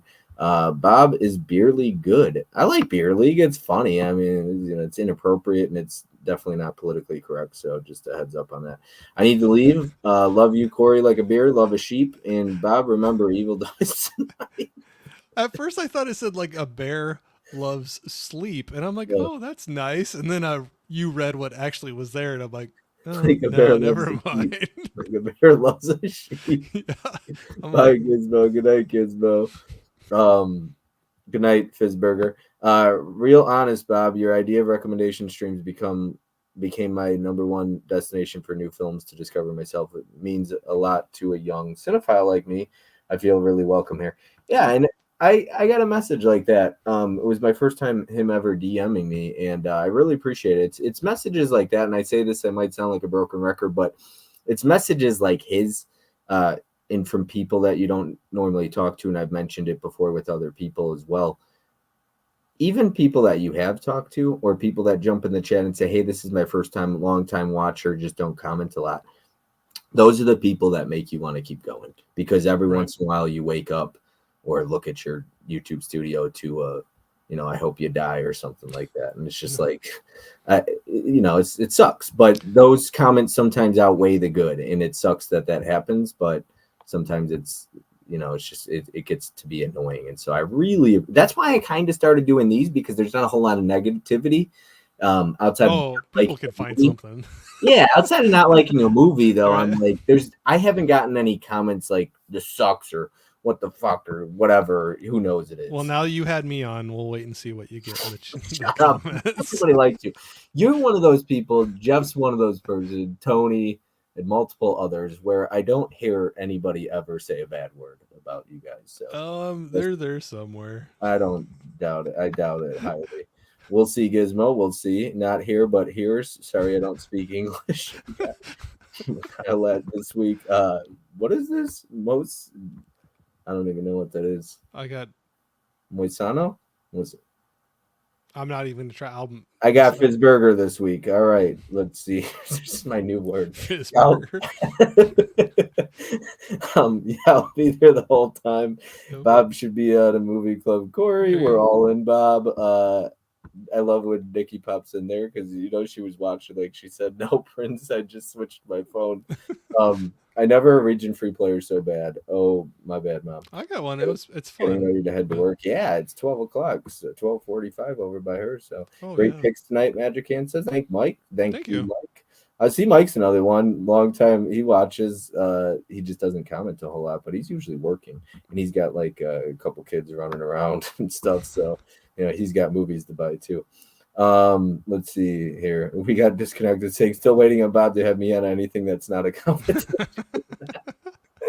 I honestly prefer things that are not a competition. Heck yeah, I'm not saying like I'll never do them, and I'm not saying I hated being on those, but my preference would be something like this over the competitions. But yeah, I honestly, if he made me a list, and let me tell you, his taste can range too. So if Ryan made me a list of movies, I don't know how well you know Ryan, but holy cow, he watches some stuff. So he could give me a list. I don't know how well he knows my taste, but he could get me out of my comfort zone for sure. I'll admit I'm newer to him, but from what I know, I think he could hit some deep cuts. Yes, he would get me out of my, if he radar. wanted to, he could get me out of my comfort zone real quick. Yep.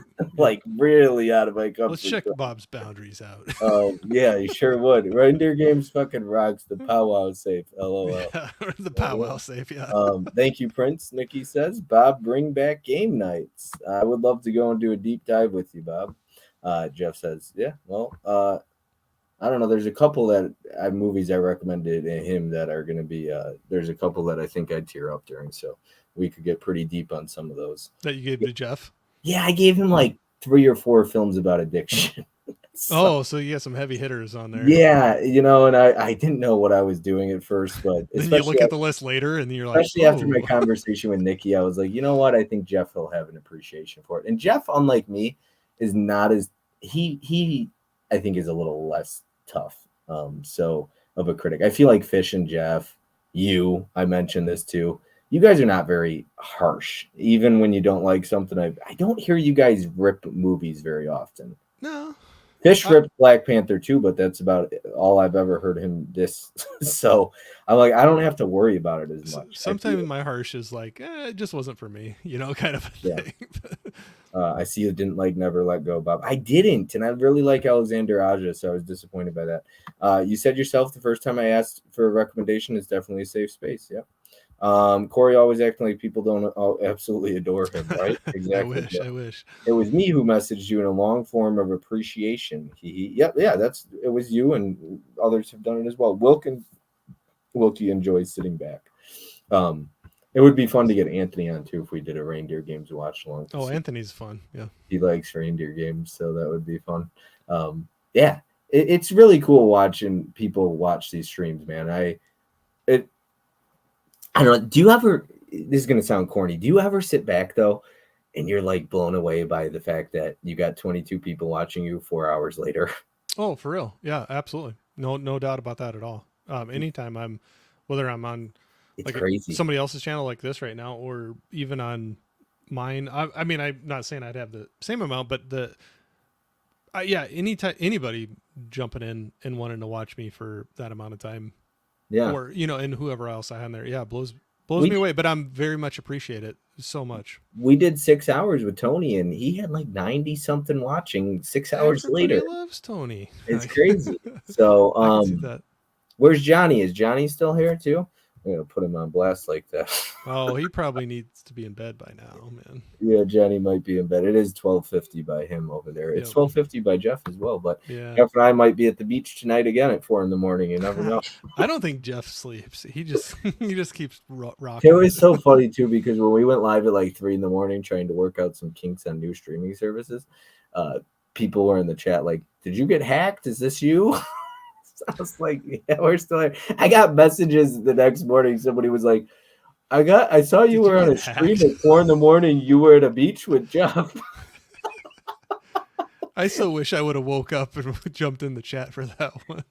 I think Nikki told me, she's like, I saw you and Jeff were at a beach at 4 a.m. I was like, she's like, but I clicked it and it said the host deleted the stream. I was like, yeah, we were just hanging out for 15 minutes. It's good times, man. I really like Jeff. Jeff's another one I really good. Oh, he's good people for sure. Holland Oates says, Corey, you're invited to the January 18th birthday stream for Kevin Goss. Is that a thing? Is that something planned? It's a great time, Holland, to plug this. Happy birthday, Dakota Johnson, coming up October 4th, Friday night. Be there. It's going to be the event of YouTube, the biggest, largest social event gathering on this side of YouTube in the last 32 years. Okay, but that live stream, I don't think that one wouldn't have been any better time for Holland to make his live stream debut is to jump on that one. The Dakota Johnson Yeah, one. yeah, for real. Yeah. I'm with you. I should add I should add Holland Oates right here somewhere, right? I don't know where, but Tony could figure it out because Tony's like the professional thumbnail maker for me.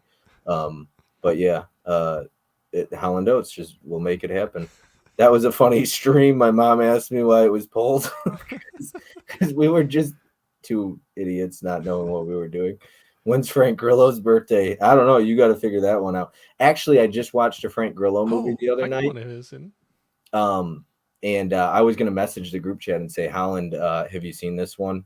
I didn't like it very much. It was called Hounds of War. I gave it 1.5. I was just waiting for you to name the one I just grabbed off my shelf. This was another import I got in. Boss Level.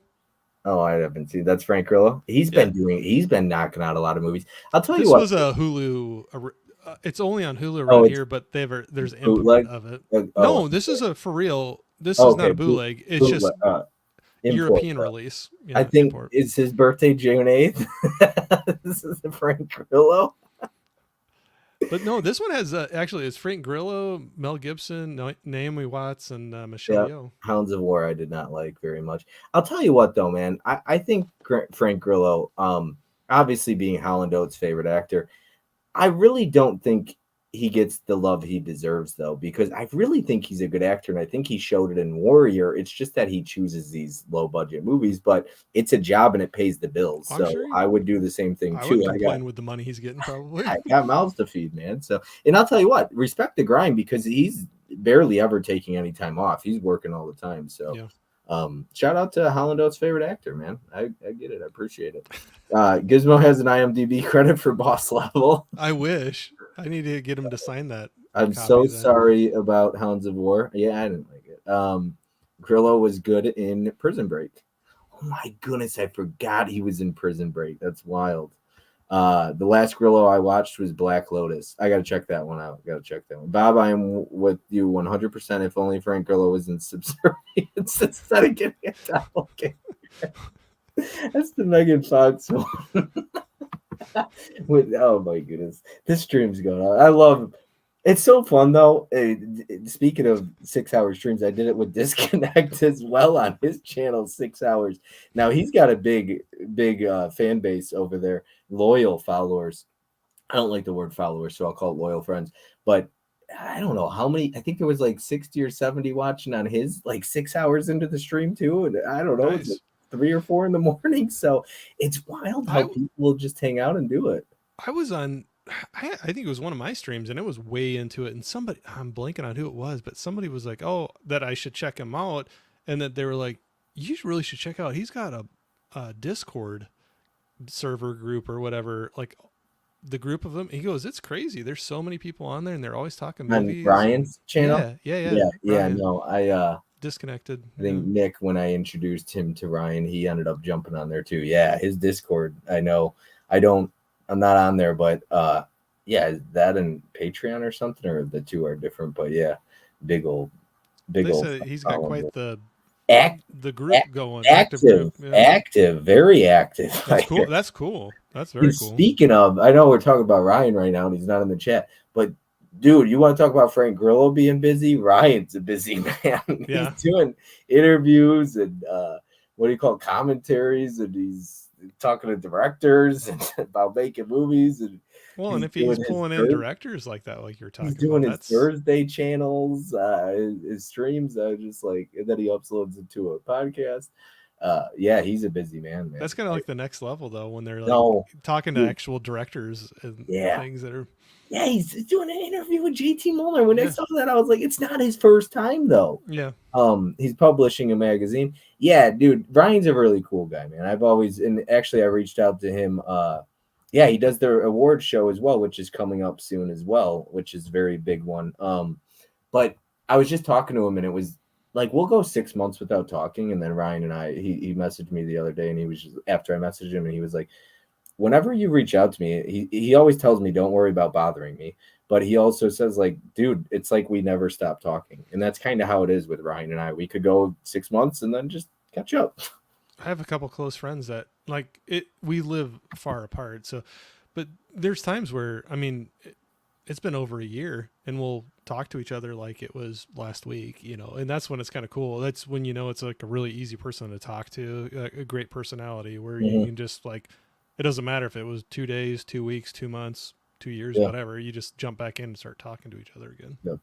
I am okay. Brian S mentioned the show The Kingdom. Look, I'm not a big show guy.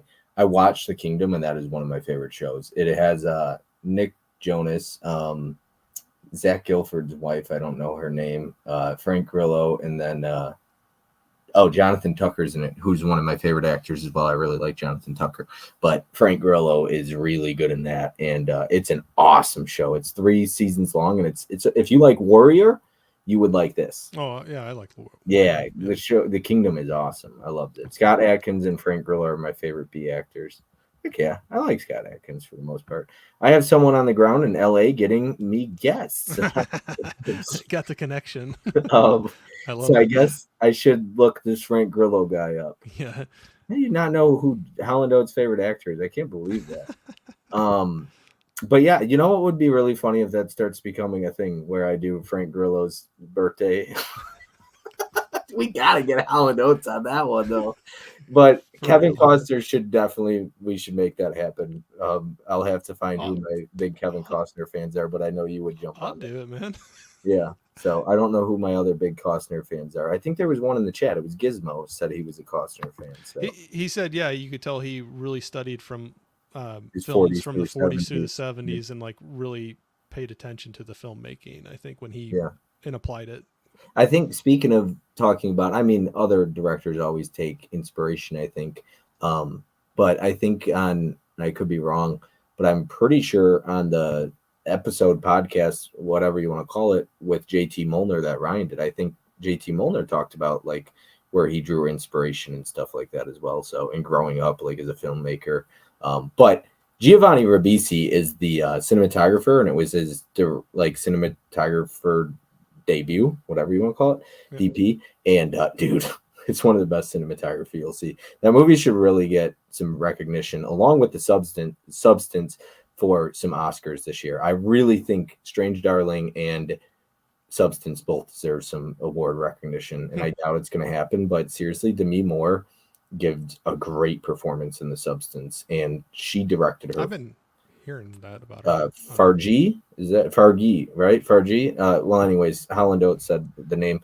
She was, Fargi. She directed her fucking ass off, dude. Yeah. And when people say there's not good movies this year, and I know Ashley's mentioned this too, you look at a movie like Strange Darling and The Substance, those are original movies too. So when people are always complaining, and I'm kind of one of them, that I could do without the superheroes and the Marvel movies, I appreciate something like Strange Darling and Substance, though. Whether you like it or not, you have to appreciate it because it's original and it's unique and it's low budget for the most part, I think. And man, it's directing. That's filmmaking, baby. I haven't seen them, but talking about good and I think original and lower budget, I have some of the stuff sitting up there, but Late Night with the Devil was one of my favorites so far for this year. Yeah. And not saying you gotta like that, but but it's refreshing to have. I felt like it was a different story, a different take, low budget, but still making that dollar stretch in the film. Yeah. Yeah, I got to check that one out. I got the steelbook of that. I love Costner. Jeff says, sweet, he could be on there. I'm a huge fan of very specific Costner projects. Robin Hood, Prince of Thieves is a masterpiece. Oh, yeah. I've never seen that one, but I think that's I have a good one. Steelbook or the box set from Arrow. Ryan, yes, sir, Crow says. Willa Fitzgerald from Strange Darling deserves awards for what she did in that one. I couldn't agree more with Ryan, and it's crazy because I remember her in the Scream TV show, and I know that's not the best example, but I didn't think she was a good actress watching that. So I don't know if it's a combination of her perfecting her craft and maybe being in the wrong role like Scream, but she's definitely deserving of some Oscar recognition for her role in Strange Darling. I was blown away. I need also to see because I was just like, how did she become this good? Like I remember her, she's in the first season of Reacher, the big old Jack Reacher from Amazon Prime, and she's good in that too, but like she's so good in Strange Darling. Oh, who's she in the Reacher show? In Reacher, she's a cop, and Oh, okay, the main yeah, cop. she's not in the second season, but she's in the first season. Right, yeah, yeah. But Yes, she's in Strange Darling. and she's in Strange Darling. Oh, okay, She's the main actress in it, okay. and Let's check that she out. gives nobody has said a bad word about her role in that. So I like watching people like Willa Fitzgerald grow because I never gave her credit because I never saw anything where I thought she blew me off, like blew it out of the waters or whatever. Um, but you look at Kristen Stewart. I think Kristen Stewart has showed she's a great actress. You look at Robert Pattinson. He showed that he's very capable of being a good actor. These are people that I feel like got ripped because of roles they chose or not being the greatest when they were younger actors. And I think Will Fitzgerald's a good example of that too. People perfecting their craft and becoming so good at it. Yeah. And that's why you got to give people time because anybody takes time to grow into, right? Like athletes don't just become the best athlete overnight. So Right. it takes time. Brian S. says, yes, Nick Jonas, the singer, he is such a good actor in the show. It's based on UFC. Yeah, he is good in it. I'm definitely not like the biggest Nick Jonas fan. He's the one in Midway, right? Nick Jonas, or is that a different one? Oh my God. Oh, that's Harry Styles, I think, in that. Maybe. I think it's one of the Midway. Jonas. I think it's one of the Jonas. I like Midway a lot. Oh my God, I need to watch Winona. Or I haven't seen that one either. Yeah. Is that one? That's the real actor, the guy from the real character from. He was in played by Kurt Russell in. Oh my goodness, it's getting late now. Tombstone. That's what. Okay. So, but we still got to go over what. Let me write my little overall thing. So I wrote 4 stars overall. Your list, I give it 4 stars overall. I think I've only given 2 other lists 4 stars overall. So I'll take it. I'll take it. Really liked it. Pretty sure I've only given 2 different lists 4 stars. I wrote, and this is the first list I gave 2 5 stars. So I thought The Hunt and Open Range were masterpieces. That's cool. 35 total stars is what you got. And sure, that's technically a 3.5 on the dot. But look, your top 2, no, I can't give this a 3.5. I had a lot of fun with this list. I didn't expect to enjoy it this much. I didn't dislike a single one. Yeah, I loved this list, genuinely. And a lot of the films left an impact. I literally woke up out of a dead sleep and started thinking about The Hunt. I'd say that left a mark. So, yeah, I love this list, man. I really had a lot I'm of. glad you did. Yeah. I like big time. So Cool. it's probably for me my second favorite list outside of maybe Adam's. So Mizzy's second list I really like too though. So your probably top 3 right there. I was on the edge of one. I thought it could go the other way too. So I was kind of curious how this was. What you were going to think about them. Yeah, Jumanji, I know that one. He's in the second one. No, Harry Styles is in Dunkirk. I don't like Dunkirk, man. We're not going to talk about Dunkirk. All right, what did you predict for my ranking? I'll read that right after Anthony's. Strange Darling was fantastic. Anything Kyle Gallner is in, I'll give it a shot. He continues to impress. And it's crazy because that's something that Ryan and JT Molnar talked about. When you get a guy actor like Kyle Gallner or Gallner in a movie, he's usually going to be the one that shines because he's so good. But dude, Willa Fitzgerald kind of steals the show in that movie, and Kyle Gallner he's a damn good actor. So, yeah. And I just watched one, Anthony. I don't know what it was. It's where he's in a diner, and what was it called? I don't know. It's kind of like he's trying to help this younger kid. You got to help me with that. Still love. Stop talking so I can watch the replay. Still live. Okay, live. Yeah, I knew that. I was just fucking slow. Hi, Ashley. The K thanks. You could read that in her voice too, right? The K thanks. Yeah. The passenger, yes. I gave that a 3.5, but I feel like it could be a 4 as well. Prince says, "Hey, Ashley." Yeah, because Ashley did say she's like, I watched the replay. She's got a lot to listen to for sure. So, yeah. Yeah, I'm looking forward to her ripping us. Yeah, right. Get the feedback on that one. I'm gonna have. Speaking of the devil, I'm gonna have Ashley on next week. There you go. A ride. You'll have a fun watch, Ashley. Jeff says she'll be on next week. Yeah, she'll be on next week. So we'll see what she recommended. Is it more that she's recommended to you? Yeah, 10. She recommended me another 10. So, cool. I'm looking forward to it. And it's funny because when I do look at a list like yours, I could see a list and go, okay, I'm not very excited about these. There's only like one or two on Ashley's list that I was like, I don't know if I'll like this. Yeah. Most of the ones like there's some I'm really excited to see. Cool. It happens. It's hard to recommend 10 out of 10, dude. You're recommending 10 movies to somebody. That is not easy to impress. No. So usually there's going to be one you don't agree on. I mean, that's pretty tough to agree on 10 out of 10. I love The Passenger as well, so I'll give it a 3.5, but I could go higher. Hi, everyone. Just had to give them shit.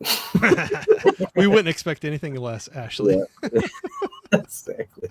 Alan Note says, hey, Ashley. No, this is so much fun, dude. I really enjoy doing this. Yeah, thanks for I miss the hangouts, and that's why I want to make sure I don't lose access to streaming with over 6 people, because whether it's game nights or it's funny how you could, like, a game night gets burnt out at 2 hours. It's like, okay, that's a good time to end it. But you could hang out for 5 hours. Yeah, I don't shut up. I just keep on going. So. Yeah, for sure. And I'm the type, man, there's probably a lot of times I overtalk, and then my guests might want to leave, and I just don't know. So I apologize. No, I'm good, because I talk a lot too. So it's like, but I know this is different because it's not a hangout stream. It just turned into that. So, but give me your 10. What you thought I would rate it. Okay. Well, Ashley, you got to tune out now because he's gonna name the movie. Oh yeah, so you got to go. So you don't know, Ashley. Spoiler alert! Spoiler alert! Good night, everyone. We'll watch Death Sentence today. Nice. That's a good one. That movie. That's a good one. So I didn't get any of them exactly right. There's quite a few that are within 1 or 2 ranking spots. I was close to you, and then like 2, I think especially 2 that were I was way off on. So I'll do it quick, so I'm not holding it up. Oh, you're fine. So what I thought would be number 10 was The Big Heat, and as long as I wrote these down right, I think you had that as 9. 9, yep. Yep. So just one off there. This is the first that was pretty far off. I had number 9. I put The World's Fastest Indian, and you had it 3. And so those were the 2 you said you would have taken off, which makes sense. Because I was kind of wondering, but I didn't know. But yeah, I didn't know if that would be a little too feel good for you or not. But I'm glad you enjoyed it. That's where it's just kind of a total guess going through this. But number 8, I put The Gangster, the Cop, the Devil, and I think you had that at 6. So not like super far off, within 2. Another within 2, I had number 7, I had I Am a Hero, and you had it at 5. Number 6, I had Tell No One, and you had it at 7. So just off by 1. Number 5, I had A Bluebird in My Heart. You had that as 4. So another just one off. Here's another one that was way off. I had number 4, I had Shallow Grave, and you had that at number 10. So Shallow Grave and The World's Fastest Indian were the 2 that were oh no, there's one more that was way off. Nope, there's 3 that were way off. So number 3, I had Open Range, and you had number 1. Okay, yeah. Which I'm happy with, but within 2. This is another one that was way off. Number 2, I had In the Name of the Father, and you had that as number 8. And number 1, I had The Hunt, and you had that as number 2. Yeah, so you were right there for the most part. Yeah, there was just 3 that were way off. The rest were within 1 to 2 spots. Pretty much 1 spot. Yeah, exactly. You know what I just realized? I was like, I'm pretty sure I showed Ashley this list. So I usually keep it coy, but I'll tell Ashley, like, I showed Ashley your list, and I let her nitpick it. And was she like, what the hell are those movies? I don't think she's seen too many of them, a couple of them, but when I watched Open Range, I remember her being like, what's wrong with you that you haven't seen Open Range? So she gave me shit about that. I do remember that, yeah. Maybe just knowing how much you like Kevin Costner that you hadn't seen that one yet. But this is a list I would highly recommend. To each his own. It's very different for everybody. Not everything. And there's a couple with some tough subject matters. Yeah, I mean, I would definitely. Okay, let me see if I got yours right or how bad I was off. Oh, shoot. Number 10, A Bluebird in My Heart. Number 9, I Am Hero. Number 8, Tell No One. 7, The Gangster, the Cop, the Devil. 6, Shallow Grave. 5, In the Name of the Father. 4, The World's Fastest Indian. 3, The Hunt. 2, The Big Heat. And I thought 1 would be Open Range like mine. Did we have? Let's see if I did that. I think you got like at least 3 of them right there. So, Okay. all these are solid to me. So even the bottom one, I think You said you solid. liked him, yeah. Yep. So number 10, I have I Am a Hero. Number 9, I have The Gangster, the Cop, the Devil. 8, I have Tell No One, and I think that was what you had there. 7, A Bluebird in My Heart. So Bluebird in My Heart was a little higher than I thought it might be. Yeah. I'm glad. I like that one a Yeah, lot. yeah, I like it too. 6, I have Shallow Grave. 5, I have The World's Fastest Indian. 4, The Big Heat. 3, In the Name of the Father. 2, The Hunt, and 1, Open Range. Yes, so we had the same Yep. one. Yep. For Yes, number 1. that's happened a couple times, but then it happened 2 weeks in a row where my number one was Tony's number 10 and his number one was my number 10. Yep. It's really funny the way that worked. And then I think it happened the following week as well with somebody else, and it was just really funny. Joe, I think it happened with. Well, Joe thought my number 10 was gonna be. He thought my number one was number 10, and I gave. Okay. Yeah, Streets of Fire. I gave it was number one on his list, and he thought it was gonna be number 10. So I love when that happens because then it's nice where it's like, holy shit. Yeah. I'm glad this list surprised you. So it's Yeah. nice when that could happen. We got Bonnie in the Hey, chat Bonnie. saying Bob, Corey, hi. And Bonnie just had a birthday recently. So Yes, she excuse me. did. Happy birthday to Bonnie. I tried to message her. I couldn't find her on my Instagram. So happy birthday, Bonnie. Fantastic stream, my friends. Good night and have a great and safe rest of your week. Enjoy your night, Bob. Later, friends. Thanks for hanging out, Ryan. I appreciate it. Good night, Prince. Death Sentence is a badass film. Anthony and I have a lot of similar tastes in movies, too. He's got some good movies. Reindeer Games, Death Sentence. I heard gonna make Bob happy. You sure are with the death sentence comments, 100%. Okay, let's see here. You ranked them. Would I recommend this list? Heck yeah, I would. Okay, would I buy these? Yes, I would. And I gotta find I Am a Hero for sure with that slip. I would honestly buy all these except for Shallow Grave. It's the only one I wouldn't. I would even buy In the Name of the Father. I'll try and find the Big Hunt, but that's pretty expensive because it's I think out of print with both companies. I'm pretty sure. I'm not sure, but it might be. Yeah, honestly, I'll buy all these. I think the only one I owned was none of them. None of them. Only one was none of them. No, I didn't own any of them. I love that. Tell No One. I don't think that has a Blu-ray either, though. Yeah. Does it? Yeah. What the heck? Who put that one out? I don't even know. Check the back. The label. Music Box Films. It sounds like a Vinegar Syndrome partner label. What the heck? Is what it says here anyway. I'm about to check. Music. I don't think this was an import. This might have been an import. Oh, 101 Films put it out. Okay. I see, but that's not the one you have. You have the American release. You have the one. Yeah, it came out in like 2012. It's on Amazon for like $10, so it's not out of print or anything like that. You could still get it.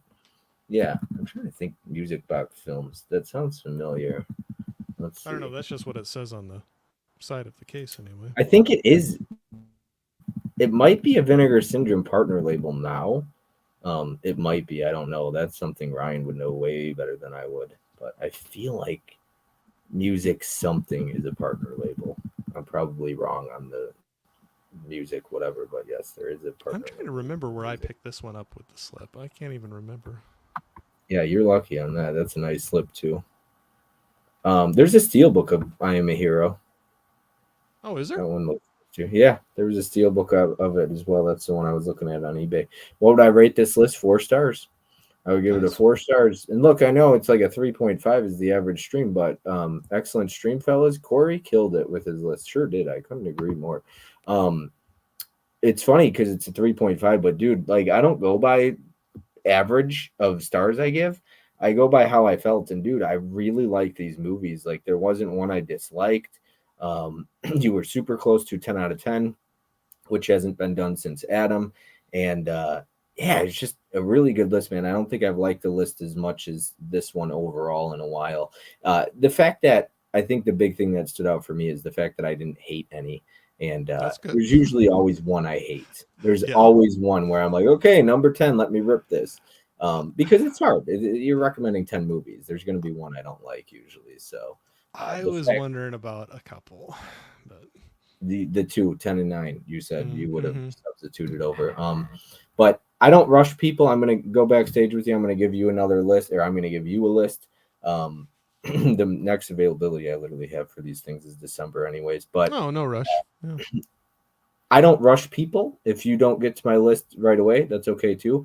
If you watch it right away and say, "Hey, I want to do a stream," then that's awesome too. I'm ready for it. So, and I kind of always like when people not run through my list, but if the faster they watch my movies I recommend, then they could give me another 10. And I actually really like getting another 10 from people. And the reason why is because most people I find I feel like they get to know me better.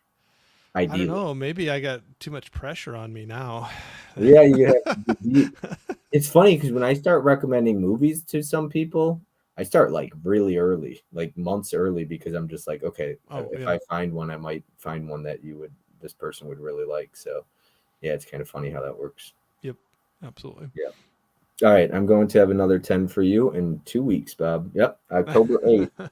So I got Ashley on October 1st, which is Tuesday, and the following Tuesday will be Jeff. The following week after that will be Mizzy. The following week after that should be Adam, which he finished my list a while ago, but he got busy with moving and everything. Oh sure. And then after that'll be Tony P.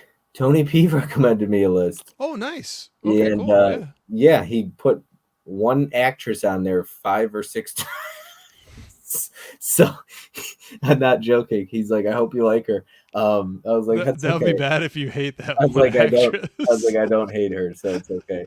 I don't watch a lot of her stuff, but I don't hate her at all, so it was okay. It wasn't like a Danny McBride or a Kiki Palmer or something like that. So and then after that, I'm just gonna go through. I'm gonna keep going through it. What do I got on? Oh my goodness, this person's gonna kill me on November 2nd. Oh, Joe, and then after Joe, it'll be Guy from Caveman. Oh yeah. And then after him, it'll be Huck, and then Fish. Oh, you So got a good run there. it's a lot. Yeah, you It's got a all good the way to run. November 26th. So I can have you over on my channel around April 2025. I just do these every Tuesday, I'm just joking. and then I'm still working on getting Mizzy and I to go through with that raunchy comedy stream. It just takes time, and like the Titans play this Monday night, so that's not going to happen. Yeah. But we'll get going. We're going to do Monday nights, I think, and we just don't want to rush it. And I still got to do it, and then yeah, all that stuff. So I want to put some fun work into it. But the one I'm really looking forward to, I'm very excited about, just because it's going to be a running joke.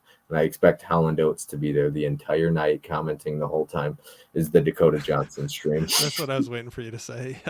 Yes. That's going to be a good time. It's October 4th. It'll be right after Ashley. She'll be on twice that week. Ashley's going to be like so sick of me. Like, no more of this guy. I'm done. No more. So no more. it's so funny because Fish and I went like 3 hours, 46 minutes. And I was like, Fish, I was like, we can't be doing streams that long anymore. I was like, it was like, I was like, the chat's going to be out of it. You start to lose people. Here we are, 4 hours, 16 minutes in. So I'm sorry, Fish. I think my wife stopped listening to me when I just like, I shouldn't be too long of a stream anymore. Just like, no, just don't even say that. Just go do your stream.